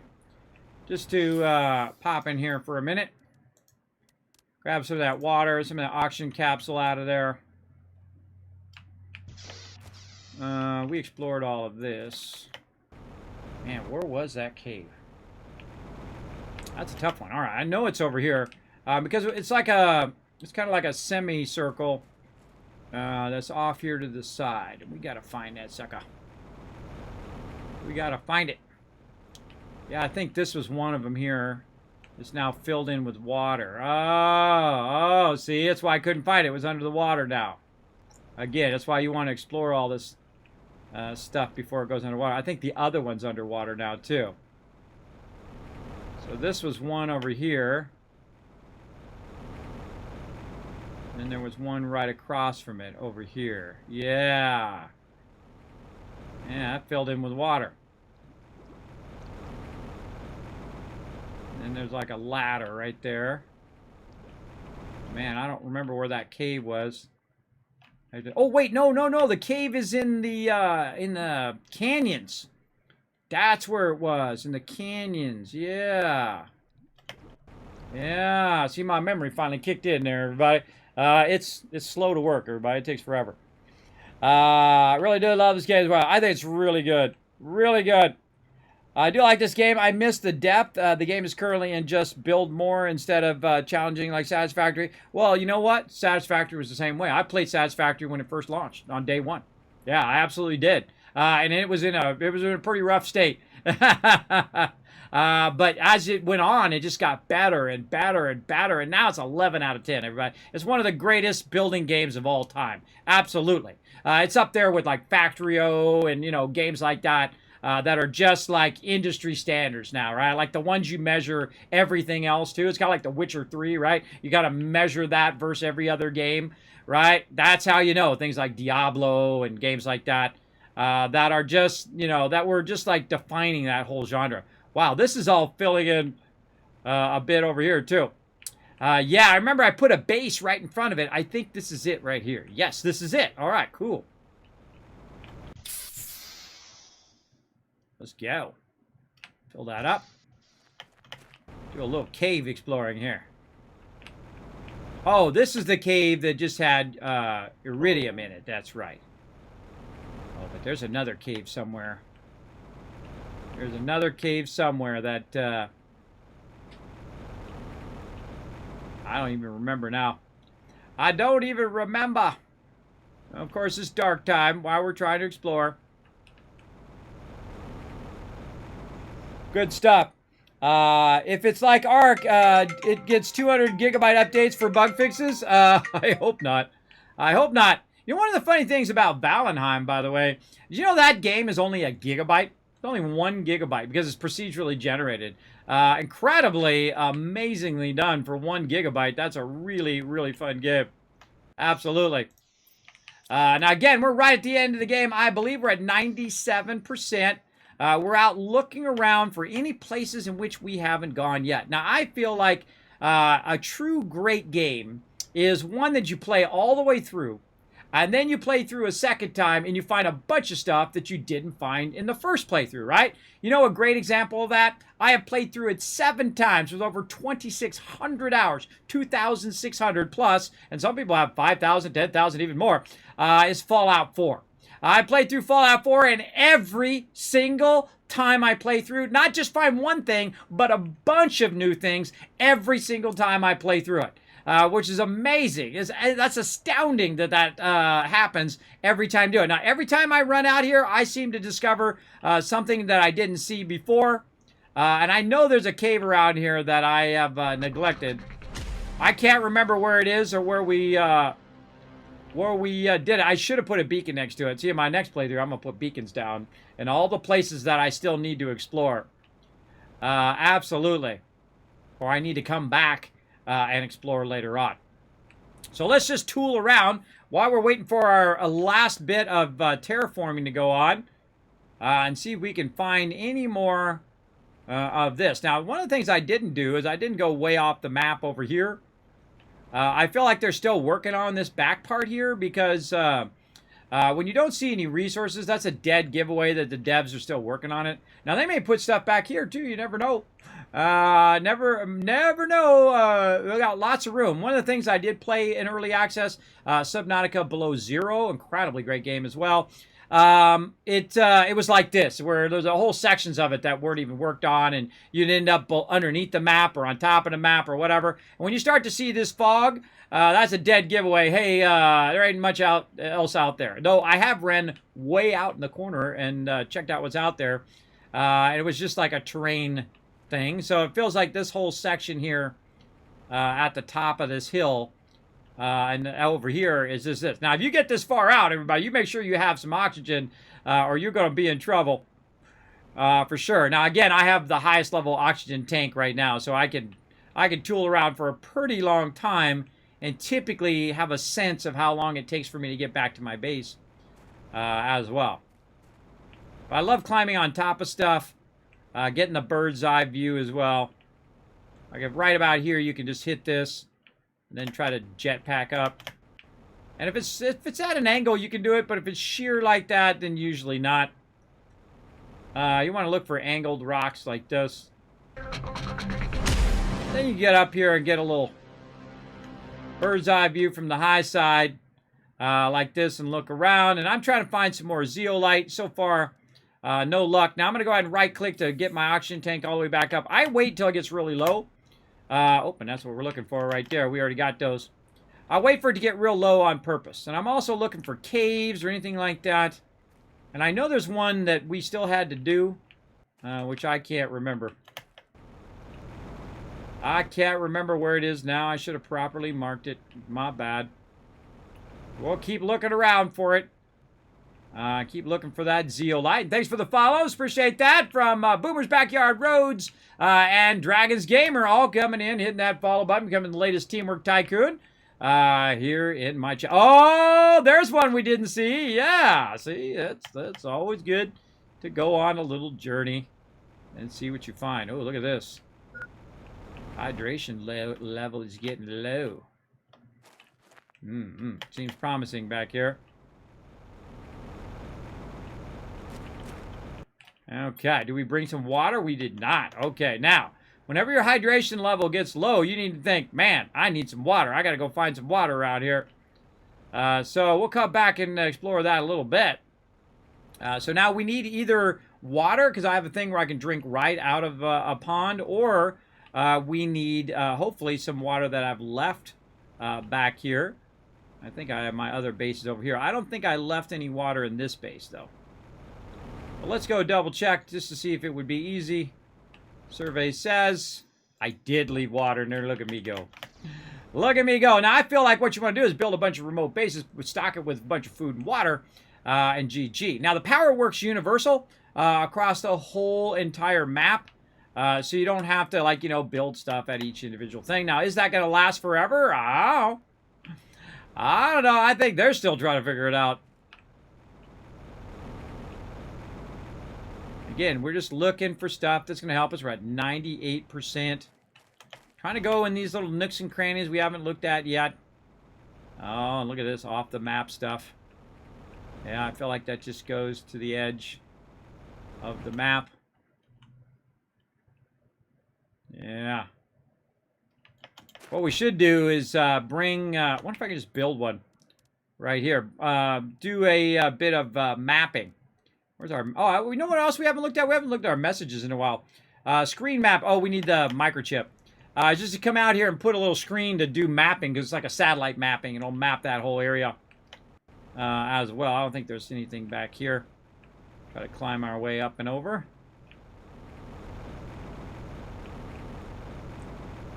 Can't get there.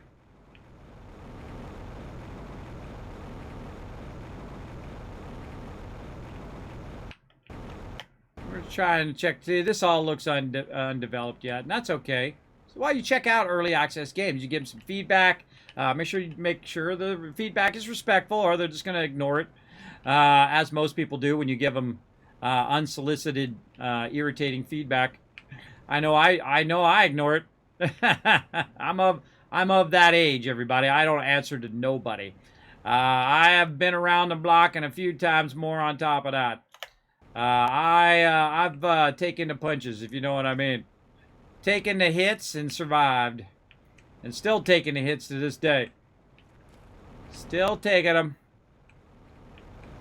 But I just get up every day, try to bring a little positivity and love into the world. And I feel like that's my jam here.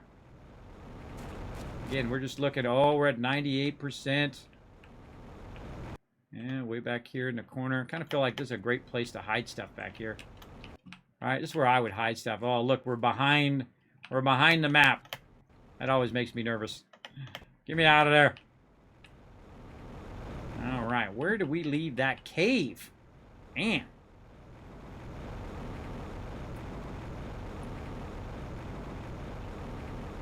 There's probably a base in front of it. Whenever I find a cave, I put one of those little bases in front of it. It helps me find my way back.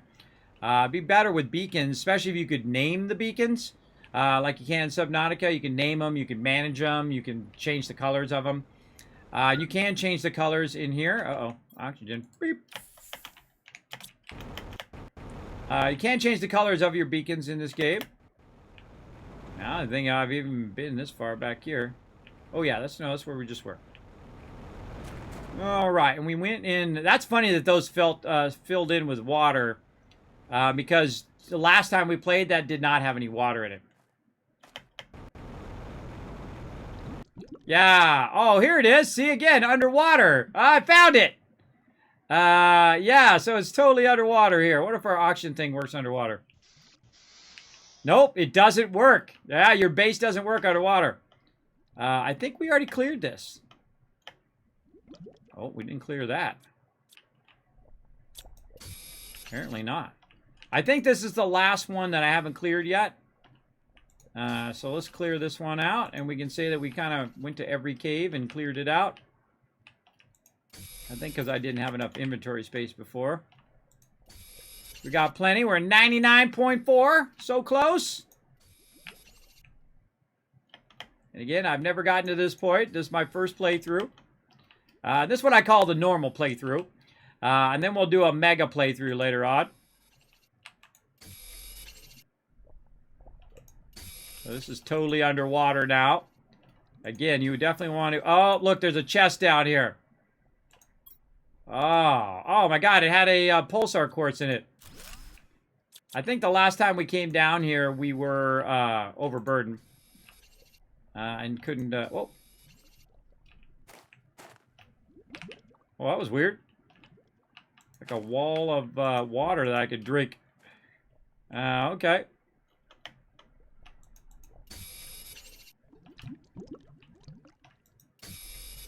And you're in a spacesuit, so you can wander around and do this all day. I got another auction thing. Oh, God. Oh, God. Ah, God. Look at that. There's another one there. All right, let's head back up. We'll drop this loot off, and then we'll come back. We'll get some more. Oh, 99.7. I want to know what happens when... oh, we can't utilize this. Can we? Oh, I think we can. Can we build, though? That's a good question. Can we build a... Storage? Underwater? Oh, you cannot build the storage underwater. Ah, good to know, good to know. Look at us learning all sorts of stuff. Let's put all that away. We're going to need our oxygen capsule here in a second. Yeah, if your base is underwater, you are in trouble. Okay, and let's look again for the thing that we're really looking for, which is the xenolite. Let's get this one because I saw that going by. I'll wait for oxygen to get really, really low. Then we'll use it. 99.3! Alright, I feel like this is... Oh, we already cleared this one. And then use our oxygen. Oh, I think we're going to finish it at the same time we get our 100. Here we go. It's going to click over. We did it. 1.0 TTI. That's GG, everybody. And we explored every cave, and we looted every cave and every bit of everything, I believe. I'm sure there's something I missed. But we'll check that out when we do a mega playthrough. Coming up probably next week. Let's go ahead and grab what we found. Let's see. These are all good. This is probably the most valuable thing in there. Zeolites. This is actually more valuable because it also uses a zeolite. So that's pretty valuable. Super alloy, we'll take those. We'll take the seeds. The rest of the stuff, not as valuable. I'd probably take the sulfur now. And the osmodium first. A little mixture of that. Okay, and we got a food problem. We get any food with that? No. No food, but we got food on us. Let's just use that. Okay, we're at 1.0, everybody. I think we did it. I think we're GG. Let's head back to the base and see if we got any messages.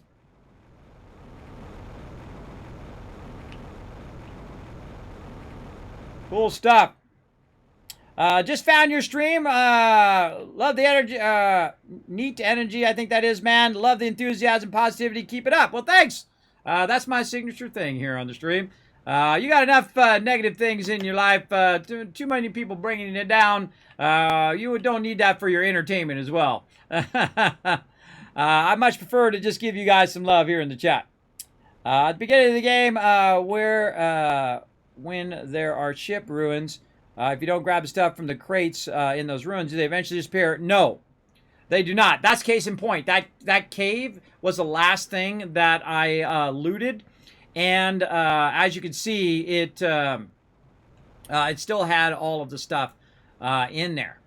I don't think the water coming in actually ruins the loot, but it does make it. I kind of feel like I need to explore that a little bit more. It does make it tougher. You can't build something and then actually get your oxygen. It's like your actual building is your oxygen filter.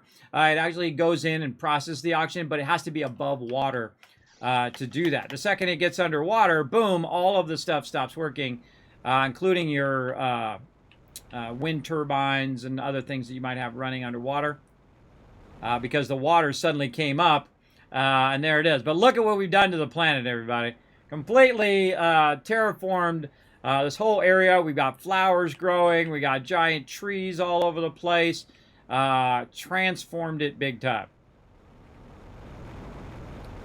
Let's head back to the base and check our messages.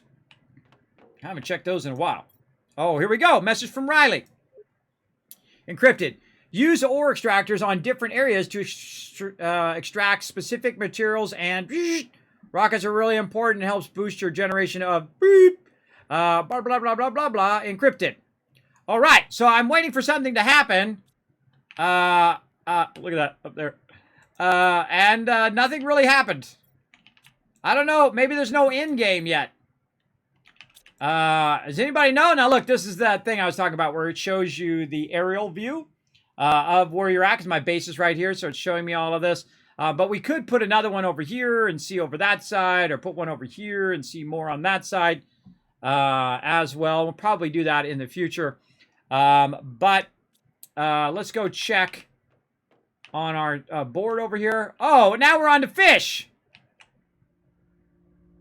Ah, I thought it would be done.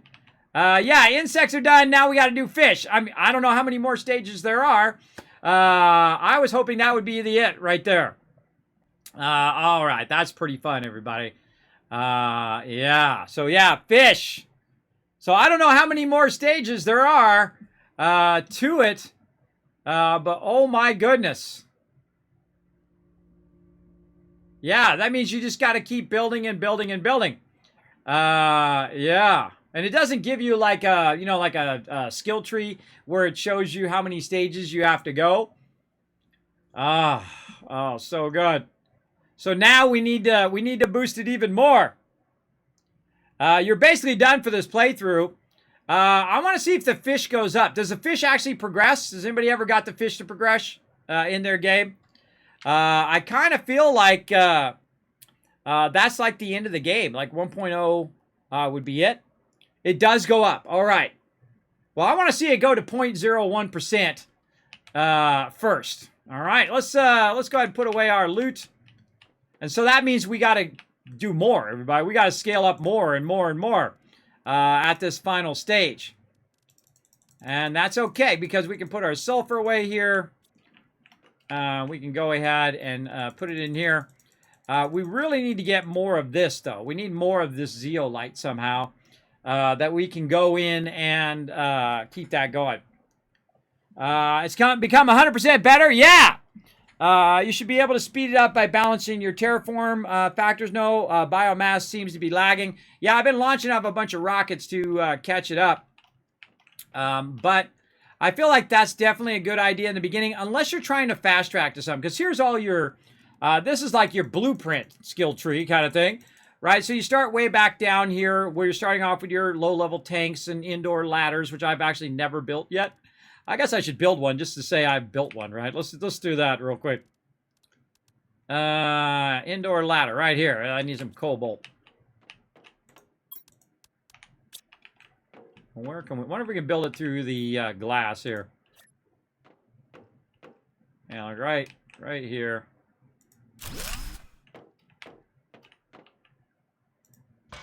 Oh, cool.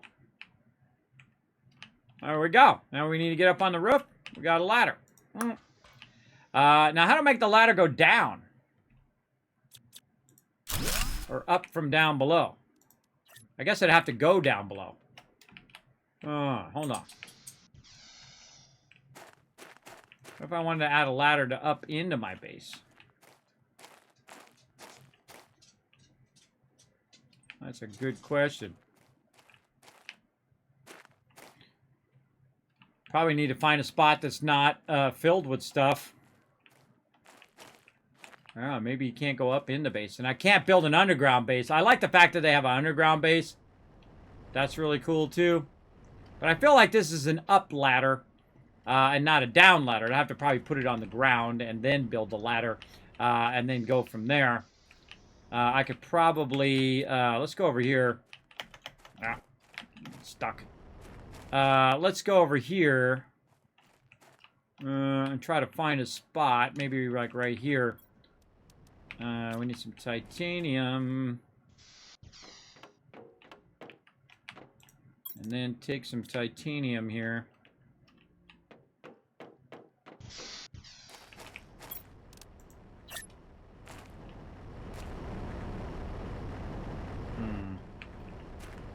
Probably have to put that down first. What I was thinking was you could put this down. Kind of went there. Green for a split second. Yeah, I think the foundations, you'd probably want to make the room the foundations and not these things. Now that I think about it, you'd want the room to be down here.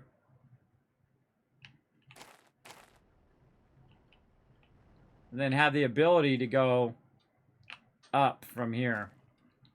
And I built this probably a little too low. But basically, you just build like an entrance, right? So you build something like this. And then we're going to need silicon and titanium for the door. Silicon...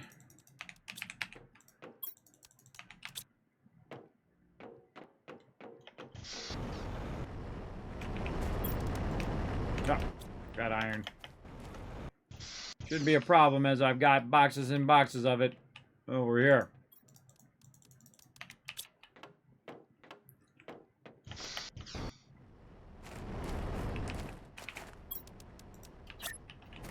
It's something like this, and then you go in here, and then this.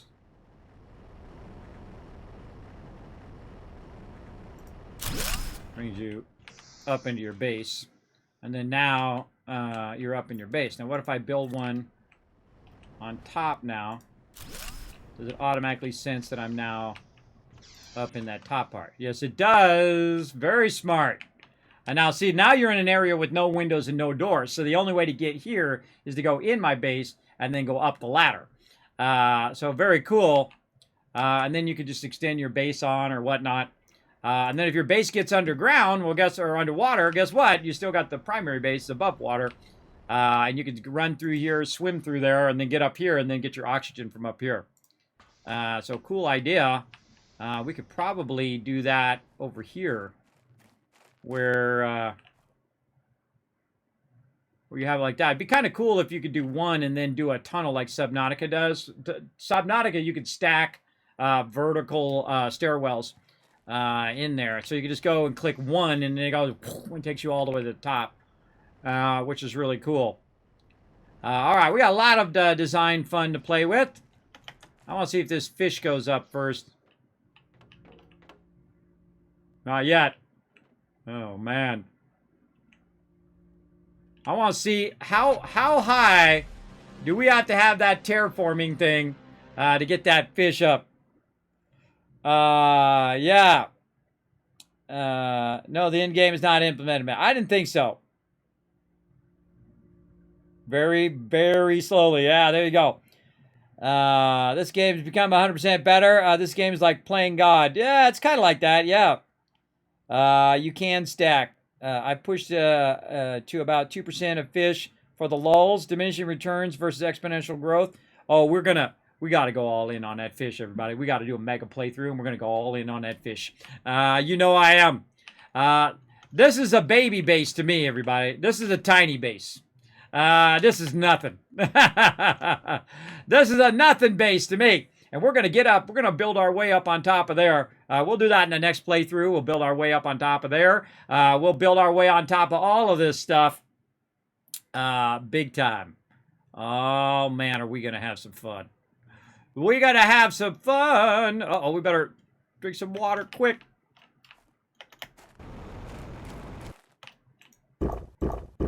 Ooh, that was a close one. All right, and we're going to rebuild our base, build a big old giant mega base. I kind of feel like it's a smarter idea, again, instead of using these, is to use those little things, and you go in them and you go right up to the next level. Definitely going to do that in the future as well. If I had to do it over again, I would probably keep these tree things like all in one area where I wouldn't have to run all the way across to the other side like this. Have those like in a line, have the other ones in a line, and so on. Now, the only way I can add more power is to take out my my things here, my tree spreaders, or just keep adding more and more and more nuclear power. Because I feel like you get to a certain point, and then there you go, diminishing returns on your stuff. Come on, little fishies. I wonder if that's going to go like the one, I have to go to 2 before that clicks over, right? Yeah, that's going to go for a while. But we definitely need to boost all of these eventually. Now, most of this is boosted by shooting off rockets. And I can just keep doing that same repetitive gameplay where I just keep shooting off rockets, which we did. But we got to 2 million per second. We got to 6 million per second on pressure. And then right now we're at 13 million heat and 39 million on oxygen. So I kind of feel like because you get to a certain point and you can extract uranium, that actually in the long run, in the big run of the game, it would be smarter for you not to use it for power. Meaning you shouldn't be making these things in the long run. So actually right now, I would disassemble those. Now, why would I disassemble those? Well, when you're making those pulsar things, right? These little pulsar things here, it's using up that zeolite. And that zeolite is what allows you to make that high-end tree farm. And so that's what I would do. That's what I would do. I would go in and use every single one of those zeolites for just the level 3 tree thing and put that every single place that you possibly could and basically convert everything into a giant tree thing because that's giving you your biggest boost. If you look at that, it gives you 12,000 oxygen. 12,000 is a scale way beyond everything else, but you're going to need to power it. And so the way to power it is using a resource that is infinite, right?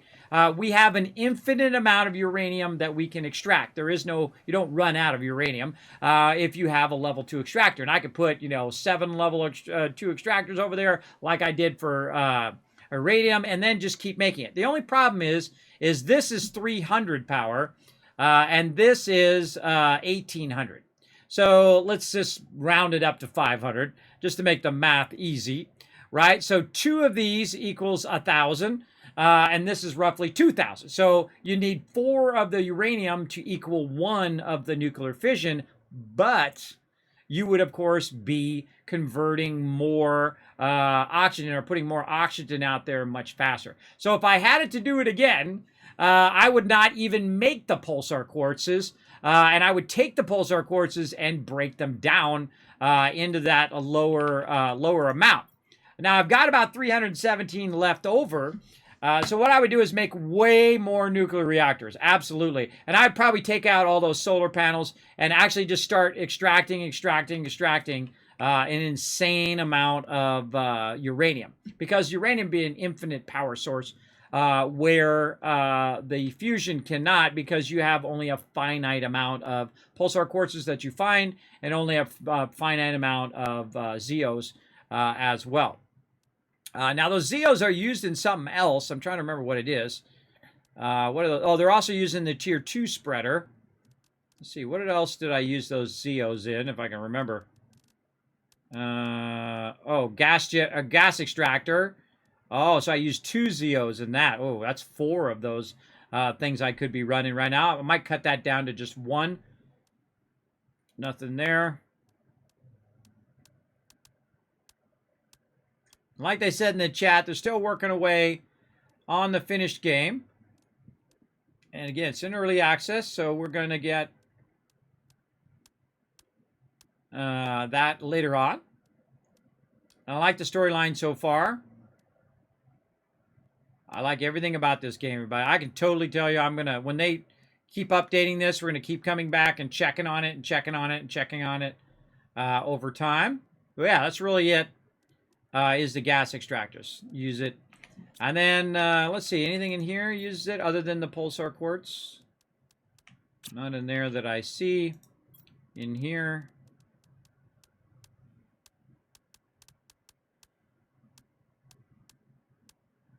I can't remember all this stuff. I can't remember if I used it on there or not. Over here.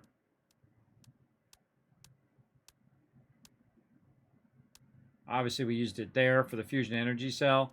I feel like that totally wasn't worth it. The stuff that you found in there didn't give you resources that were really all that valuable, but it did give us enough to reap the amount that we used on the fusion energy cells. I feel like you would put it in there, grab the loot out, take the fusion energy back, and then break it down. I kind of feel like you might have to get that all powered up. I think that should give you power. I think at this end stage that you are right now, that when you put that in there, it gives you like 10,000 power. And then you put it in the other one, it gives you 10,000 power over there. Because there's a lot of work to get to the stage to where you're making that fusion energy cell. That's like 40 hours I'm in right now on my first playthrough. And that fusion energy cell, when I put that thing in there, it should generate power throughout the whole world. I think that's just my feedback on that. But they might already have that in their head. So yeah, I don't see anything there. Over here on this, up here, not really. What else do we got that makes stuff? This deconstructs stuff.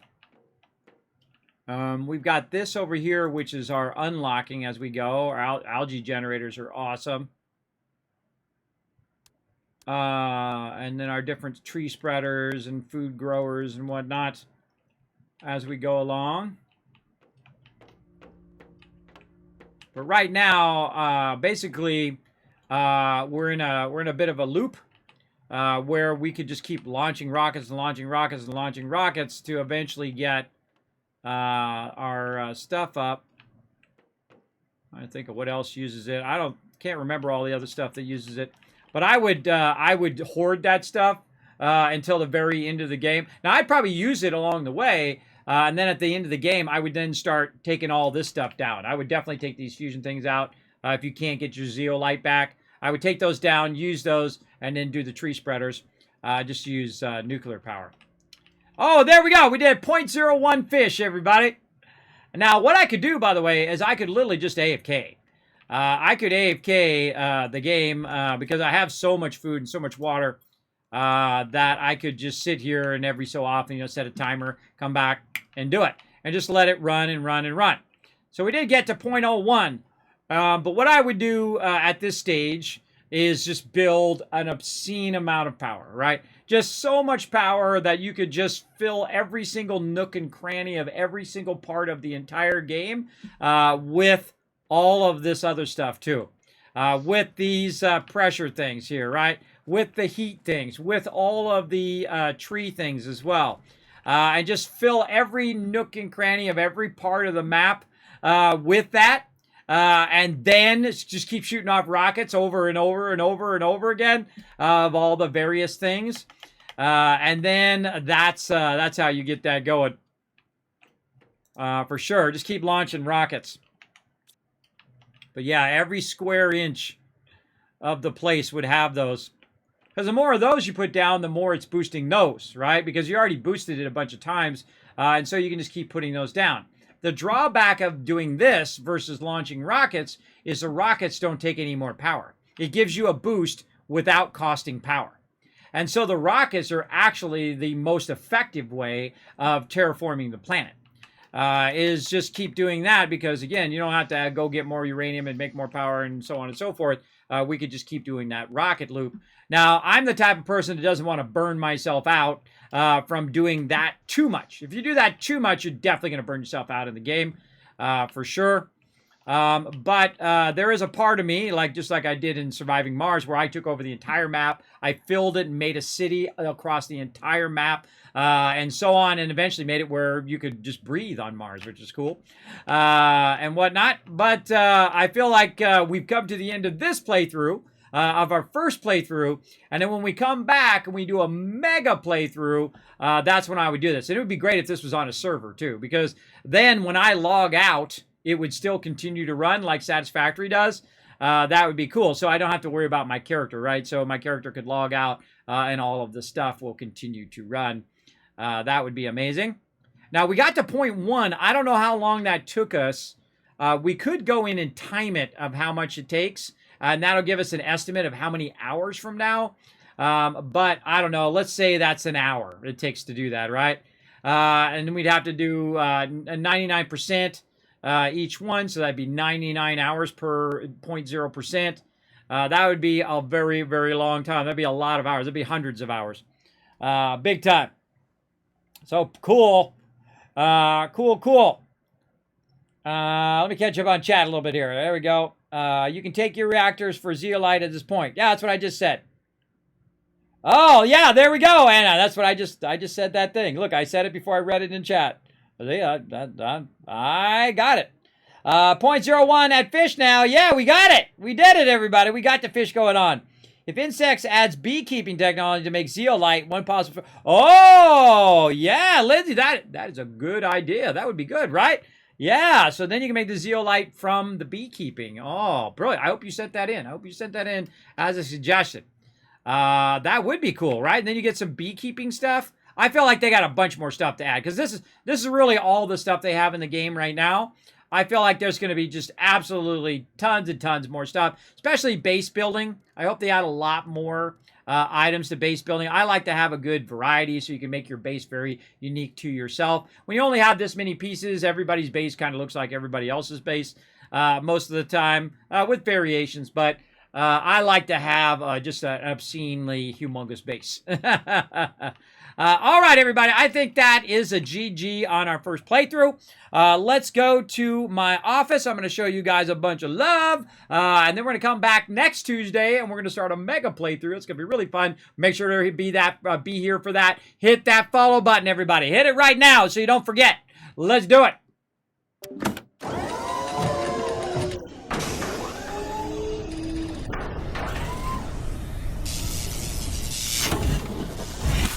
All right, and welcome to my office, everybody. Pretty cool office, right? Every game you see behind me here is a game that I've played on stream. Hundreds of them right here. We got to add Planet Crafter to my thing eventually. This right here, this animation that's going here in the background, because it goes for a while, it goes for like 5 minutes, is literally 60 hours of rendering. Just this part that goes along in the back. I know, crazy, right? Also, you can see it reflected in my desk as it goes by. See that? Isn't that a neat effect? Pretty cool, because I do all the 3D animation myself. Did this particular animation in a program called Blender, if you're familiar with that one. I actually do own Maya, by the way, which costs $4,000. That's right. Craziness. About 7-8 years ago, I bought Maya right before I stopped working at Apple. I thought I was going to get back into 3D, and then I got sick. But I got back into 3D, so here we go. Now, here, everybody, I'm going to give you guys some love in the chat. We're going to give you 1,000, 2,000, 3,000, 4,000, 5,000 caps. It does. Riverdog didn't say whether he gave you 1,000 kids caps for those 5 retweets, so I'm going to give you 1,000 more on top of that. Now, if you want to know my schedule, there it is right there. Now, my schedule is going to pretty much stay the same. We're going to try to actually get the full weekend next week. We'll see. Hopefully, no more city trucks come down and tear down my internet line or things going off the rails. Let's hope not.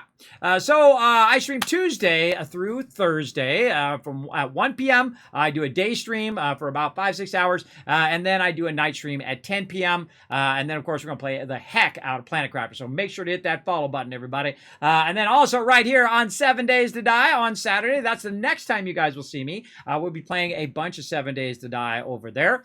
So again, hit that follow button. Come and join us 10 p.m. on Saturday for a bunch of fun. Now, you can also see that schedule right there in the chat. Now, speaking of my schedule, you can find that on all my social media. That's right. Go ahead and take a quick moment. Follow those links that I just popped in the chat there. Make it nice and easy. Just click on them. Pop on over to youtube.com/KismetBP. Hit that follow button or hit that subscribe button. Pop over to twitter.com/KismetBP over there. Now, you're like, Kismet, what does a BP mean? That means Blood Pledge, which is another name for guild from Lineage. That's right. I'm the leader and founder of one of the longest running gaming guilds, 20 years together. We're over 1,000 members. We just finished up playing New World because that high-end grind got a little bit boring, everybody. I was like, nope. I'm not doing that for months on end, just running that loot run over and over. But it was fun. I did enjoy the game. Really, really fun. I think it does need a lot of work. And when they put a lot of work into it, maybe we'll go back and we'll take a little look at it, see how it's doing once they've really given it a big upgrade.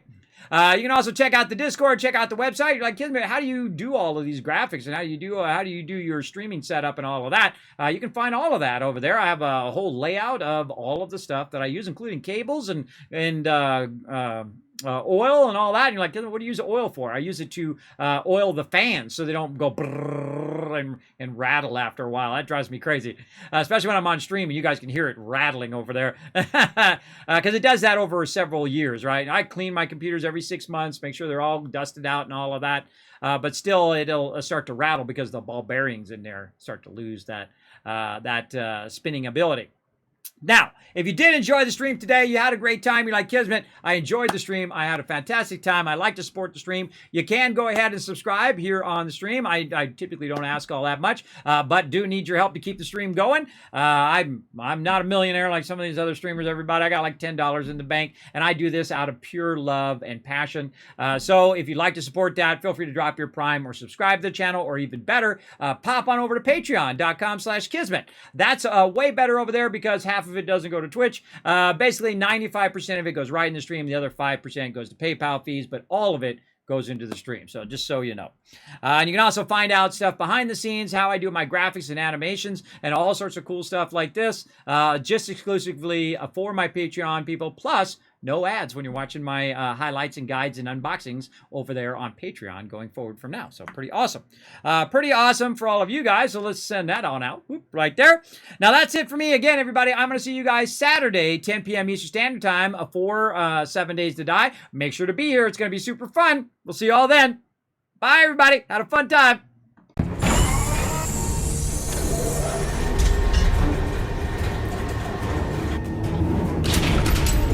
Hi, this is Norver. Thanks for watching. Press the subscribe button. We'll see you all next time. Bye.